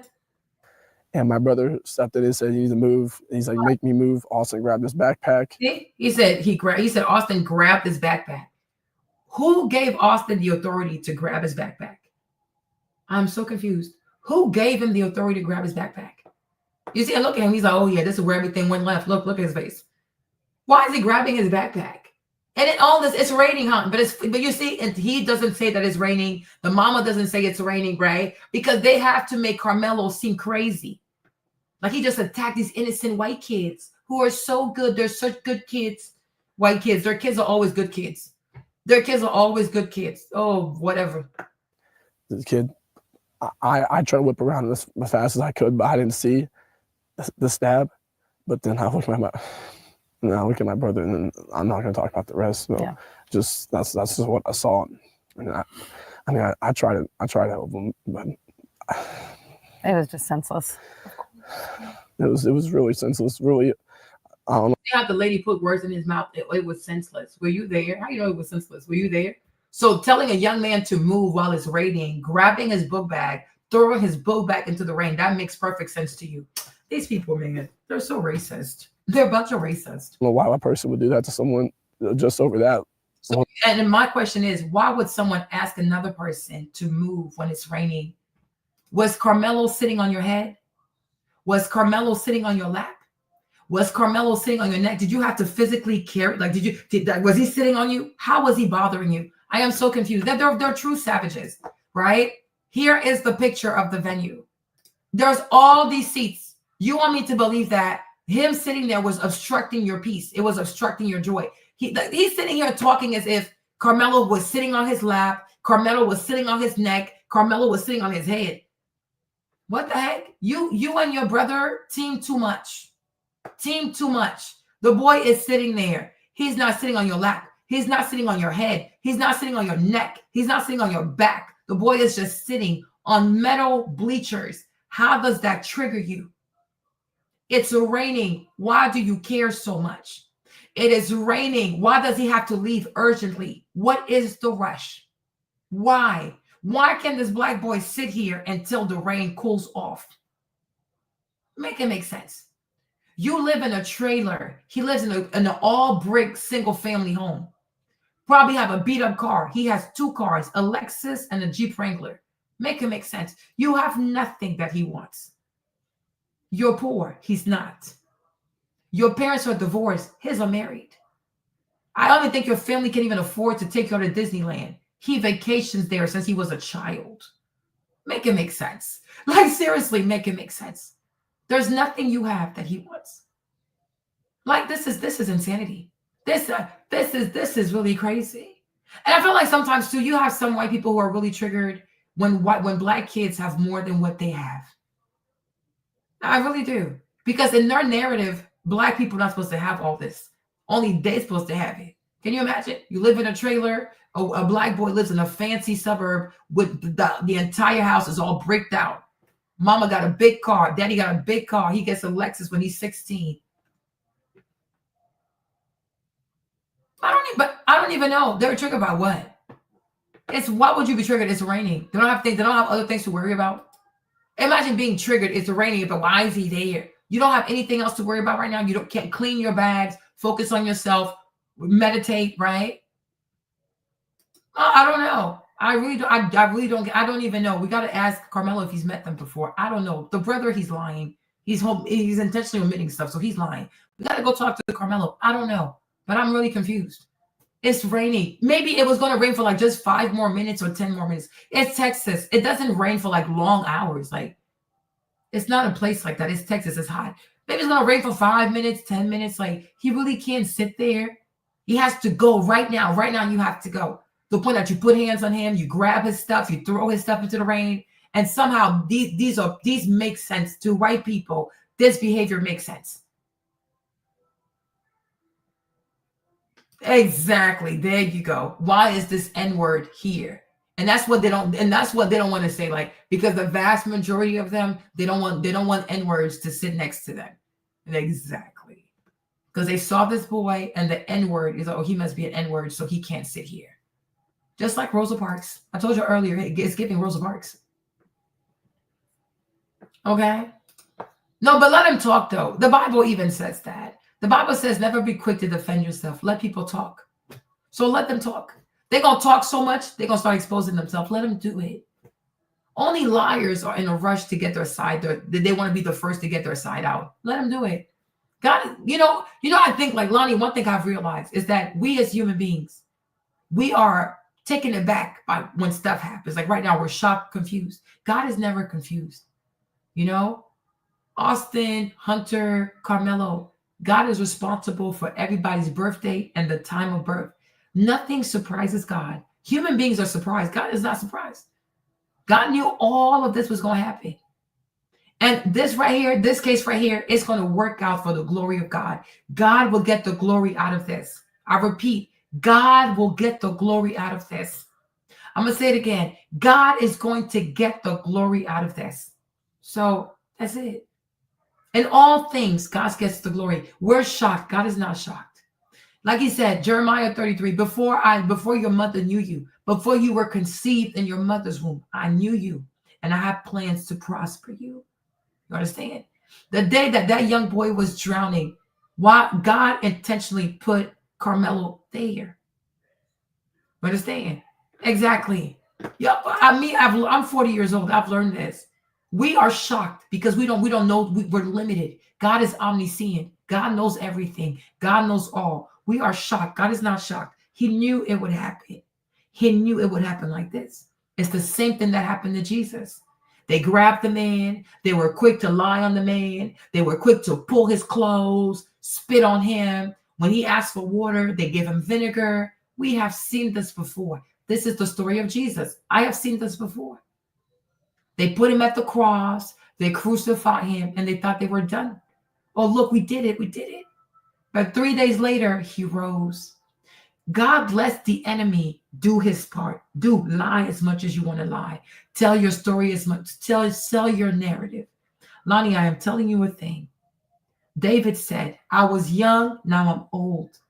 Never have I seen the righteous forsaken, nor his seed begging for bread. You understand? In all things, we have to honor God, right? In all that we do, we have to honor God because he is a defender for those who are persecuted. God is a lawyer for those who don't have the law on their side. God is a voice for the voiceless. You understand? All right? Exactly. All right? So don't worry about this. If he was 14 and he had enough to save a 10-year-old, God will pay him back. And that's why I even feel like this fundraiser is God's way of saying, I got you. I got you. Understand? The Bible even says, I'm going to show you. Hold on. Wait a minute. Y'all got to see this. Y'all, we know we're godly people, so we got to call God. Okay? Even in prison, Joseph was favored. Okay? Let me show you a passage. Okay. So you see this, right? Yes, the Bible story of Joseph states that even while in prison, he was favored. The Lord was with him, showing him favor and kindness. So the prison warden entrusted him with the care of all the prisoners.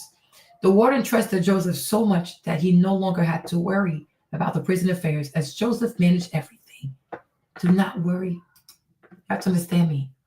God has his people everywhere, even the prison. God has his people everywhere. You see, for Malcolm X, God had somebody waiting for him in prison. Did he not? Okay. When he went in prison, when Malcolm X goes to prison, and when he comes out of prison, is it the same person? No, because God had somebody waiting there. God has people everywhere. That's why it said, Psalms 23 says, although I walk through the valley of the shadow of death, I fear no evil.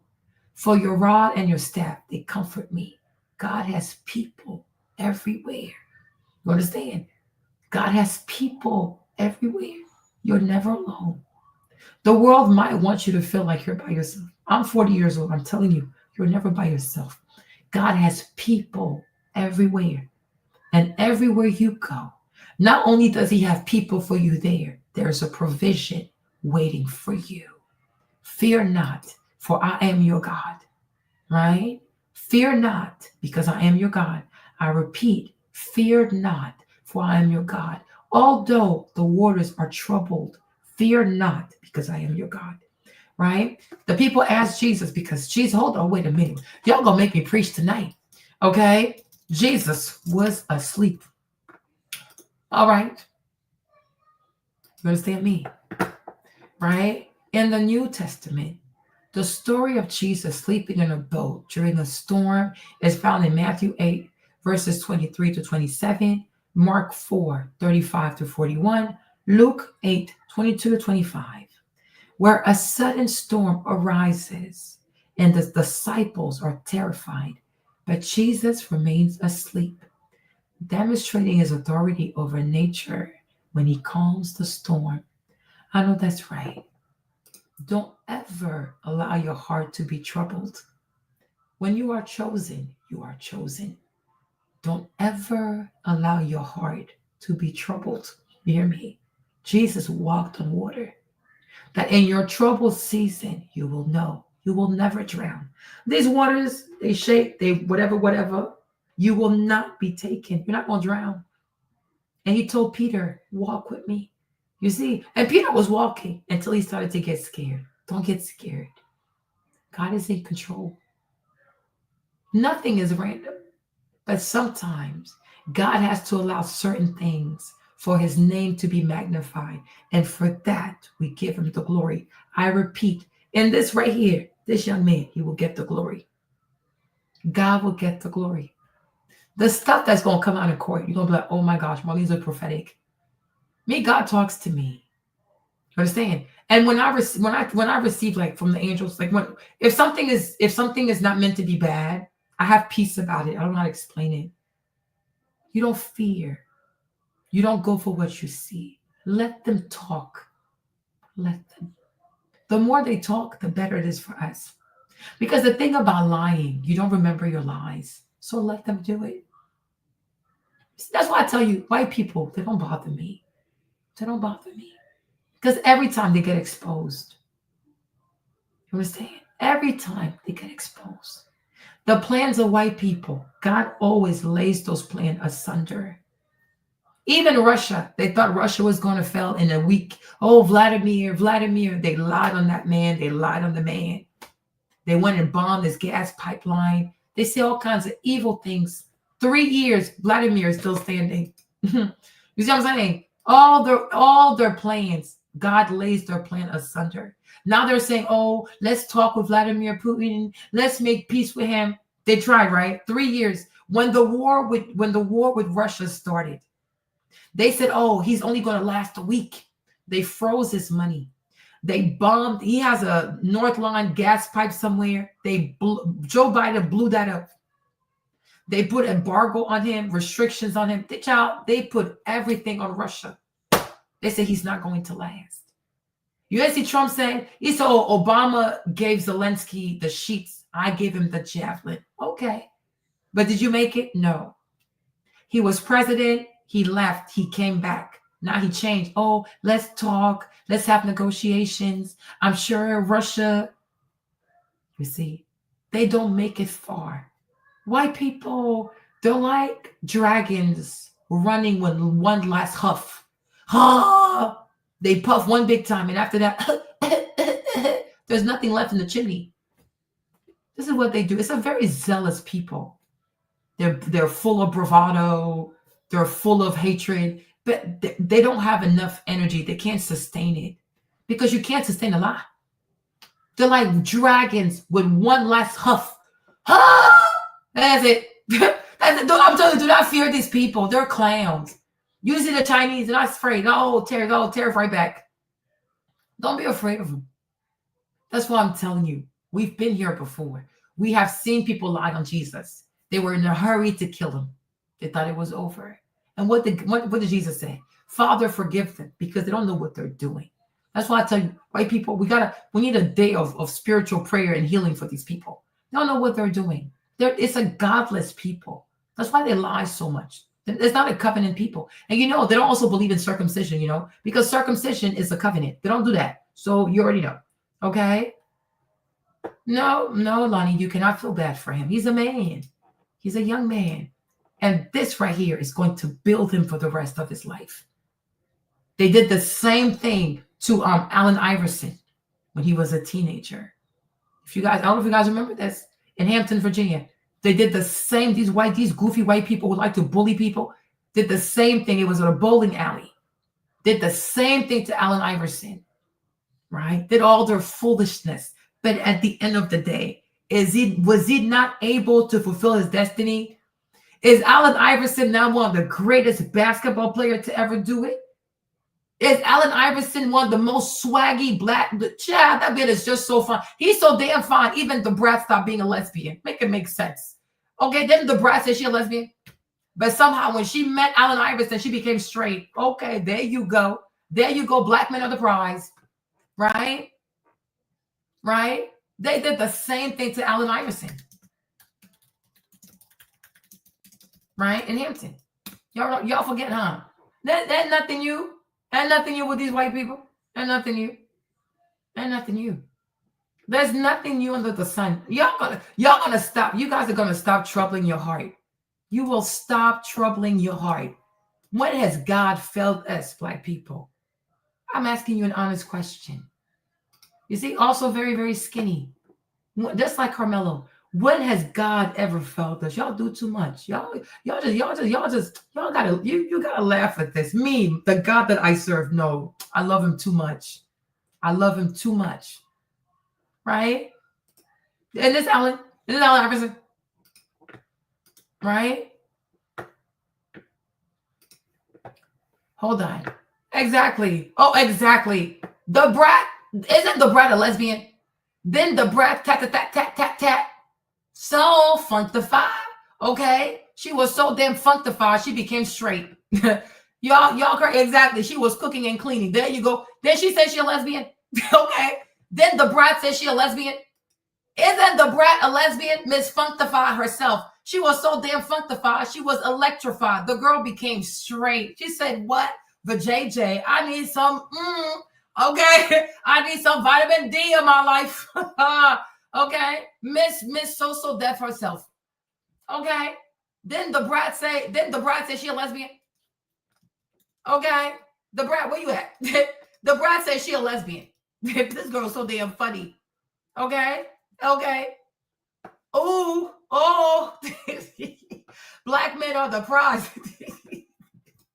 I can't. This is crazy. Okay. Then she said she a lesbian. The brat. Didn't you say you a lesbian, sis? I thought you was a lesbian. Miss So Deaf herself. Miss Functify herself. Right? Is she a lesbian? I thought she was a lesbian. Huh? Then she said she was a lesbian. Right? Okay. Says that she was cooking and cleaning for the black man. She was cooking and cleaning for the black man. Lord have the mercy. Lord have the mercy, child. Lord have the mercy. Okay. There you go. There you go. There you go. Okay. Who's the Gemini? Who? Alan is a Gemini. AI is a Gemini. Oh, I can see why I love him so much. You know I have a thing for Geminis. Lord Jesus. Lord Jesus. Lord Jesus. My StreamYard keeps dropping. Is he a Gemini? I don't know. What's his birthday? Let me see. Let me double check. What's his birthday? Right? Y'all, the brat became straight. She went from being functified to being electrified. This lady became straight. She started cooking and cleaning. Because that's how much she was in love with him. He's so fucking cute. Allen Iverson is the cute. Oh, this man is so fine. Okay. So they did all of this. But ultimately, he's one of the greatest basketball players of all time. Ultimately. You see, these white people, they can be so agitated that they will never stop your destiny. They will never. But sometimes as a young boy, you got to go from being a young boy to a man. Carmelo's going to be okay. He's going to be okay. God has people everywhere. He's going to be okay. Don't worry about it. It's going to forge character in him because he needs to know what this world is really about. So he's going to be great. He'll be great. I'm not worried about it. This is small stuff. This is small business. This is small. Oh, please. Yeah. Like, this is like, I'm like, child, she started cooking and cleaning. Yeah. So, exactly. Things may not happen the way we wanted, but God never fails. Y'all, he never. And David told us that. I was young, now I'm old. Never have I seen the righteous forsaken, nor his seed begging for bread. That's all you need to know. That's all you need to know. Although I walk through the valley of shadow of death, I fear no evil. For thy rod and thy staff that comfort me. You anoint my head in the presence of my enemy. What are you scared of? What are you scared of? I'm like, what do you even what the Bible said about every tongue? Hold on.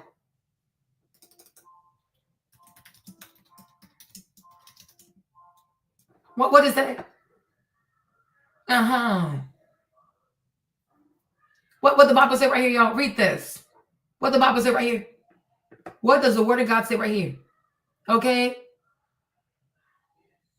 Isaiah 54 verse 17, which states, no weapon that is formed against you shall prosper, and you shall refute every tongue that accuses you. Y'all need to go back and read your Bible. I don't know what this is. Y'all got to go back and read your Bible. We're not doing this. You got to go back to the word, y'all. Y'all got to study your word. I told you. I used to read the Bible for fun. I was such a nerd. Man, I used to adore reading the Bible. Right? Okay. Let's read the King James Version. Let's read the King James Version. No weapon that is formed against thee shall prosper, and every tongue that shall rise against thee in judgment thou shalt condemn. This is the heritage of the servants of the Lord, and their righteousness is of me, said the Lord. There you go. Now let me read the NIV version. Okay. No weapon formed against you will prevail, and you will refute every tongue that accuses you. This is the heritage of the servants of the Lord, and this is their vindication from me. Okay, declares the Lord. So the Bible, even God is telling here, your inheritance involves you refuting anybody who wants to speak ill, lie on you. It is your inheritance. God has given it to you. Use it. Why are you scared? Why are you scared for? Please, please. We've been outside. This is nothing. They did the same thing to Allen Iverson. Here he is. Yes, he was right there. Did the same thing to Allen Iverson. Here he is. Did the same thing to Allen Iverson. Understand? This ain't nothing new. But did they stop his future? Did they stop him from being one of the greatest basketball players? And all these white people, these goofy ass, what did they do with their lives?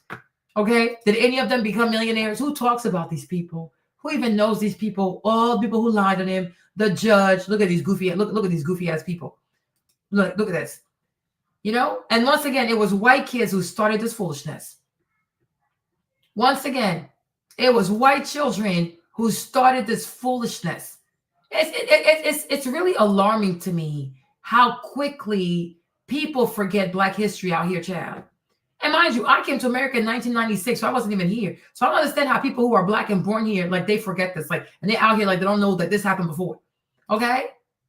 But Allen and his friends, because they went to a bowling alley, and then these white boys started picking a fight. You see, white people, they like to antagonize because I don't know what they think, oh, we can beat up everybody. But they met their match. So Allen and his friend, they whooped their asses. Now they're crying victim because they didn't win. Because they don't know how to take their lick. They start shit and don't know how to take their lick. They whooped their ass because they started it. All of us are, oh, they're thugs, they're this, they're that. And nobody ever talked about these white kids who started the foolishness. The white kids started it. They started the fight. They just finished the fight. And that's the problem with them. Right? They're a bunch of bullies. You even see it with Trump. Oh, I'm going to put sanctions on China, but China should not retaliate against me. How are you going to tell somebody not to defend themselves? Are you actually okay? So he wants to put tariffs on them, but they should not put tariffs back. Like, they think everybody out here is just so scared of him. He's like, no, I'm putting tariffs on you too. Leave me alone, you weirdo. But this ain't nothing new, y'all. They did the same thing to Allen Iverson. But my point is, ultimately, nobody remembers any of these losers. Nobody remembers any of these agents of chaos. None of them became rich. None of them left Hampton. None of them became anything. Nobody knows these people, right? Nobody knows these people. But when it comes to Allen Iverson, do these white people, do they have a picture like this? Do they have a picture like this? Right? Okay? Make it make sense. Do these white people, do any of these goofy ass white people have a picture like this? Where you're playing against Michael Jordan, the GOAT? Do they have any pictures like this? No, they don't. You're going to be great regardless. And they're going to be at their goofy ass house, their goofy ass trailers, watching you from their tablet, their Cricket mobile phones, their whatever, what is Cricket, Boost mobile phones. You're like, damn, is that the Black boy whose life we try to destroy? Yeah, doing big things. Make it make sense. It's God's favor. It never makes sense. Sit there and observe. When God chooses his anointed, what you going to do about it? Nothing. What God says, that's what's exactly going to happen. Nobody can stop God from doing what he's going to do. But I'm going to look at Allen Iverson, though. He's the GOAT, playing with the GOAT. These images are iconic. No one can stop your destiny. Nobody. No. Okay? So be quiet. Like, why are you scared of you people? Anyways, let's finish this video because it's so painful. Oh, Lord. Let me watch this video.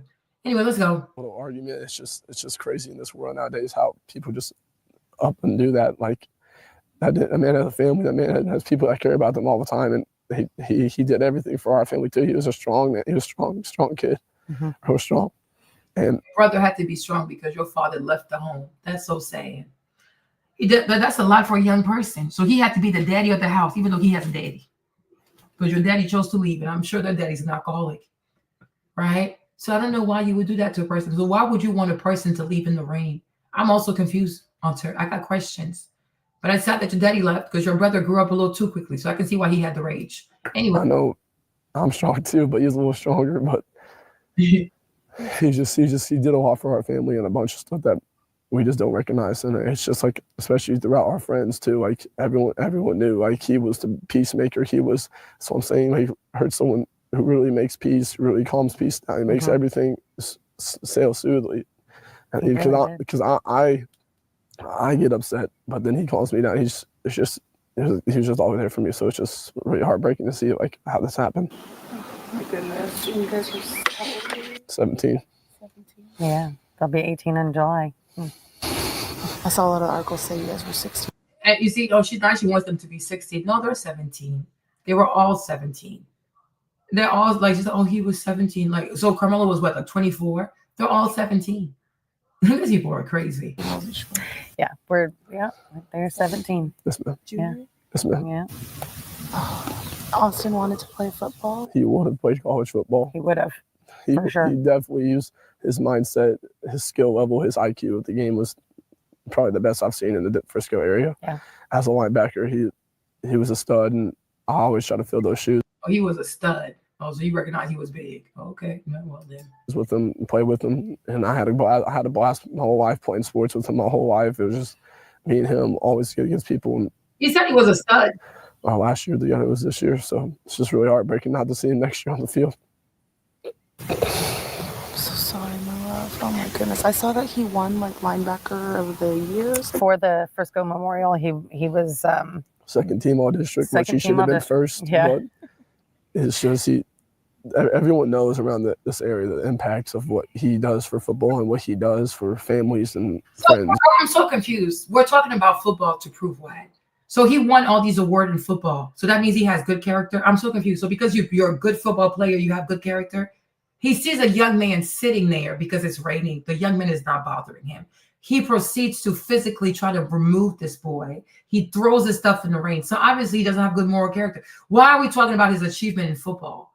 Like, I'm so confused. So you can be a good athlete and be an asshole. Like, what does that like? I'm confused. Like, what's the correlation? He was a good football player. He was a good football player. He had a good IQ of football. Okay. But did he have good social IQ? Obviously not.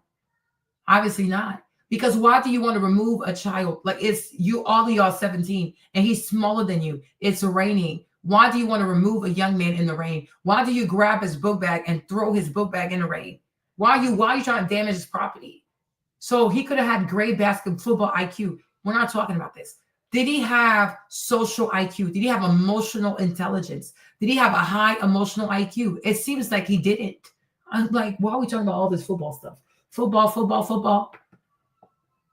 Like, this is crazy. Like, football. What are we doing this? This is crazy. It's like he's just a great guy overall to be around. And as long as you're white, he's a great guy to be around if your skin is white. Okay, let's move on. Hard worker. Extremely. It's just really hard. It's just really hard to see someone go like that just for like recklessness.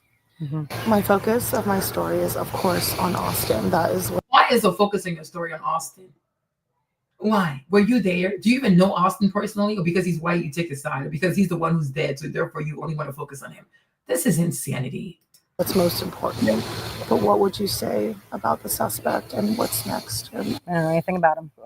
We have nothing to say. I've never met this kid until right then. It really was under 30 seconds, this altercation. I've never met this kid in my entire life. But you never met this kid, and you were so triggered that he had to move. Like, so all this happened in 30 seconds. This is insanity. Allegedly 30 seconds.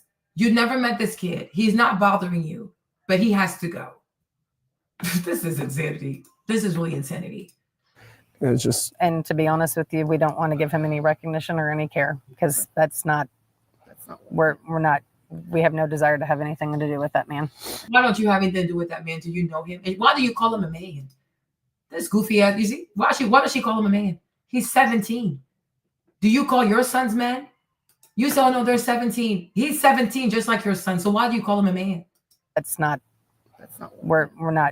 We have no desire to have anything to do with that man. Well, why do you call him a man? He's 17. He's not even 18. You see what they do? You guys are still here. Do you see this? Why does she call him a man? Exactly. She's adultifying a black boy. Okay? Like, your son's 17. He's 17. So I'm like, they're all 17. Why are you calling him a man? Like, what the heck? We don't want to do with this man. This is the man. Ma'am, is this the man? You call him this a man? That's a 17-year-old man. He's 17. He's not a man yet. He's 17. Just like your son is 17. We want nothing to do with that man. Why? Why don't you ask him what happened to? he's already in the wrong. Girl, bye. He's that man. He's not a man. He's 17. That's why they say 7 and teen. He's still a teen. 17. He's not 18. He's not an adult. He's 17. Like, calling him a man for what? These people are crazy. What the hell? What is this? So, if Austin can hear you, what would you say to him? I'd say that's really hard, but I'd say a lot of things because I saw him before his last moments, and it was just how much we loved him. Why didn't you stop your brother from grabbing the bag and throwing away the bag? Why didn't you stop your brother from doing that? So in your family, it's okay to grab people's property? Like, y'all have anger issues. This is crazy. He knew that. He knew how much I loved him, how much I do for him, anything I do. Including lying for him. How much I do for him, anything I do, anything for him, including lying right now. There you go. Anything for him. Yeah. No matter what. He's called me, I think anything that he needs, I'll do it for him. He's just a great guy. So a great guy, but he's asking people who are not bothering him to leave his tent, even though he knows it's raining. And did he even pay for this tent? No. So why is he team too much? And you know, sometimes also these young people too, like the kids who play football and wrestling, sometimes these white boys, they use steroids like Anavar. He needs to get tested for that. Like Austin's team, they need to run a toxicology report on Austin. Because sometimes these white boys, to put on muscle mass, because they're usually born quite skinny. These white boys sometimes, to put on muscle mass, they use steroids. You know, they do. He could be on Anavar. What do I know? So I think Carmelo's lawyers, they should also ask for a toxicology report to see what was in his, what did he have in his blood? Yeah, he probably did. Because many of them take steroids because you see how, like, they're born skinny. Look how he was skinny here and now he's so big like this. Like, how did that happen? Because I watched Coach Greg Doucette here on YouTube. So sometimes he talks about that. Like, the young people be taking stuff. They take Ren, Anavar, whatever these things are. And so, you know, when you take steroids to grow your muscles, you can have rage. Look at Ben Benoit from the WWE. He killed himself. He killed his wife. He killed the kids. You know, because you can have rage sometimes when you're on steroids. So we need to get that checked. Child. So we didn't get that checked. The lawyers need to ask for that. We need a toxicology report. That's why once again, that's why I say it's really good that Black people are giving money for him to get the best lawyer possible. You know, you have a great guy. You want people to be around you. They're going to be around you no matter what. Like, he's a great leader. That's why I always want to tell him, like, I always wanted to be like him in that sense. It's like how he just communicates and has great ways with people all the time. And So he said hold on. Let me say it again. What he said? Communicates and has great ways. He said he communicates and has great ways with people all the time. This is the same man who grabs people's bags and throws them in the rain. That's how he communicates with people. He's a great communicator, y'all. Did you know this? Yeah, exactly. Run a report for CTE2 while they're at it, because punching someone over a tent is wild. Exactly. Yeah, and then yeah, he communicates and has great ways with people all the time. So as long as they're white, because if they're not white, I guess you get another side of Austin, because I am confused. A great communicator, somebody who's a great leader, he wouldn't do this. A great leader, oh, you know, what's your name? What school do you go to? Okay, you can stay here as long as you need, because yeah, it is raining. So nice to meet you. See you on the track. That's what great people do. Great people, they step up to you, they introduce themselves, they try to make you comfortable. Of course he's lying.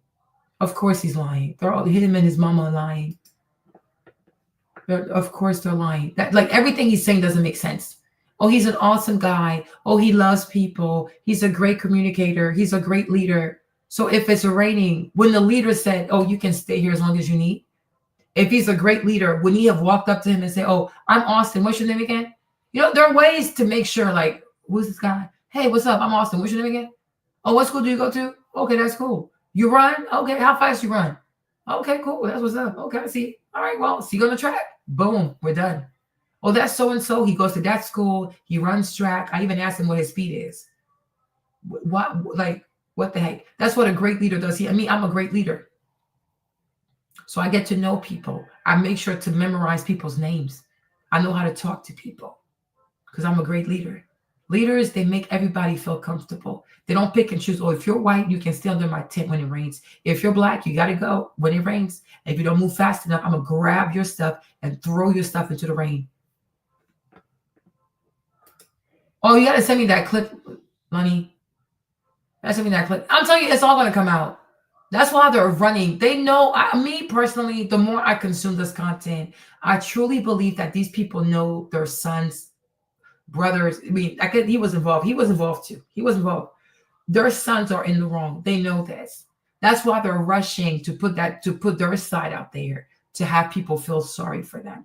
But I'm telling you, we're going to go to court. This stuff is going to come out. Everything will come out. And everything will come out. And I'm like, and there's probably people that have videos, and maybe they ask their friends to delete the videos. But even that too, if you have a search warrant, you can find those videos because you can never delete anything. So this thing was happening. Nobody took out their phones. Sure, don't worry. Let the Lord do His work. Let the Lord do His work. He's with people all the time, and I always looked up to him for like that. He was a big brother in a sense, the same age, but he was a big brother to me. We just want to make sure that everybody knows how much that Austin is going to be still in our lives, as far as in our memories and our hearts forever. You know, it's going to be really hard. This is going to be really hard. I see how much you guys love and adore him. Yeah. If the black parents don't adore their kids, those people are crazy. Who doesn't love their kids? Like this what kind of question is this? I can see how much you love him and adore him. That's her son. Just like the other mother too, that's her son. What mother doesn't love her son? These are her son. Like what the heck? I'm really trying not to cry, but it's No, it's your baby. Yeah. He was my big baby. He was 225 pounds. Oh, you guys, you see this? Do you see this? I mean, you can do whatever you want, child. They send the money to Ukraine and Israel to go blow up people and kill people, so they might as well. What do I care? Right? Look at what she said, y'all. She said it herself. Yep, I told you he was big. I told you. She said it herself. Let me take a screenshot before this video disappears. Hold on. Let me take a screenshot, child. Let me take a screenshot before this video disappears. A 27-year-old, a 17-year-old. The boy is 17 and he's 225 pounds. I told y'all. Did I not tell you, let these white people talk? Let them talk as much as he wants. So if this one is 225, let's say his brother is 200 pounds. So Austin and Hunter together, it makes 425 pounds. Okay. Oh, little Mexican girl. Limpia tu casa. Okay. Limpia tu casa. Buscando lo papá de tu niños. Okay. Buscándolo. Okay. Tu papá de sus niños. Okay. Thank you. Por favor. Gracias, mami. Right? So if Austin is 225 pounds, let's say his twin is like 200 pounds. So Austin and Hunter walking up to you, that's 425 pounds walking up to you. Oh, wow. Oh, Kevin, I probably will download this video. You're right. I sure will download. Yeah, you're right. I'm gonna download the video. He was 225 pounds. So you guys see this? 225 pounds. How much do you think Carmelo weighs? How much do you think Carmelo weighs? Right? How much do you think Carmelo weighs? Oh, yeah, thank you. Look, they would have been 34. Without you, it would have been 34 people. So thank you for being here. God bless you, sis. Gracias, hermana.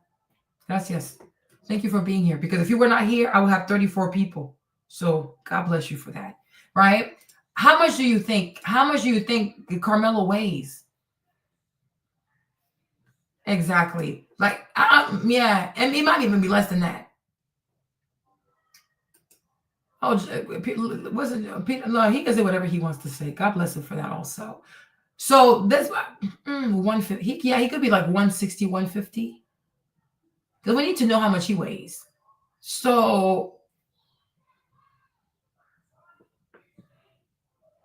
I'm okay. I'm gonna see. I'm gonna find it.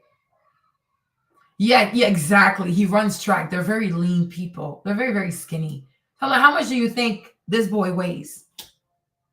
So Austin, 225 pounds. His brother, maybe like 200 pounds. So that's two people together. They weigh 425 pounds for a person who weighs 150 pounds. But somehow they're not bullies.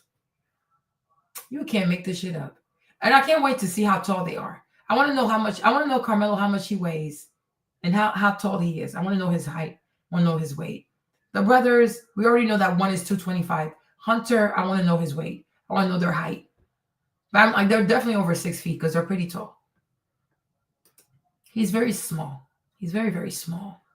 So one brother is 220. So he is 225 pounds. And she thinks it's funny. He thinks it's, you see, she's so deranged. She thinks it's funny. Your son is 225 pounds. And then he went after another young man that's 17. That's probably like 140 pounds. And you think it's funny. And people want to act so confused. They don't know why he had to use a knife. Let's say Carmelo is 140 to 150. And then Austin is 225 pounds. So there's an 80-pound weight difference. My Jesus. An 80-pound difference? My Lord. Okay. 80 pounds. And then if you add if you add Hunter's weight, let's say he's 200 pounds, or even if he's 200 pounds. So 80 plus 200, that's a 280-pound difference. And somehow he shouldn't have felt threatened. He wouldn't have made it. He wouldn't have made it. 225 pounds. The boy weighs 140 pounds. That's crazy. That's why I said when ABL said, oh, we can say that he's overreacting. I'm like, how can you say this? Are you in his body? Do you weigh his size? Do you weigh his weight? Do you have his size? Are you in his body? How do you know how you would have felt? How do you know if you're 140 pounds and you're like 5'8" or 5'7", and then a white boy that's like 6'4", 225 pounds steps up to you? How do you know how you would have felt? How do you know how you would have reacted? Like, how does that make sense? They really have no self-awareness. Hold on. They truly had no self-awareness. That's what I'm saying. Like, that's why all these black people talking on this, like all these goofy ass black conservative voices, George, Brandon, April, Anton, right? They're a bunch of idiots. But you see, I'm actually intelligent. I actually have a high IQ. That's why this stuff, I can see it for what it is. Make it make sense. Those twins had no self-awareness, and they were hyped up during a track meet. Exactly. They're way bigger. They're way bigger. Of course, they're bullies. They're bullies. They want to use their weight to scare people. Get out of here with that. I took a screenshot, y'all. I show you take a screenshot. Both of them big boys, and they. Oh, she said both of them are big boys. Ah, well. So now you don't know why this boy. Look at her face. So now she wants to act as though she don't know why that boy probably used that knife. But you know your son is a big baby. Oh, he's 225. His brother's probably 225. So they're like, these people are like 450 pounds. And we don't want to know that man. Of course you don't, because then you'll see that, oh, he's really small. He's really tiny, right? Girl, we're going to go to court, child. You and your big babies. We're going to go to court. I loved movie time with them. They would ask me if we'd watch a movie and sit on the couch, and he'd put his head on my lap. And what son doesn't do this? What son doesn't watch a movie with his mama? Yeah. Well, yeah, I'm going to download this video. What son does not watch a video with his mama? What sons don't put his head on his mama's shoulders or her lap? Like, make it make sense. Like, what is she even saying? This is normal in every family, man. Black people do that too. We're human beings. Trust, we do the same thing. I'd scratch his back, and he was just, I don't know. He'd tell me things. He was so personable with me. And is that most sons do that with their moms? This is nothing unique here. Like what? You know, I knew stuff that most teenagers wouldn't tell their moms. So you think, man. So you think. You don't know. You know. Okay. I'm like, what's so unique here? I'm so just things that because we were close, you know, and if you're close and you know his anger issues. Yeah, she knows. We're gonna put you on the stand also. You want to talk about his anger issues? I'm gonna put you on the stand. Now it's gonna be us wrangling the future. together. I know you were with him till the end, right? Did you hold him the whole time? I didn't. They yanked me off. They had to leave. He had to be removed when they did CPR. And then he wasn't able to be in the ambulance with him on the way to the hospital. So it was just like heart throbbing the whole time, the whole ride on the hospital. How did you get to the hospital? My dad came. I called my mom. My mom didn't know. She didn't answer. She was at work, and then she answered my phone. I told her what happened. She came in right away, and then we drove to the hospital. We're trying to figure everything out. Yeah, it was hard. That was tough because I beat the ambulance there. I don't even know how that's possible, but I did because I came in from Grapevine. Okay. So y'all, you heard this, right? Okay, cool. We're gonna save this video. So now let's go back over here. Where's this goofy ass? Where's that? Hold on. Where's this goofy ass man? So now let's listen to this one because this man, I barely even played this video. Let me listen to him again. What do you say? With a knife in your backpack and you have never alerted the authorities. And he's 100% right. They are now about to make this a race issue. And this is, in my opinion, not a race issue. This is an individual. This is the same thing that I say with the police. You deal with the police on an individual basis. You do not deal with them based off of a race. And what I'm starting to see, I see a lot of people talking online how they raised over $250,000 up to $300,000 as a recording of this video for that boy's defense, but they're only doing it because he's a black boy. If it was the other way around, there's no way that they would even be having this conversation about whether or not he defended himself or not. They would. So white people did not raise money for Zimmerman? Is he actually so serious? George Zimmerman. Go for me. Okay. Let me see this. What is this man even talking about? Okay.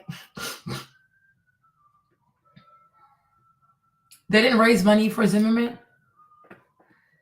Yeah, he's so slow. He wants to be woke. Like he wants to be that black guy that like, oh, I'm chill. Like I don't do this black thing. Like, you know what I mean? I don't see all this race stuff. Like he's so deformed. I'm telling you, he has an extra chromosome. I told y'all this. I said he has an extra chromosome. I already told you this. Okay. I told y'all. I said he has an extra chromosome. I keep telling y'all this. Right? He has an extra chromosome. Jesse Lee Peterson, he's so lame. Who cares? Like, who cares what Jesse Lee Peterson thinks? Like, seriously, who cares? That's the only time of the entire year that white people will go watch his videos. Do they feature him throughout the year? No, they never do. Right? So this is one time to get a little bit of views so he can make his mortgage payment. Like, these people are so broke. Right? I was telling you, oh my God, it's giving an extra chromosome. So, Anton, what have we been talking about? Right? But I'm saying, like, didn't these white people raise money for Zimmerman, like, all the way up to $1 million? Right? If it wasn't black boy dead, white man did it, would these white people have given money to Zimmerman? No, they wouldn't have. Right? Here's Lonnie said Anton is right. It's not a race issue. It's a size issue. 2 huge attackers versus a person sitting down in the rain. Exactly.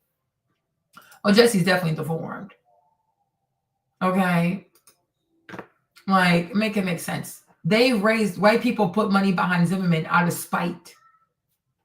So what is Anton talking? This is not the first time they did it.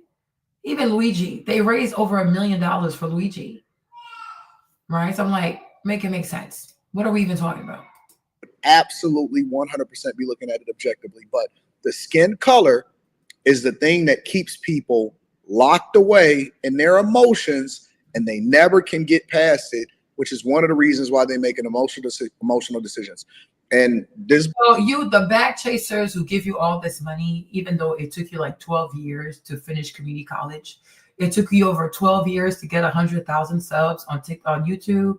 You were walking around giving hugs to people for money. You're walking around the city dressed like a wiener, like, and never gave millionaire. We've seen your house, right? You have a wife who believes that you have the ability to kill. So these black men who are giving you money, those back chaser men who give you money, although you have no legitimacy. Oh, yes, honey. Oh, yes. That black guy, Mike TV found his LinkedIn. So Anton took it down. I'm going to find it for you. Anton took it down. It took Anton like 6 or 7 years to finish community college. He's very slow. He ain't too bright. I'm like, community college? That's like the basic stuff. Like, that's like the basic stuff. Like, community college is so easy. Like, how can it take somebody 6 years? He found his resume on LinkedIn. So then Anton went and he took it down. Because he's selling the grift. I'm a millionaire, but I need to sit with Charleston White so I can pick his brain. You're not going to go find a way to sit down with a billionaire and pick his brain. You're not going to find a way to go sit down with Mark Cuban and pick his brain. You're not going to go find a way to go sit with Vivek Ramaswamy and pick his brain. You're going to sit down with Charleston White and pick his brain. Do you have ideations of inmates, same-sex inmate intimacy in prison? Like, what the heck? Do you have ideations? Do you want to lay down with a man in prison? Like, what the freak? Go talk to Vivek. Go talk to everybody's having these podcasts. Even go sit down with Patrick Bet-David. Why don't you go sit down with Patrick Bet-David and pick his brain? Exactly. Yeah, he's looking to Charleston White to pick his brain. Like, what? I'm like, all these black men who give you money without even properly knowing your credentials, without even properly understanding that your wife believes that you can kill people, right? That's not an emotional decision. All these goofy ass bag chasers. What have you done for their life? I would love to meet any bag chasers that can show me how Anton transformed their lives. I would love to meet anybody. I want to go, oh, I wasn't making money. I was broke. I had bad credit. And then I paid Anton all this money. And now I'm making 6 figures. I fixed my credit because of Anton and whatever advice he gives on the Patreon. I would love those testimonies. I remember there was a girl who made a video about like his real estate course on Patreon. She's like, this is nothing new. Just taxing people for stuff they can get on Google. Okay, foolishness. Boy went in there, from what I've read and from what I've observed and all of the news reports and the different witness accounts that they putting out there online and stuff like that. He went in there premeditated with a knife, talking about, I'm about to have some self-defense. You see how he lies? You see how Anton lies? Anton said he read the news, he read the articles, he read this. And it says that he went in there. It was premeditated with a knife. You guys where? We've been here for almost 2 days. Nobody ever said that. The police report does not say that. The news does not say that. Everybody, the news, police report, everybody is saying he was sitting there because it was raining. So he didn't read. I told you it took Anton 6 years plus to finish 2 years of community college. He did not watch nothing. Anton is dumb. That's why he's on a slow track to everything. Slow track to height, slow track to grace, slow track to weight loss, slow track to reach 100,000 followers. He knows by doing this and by taking this position is going to increase his white audience. That's what he's after, because they see what it did for Candace. Like, you know, Candace was out here just catering to white people and they put on a certain level, right? So that's what they want.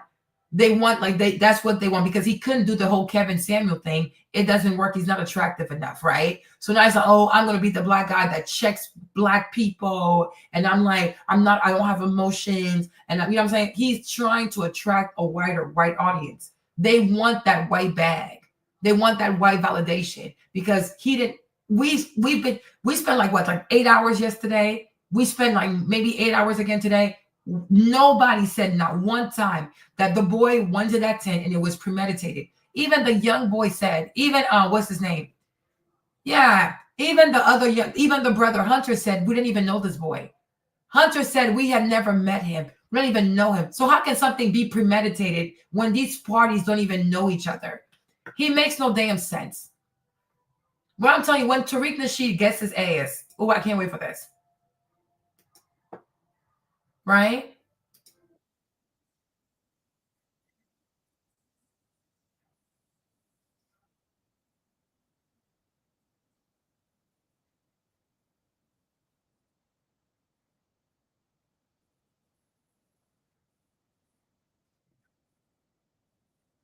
Okay, see? Let me play it again. Let me play it again. Because Anton said, hold on. Oh gosh, I hate when this does this. Stop sharing. Hold on. Present. Share the screen. Let me do it again. Right? So Anton said that he read the news, he read the reports, he read the articles, and so the boy went in there. It was premeditated. You guys, how can it be premeditated when the boys said they didn't even know each other? So he was planning to meet complete strangers and stab them in the heart. What? Anton, you're so dumb. Like, you're truly deformed. Right? Let me say it again. If you don't mind, what happened? There was this kid, before I knew his name now. Okay, before I knew his name. They never met each other. He was sitting under our tent. So what about this tells you it was premeditated? Look how he's looking down this one. It was sitting under our tent at track. We asked him to move. He started getting aggressive and talking reckless. Okay. And my brother stepped in and said, "You need to move." He's like, "Make me move." Austin grabbed his backpack. The kid, I tried to whip around as fast as I could, but I didn't see the stab. But then I look at my brother, and then I'm not gonna. Okay. So they never met. They don't know each other. So how can you say it was premeditated when these people don't know each other? It was that day because the boy was under the tent. He even said it. And then who causes the conflict? It's Austin. He wants to expel the boy. He's the one even Carmelo didn't even touch him. He touched Carmelo. Then he proceeds to pick up the book bag. Nobody touched Austin. Austin started all of this. Nobody touched him. So how can you say that people who don't know each other and it was premeditated? Just lying. And now you can see that the vast majority of so-called bag chasers are truly low IQ individuals. Because they themselves will say, Anton, that doesn't make sense because this is what I read. This is what the news is saying. Even the brother is saying, we don't know each other. This is the first time we met. So how can it be premeditated when they're complete strangers? It makes no sense whatsoever. If it's not a grift to attract black people, to attract these white people, because you're trying to pull a Candace Owens. This is sad. Trust, if you need money, just ask God. This is very pathetic. This is seriously pathetic. Does it mean that the confrontation is 100% pure on one side? Nope. But you definitely do not take somebody's life premeditated, going over and sitting in the opposite team seats, looking for a confrontation and then find. You see? So he went there. So he saw, because he knows him so well. No, of course, Kim done more research. But these goofy ass white people, these racist white people, they love themselves a useful idiot. They love a black man that's gonna play the idiot. They love this useful idiot. You live inside of Austin Hart. You saw him, and he told you, "I'm going there because I'm looking for a confrontation with people he doesn't know." But it's funny how even you, Anton, you didn't even know it was raining because you didn't read shit. You didn't read shit. You realize this was a way for you to grift. This was a way for you to be mean. This was a way for you to, dog whistle language to these white people. Hey, subscribe to me. I tell these N-words what they need to hear, right? I'm the good black one. I check these Negroes, right? Make it make sense. Because he didn't read anything. So Anton even mentioned the rain because he didn't read it. He didn't read anything. That's why he's saying all kinds of foolishness. He's just pulling stuff out of his behind. That's why you see why he wants to hang out with felons. And it's kind of weird that Anton, for as much as he talks about money, Millionaire Morning Show, why doesn't Anton try to connect with Patrick Bet-David? Why doesn't he go on the PBD podcast? Because when he goes there, he's going to have to talk about his real numbers.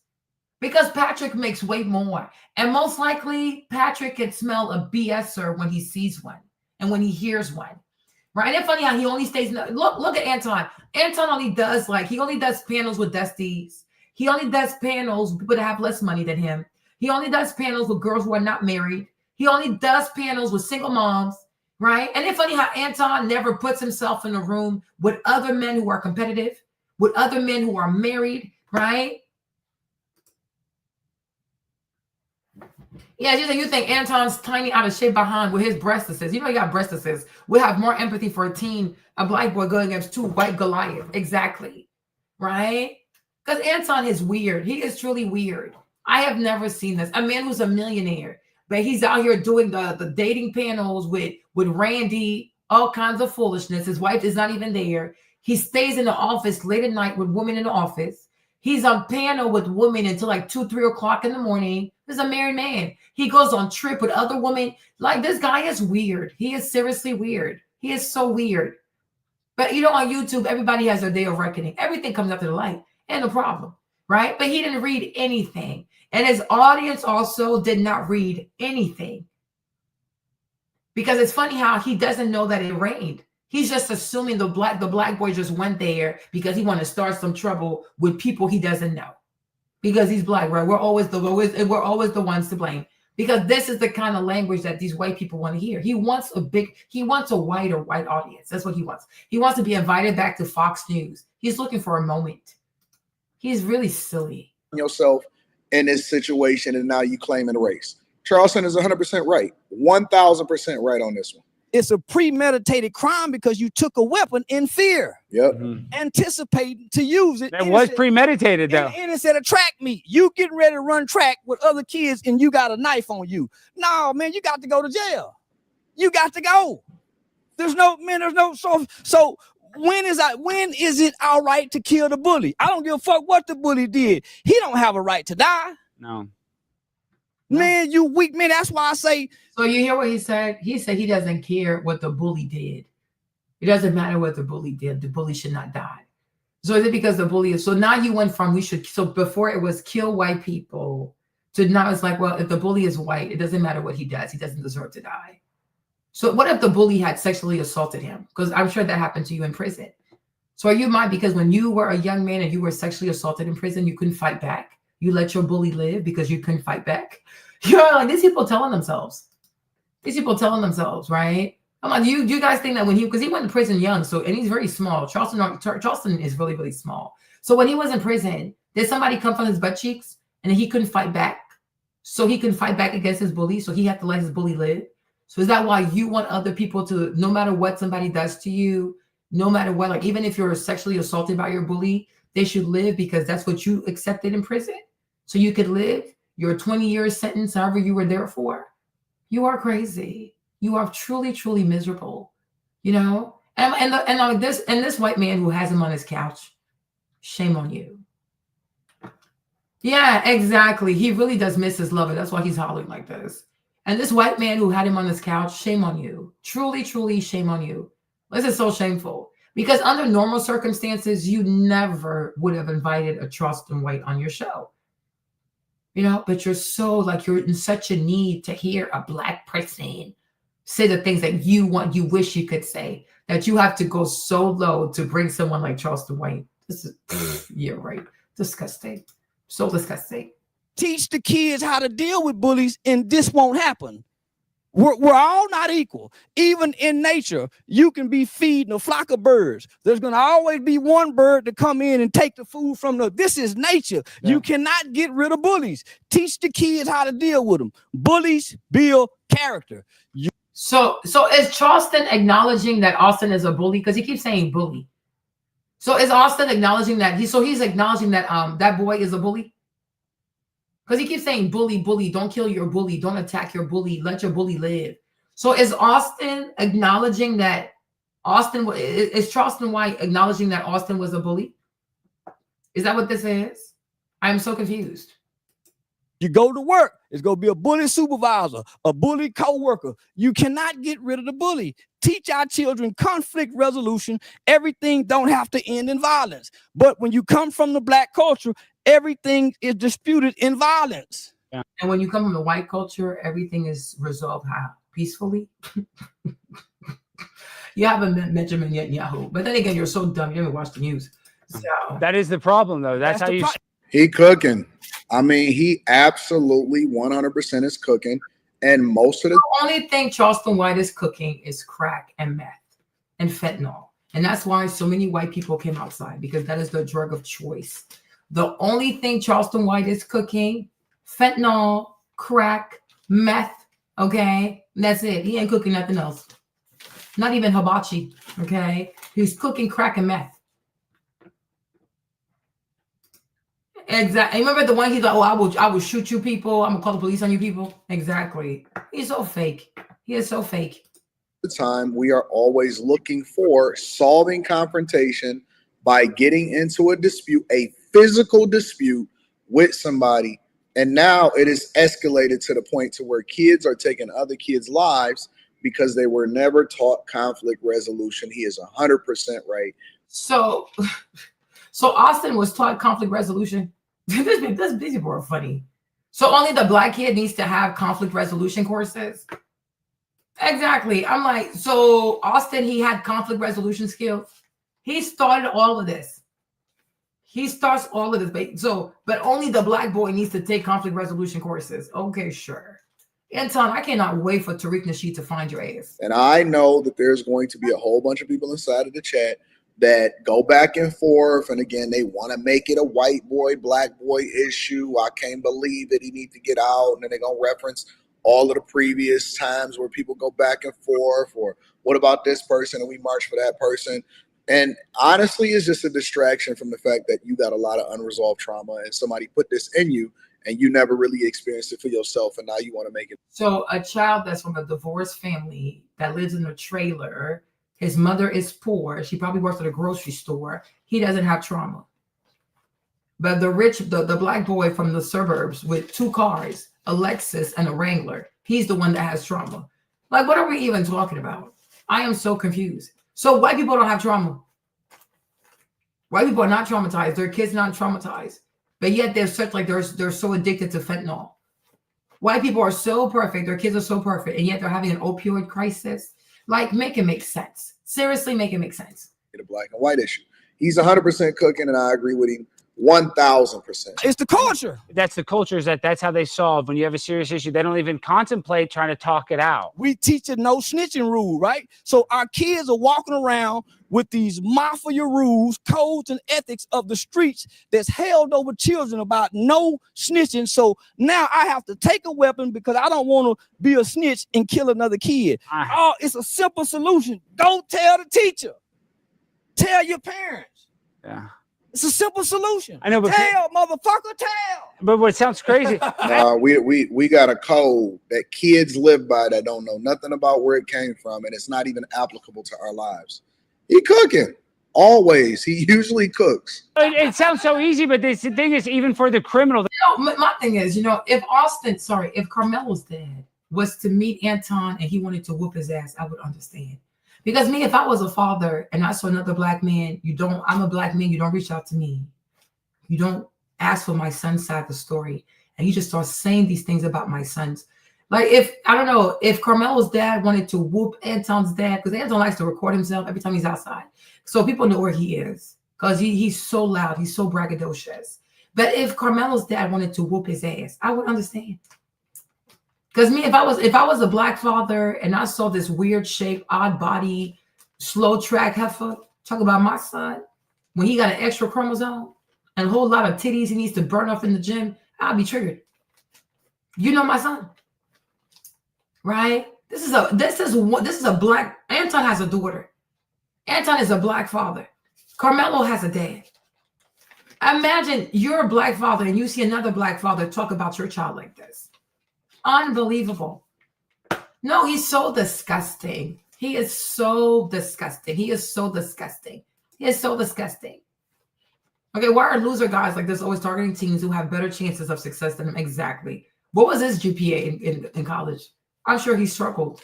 Because for it to take you 6 years to finish your what's it called? Community college degree, that's crazy.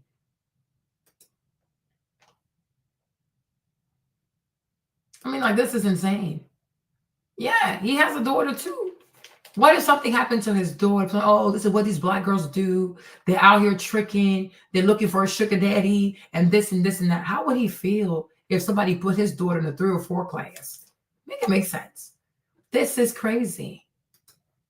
The guy that would commit an assault, if you stop him before he does the assault, then they don't have to go to jail as long. You know what I mean? Man, this is not that kid's first time grabbing a weapon, because most kids who grab a weapon from the first time don't kill people. Yeah, of course. You bring a gun a couple times before you shoot it. And if I was being bullied and I'm in self-defense, even though he have an undeveloped brain and he's impulsive, why run?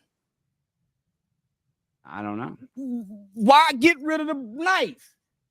You're showing criminal intent. Why throw the knife away where they can't find it? He wasn't found with the knife in his pocket. He wasn't sitting down with the knife in his hand, ready to explain what happened. But you don't understand that he would actually be a sociopath. If you stab someone and you just sit there with the knife, you're a sociopath. Like, who would do this? I'm gonna stab someone, just sit there and look at them bleed to death. You think that's normal? Like, Charleston White is just so sick in his head. He's completely out of touch with how people who are taken aback would actually react normally, because killing is normal for him. And because he's a killer, he's a cold-blooded killer. He told y'all he was out there for capital murder. Because he's a cold-blooded killer. He's indeed the type to kill you and look at you die and bleed to death. You are crazy. So he's going to stab the boy and just sit there and look at him. You are insane. You are truly insane. Like, this is really, really crazy. This is really, really crazy. This is insane. This is really, really insane. Yeah. So, but do you think that he had some sort of predisposition to wanting to murder? Is that what you're saying? Is that no. Children don't wake up to kill because they don't have the brain capacity, the brain development to say, I want somebody dead. Children are impulsive. Yeah. This was a tragic incident where a kid who don't have emotional intelligence acted impulsively because he comes from a culture that promotes, propagates violence. Every day out. White people don't have a culture that propagates violence. I'm so sorry. So this is the child he's talking about. And the good thing I love also about Carmelo, he has no tattoos, because if he had tattoos, that would have been a problem. Okay. But here's Carmelo. So people who go to Disney World, they come from a culture that propagates violence. This boy has like $300, $400 headsets. Like, these are Beats by Dre, right? So people who go to Disney, they got a culture. What are you even talking about? What culture? A child that's on the honor roll, he has a culture that propagates violence. A boy, his parents bought him a brand new Jeep Wrangler. He has a culture that propagates violence. A boy who gets he's 16. Exactly, forehead. Like, the boy is 16. His people buy him a whole Lexus. He has a culture. Charleston, you're talking about your culture. You grew up in the hood. You grew up in the God knows where the freak you grew up. A boy that has a 4.0 GPA, he grew up in a culture. Like, what is this man even talking about? What is he talking about? They're just saying things because they want to get money out of these white people. These people are sick. They are truly sick. They're sick as hell. They kill, die, nigga, shoot, kill. You can't take this in, and you lack training. You lack morals. You have to have a foundation of a value system to listen to this type of shit all day long, and you don't have no emotional intelligence where you've been taught to say, man, when you get angry, think. Yeah. And here's the worst part about it, and he's right. Here's the worst part about it. We then validate it, and you see all of these grown adults on these social media platforms saying, yo, we don't pick cotton no more, or all of this other type of stuff. Like, you never did it in the first place. You wasn't born into slavery or any of that type of stuff. That's not your experience. You haven't even really experienced racism in your life. And the majority of the violence that is perpetuated again, listen, it is programmed in our culture. It's programmed in our music. It's programmed in our mindsets. It's programmed in the parents that's having children out of wedlock. It is a cultural. Who's having kids out of wedlock? His parents are married. What are you even talking about? And was he even listening to music? What does music have to do with this? This is issue that we see happening, and nobody wants to take accountability for it. Let me know what y'all think inside.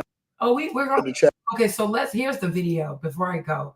So let me play this video so you guys can see, because Carmelo has a 4.0 GPA. Let me show you Anton in his schooling.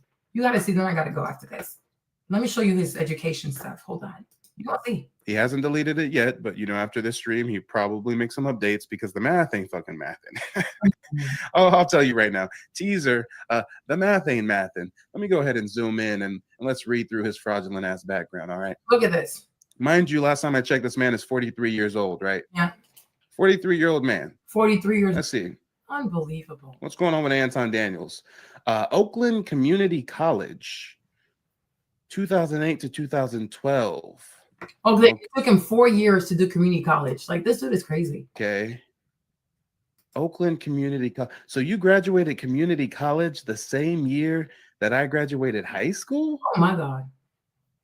Hold on. The math ain't math. I'm like, hold on.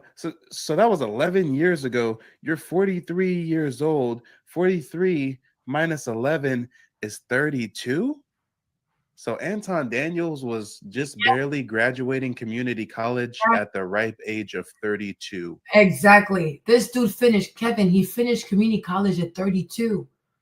Kevin, I wouldn't lie to you. You know me. I wouldn't lie to you. 32 years old, Kevin. That's when he finished community college.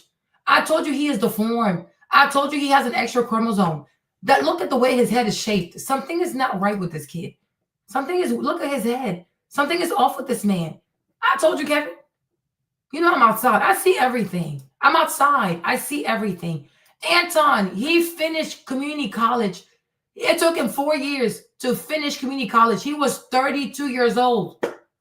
32. Yes, forehead. He is deformed. Something is bizarre with his head. Something is weird. Me, the first time I saw Anton, I said, well, he reminds me of this kid. I remember the movie because I saw the movie when I was a kid. I was like, the Cher's son. Cher had a son and the son was deformed. I'm like, look at this. Look at the head. Look, you see this? See this? I wouldn't lie to y'all. I said, this head, I don't think his mama got tested. Because if he was born like in the, like in the later time, they would have done the test for the chromosomes, right? Can you imagine? So he started community college at 28. So what was he doing all this? So from the age of 18 to 28, what was he doing? 10 years to enroll in community college. That's why like this whole Anton, I'm rich, it's foolishness. He has started to make money recently because this election, there were so many views to be made. But even that, Devori made more money than him. Devori's views are crazy. But even Devori made millions from all this YouTube stuff. And he's very calm. Right? Anton made he made a little bit of money, like what, maybe 200, 300. I don't know, even if he made $1 million. It took him like 12, 14 years to get there. Devori, he started his channel in 4 months. He was out here stacking millions of views per video. Anton is mediocre. He's extremely mediocre. Right? That's what I'm telling y'all. And I'm going to share it on the community tab. I'm going to share the video so y'all can watch it later. Right? It took him, he graduated community college at 32. But you want to talk about a 17-year-old with a 4.0 GPA, talk about he got anger issue, it's the culture, the single mama, what is he even talking about? So imagine what his GPA was. Because also, if Anton went to community college, he didn't have a good GPA. Because when you have a good GPA, you go straight to college. He didn't have a good GPA. And even that, he had until he was 28. So by the time he was 18 until he was 28, what was he doing with his life? He was working these odd jobs, menial jobs. This man is late on life. I told you, he's on the slow track to everything. Everything about his life is delayed. He's always delayed. Who even knows what he is? He's so weird. Oh, okay, Anton. All right. To each their own, I guess. Apparently. Yeah. Anyways, moving on. Oakland University, Information Technology, Software Engineering. He goes through Oakland University and completes it in 2016. That's 7 years ago? Oh, Lord. 7 years ago. So you're 43 years old. 7 years ago, you were 36. So Anton Daniels graduated college at 36 years old. I mean, the math ain't math, and that's even to say he graduated. I mean, I don't really see any certificates or anything, but goddamn, talk about a late bloomer. Exactly. Talk about a late bloomer. Exactly. I mean, I'm 28 years old myself, already scaled and sold multiple businesses, college dropout, mind you, did it all on my own, and mans was going through college at the same time I was selling houses as a teenager. He was going through college at the same time that I was an insurance broker. It just don't make sense. It just don't make sense. See? So from 28 to 36, it took Anton 8 years. 8 years to get 1 degree for a bachelor's. I'm telling you, he's remedial. That's why he loves talking to Charleston White. Anton has low IQ. That's why he always surrounds himself with these dusties on his panel. He surrounds himself with women, single mamas. He goes, he finds people that can't really challenge him. Because he has a lot. He's extremely insecure. If Anton was really about that life, you guys, he would go and sit down with Patrick Bet-David. He will go on these podcasts with the real man and have real conversation. He knows he can't. So all he does is cater to these goofy ass black people, these broken ass black men, and many of them maybe are from prison, I don't know, who are trying to make money quick. And I'm gonna teach you how to be a bag chaser. What kind of serious people will call themselves bag chasers? Why are you chasing bags? Build a proper business. You're a chaser of a bag. Why you chase bags? Bags should be chasing you. Make it make sense, right? Make it make sense. Bag, why are you chasing the bag? And you're a man, don't you know how to make it? Why are you chasing bags? The bag should be chasing you. Man should not be running behind money. Money should run behind the man. Make it make sense. 4 years for community college and then 4 more years to get a bachelor. Yeah. So it's not even to get the last 2 years, because maybe he did it took him 2 years, 4 years to do the credits, right? The first maybe 60 credits. at community college, and then the remainder of the 60 credits, another 4 years to do 60 credits at the thing, so he can have the bachelor's. So it took him 8 years to do 120 credits. But he wants to talk about a 17-year-old with a 4.0 GPA, that plays football, that runs track, and that also has a job. That boy is 17, got way more going on than Anton. He's so jealous. He is so jealous. John, he could have had a bachelor's at least at 28. He's so late. He's behind in life. He's a bum. And yes, Detraeus, 4 years at the community college too. 4 years at the community. Typically, you go to community college for 2 years and then you transfer to a traditional college. So you're telling me he had to be in community college for 4 years and then another 4 years in traditional college? Oh. Oh. Yeah, let's get into more of his interesting background. It says from 2005 to 2007, he was a help desk agent. It says right here he handled inbound and outbound call center. You worked at a fucking call center, my guy? Yeah, he worked at a call center. Yeah, he worked at a call center. He was like, you see, he never had money. He started making money recently. Over the whole election stuff, he started making money recently, like maybe like the past 2 years or so. Everything else on YouTube, it was just a lie. The Versace robes, the Yeezy in the background. He was trying to sell the lifestyle, but nobody believes it. Why?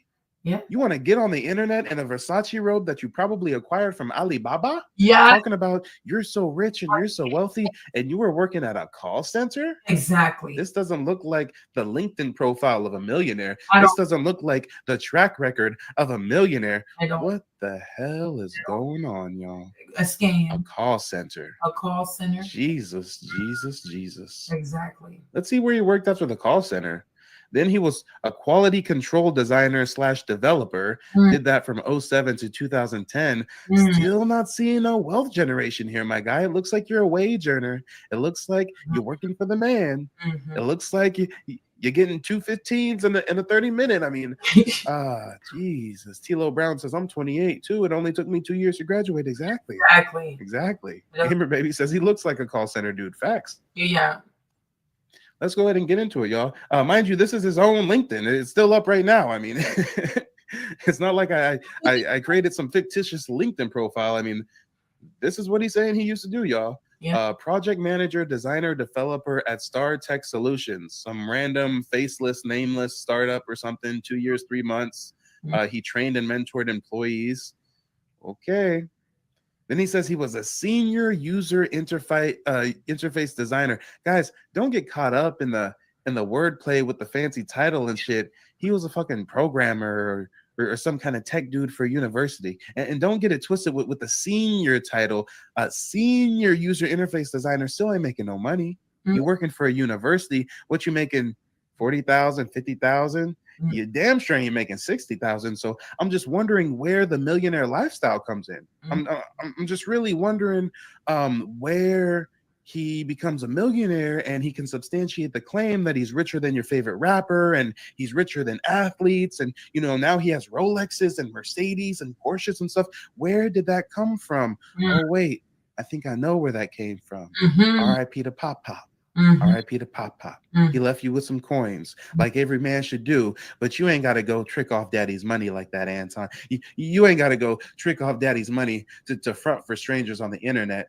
That ain't the move, my guy. That ain't the move. Let's go. So after he was a senior user interface designer at the University of Michigan, which really wasn't that long ago, guys, 2015, 2015. Then he became a VP of user experience. Don't get it twisted, y'all. He wasn't a VP of the bank. He wasn't no A, B, C, or D level executive. He was a VP of user experience. And then they threw an expert at the end to make him feel okay about the low salary, probably. I mean, come on, for Comerica Bank. Until 2019, you were a VP of user experience. And that's his last verifiable work. 2019, we're only in 2025, and that just started. So 2019 to 2024, it's only 5 years ago. 5 years ago, Anton was a W-2 employee of user experience at Comerica Bank. He was not a millionaire. But what happened was his father passed away. Let me show you this right here. Let me show you this right here. Hold on.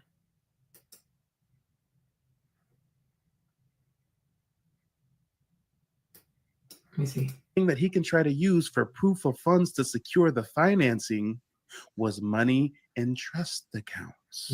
Oh, and I think we know how he got that money. Okay, so what this young man is claiming is that when Anton's father passed away, because Anton's father was injured at work, and I think when he got injured at work, it caused his early demise. So the family sued and the people paid money. And it's the settlement money that Anton had. But before that, he never came into money, right? Because how can you be a millionaire in 5 years if in 2019 you were working a W-2? That makes no sense. Like, that makes no sense, right? That the math is not mathing, right? That makes no sense. And compared to Patrick Bet-David, he worked on Wall Street. You never even walked on Wall Street. Like, what does that even mean? Like, this makes no sense, right? But his father passed away. So he's saying that Anton took his inheritance. And that's what he used to be balling out here, making it seem like he was rich. And unfortunately, it's the money from what happened to his dad. And it's not meant for him to be out here flexing like this. Let me play this. Hold on. I think we know how he got that money.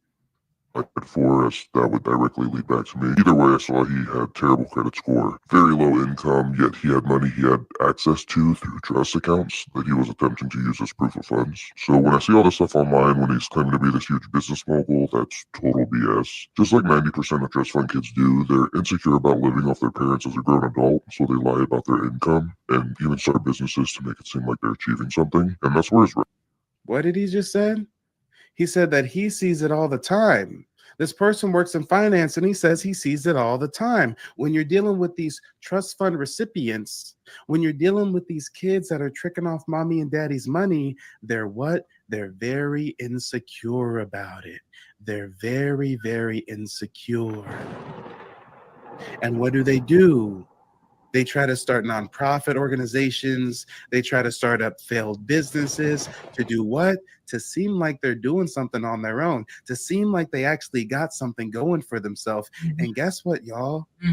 We got receipts on Anton Daniels. I mean, the only verifiable business that we can see that he was a part of was a failed restaurant.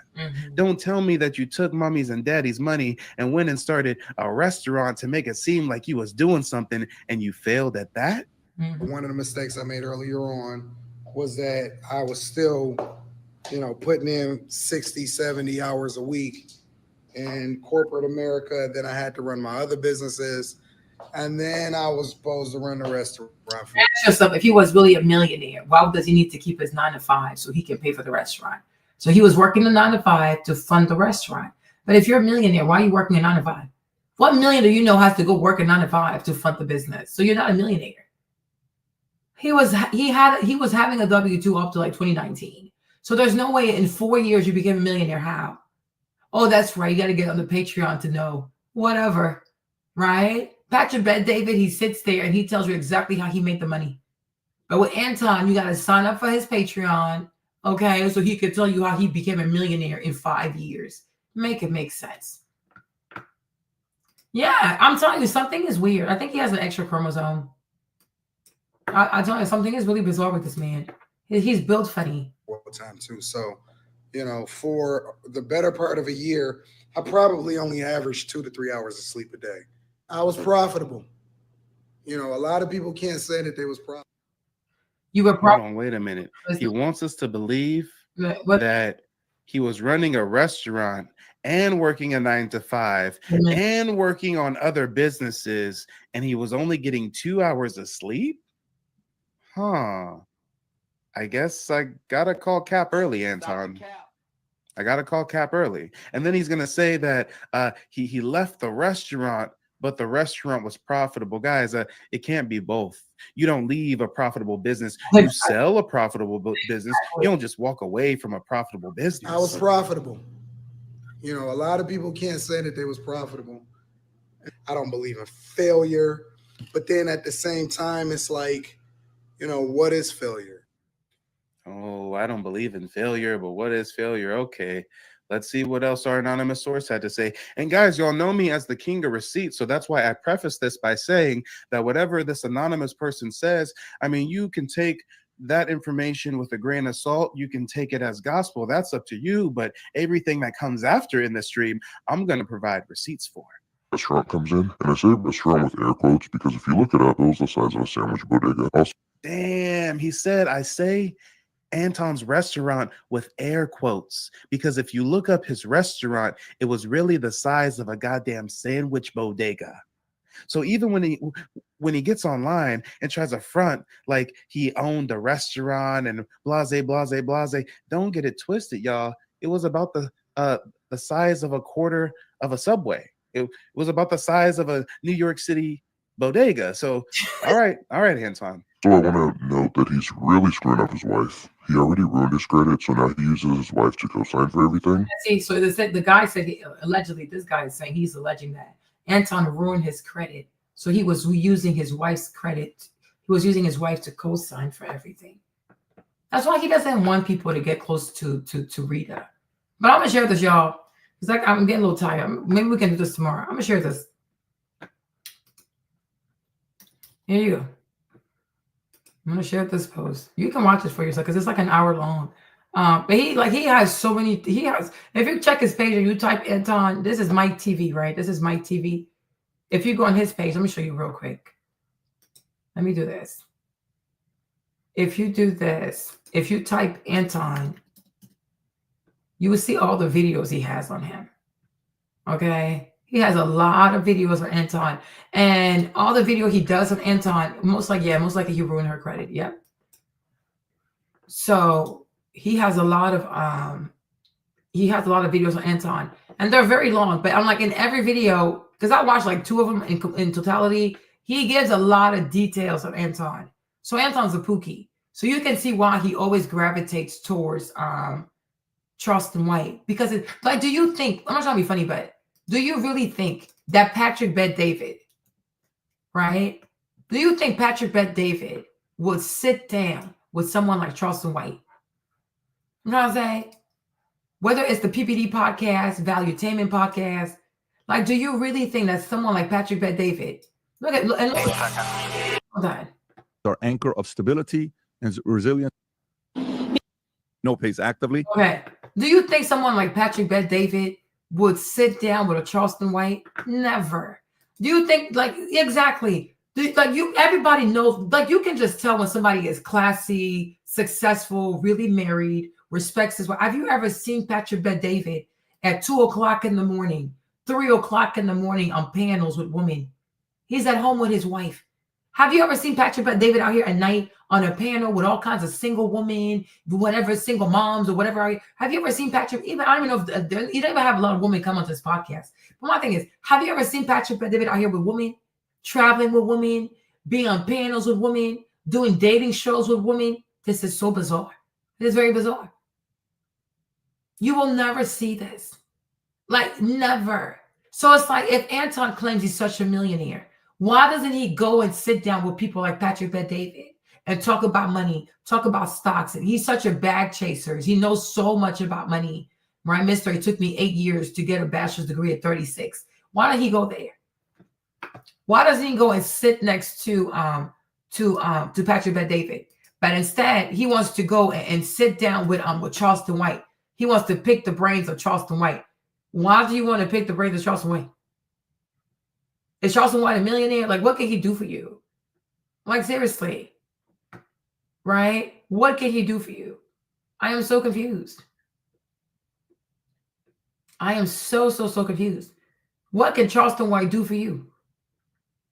No, I want Charleston White. I want to pick his brain. Pick his brain. For what reason? Right? Was it this? What did we watch? We watched something this morning, right? Was it this one? Let me show you this one. If it comes on.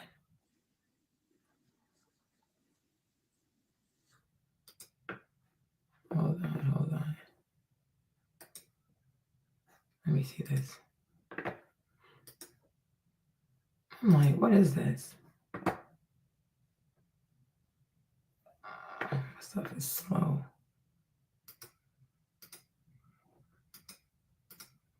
I'm gonna have too many windows open. Also, it does that to me. I might be running out of room. Hold on. Where's my video again? Okay.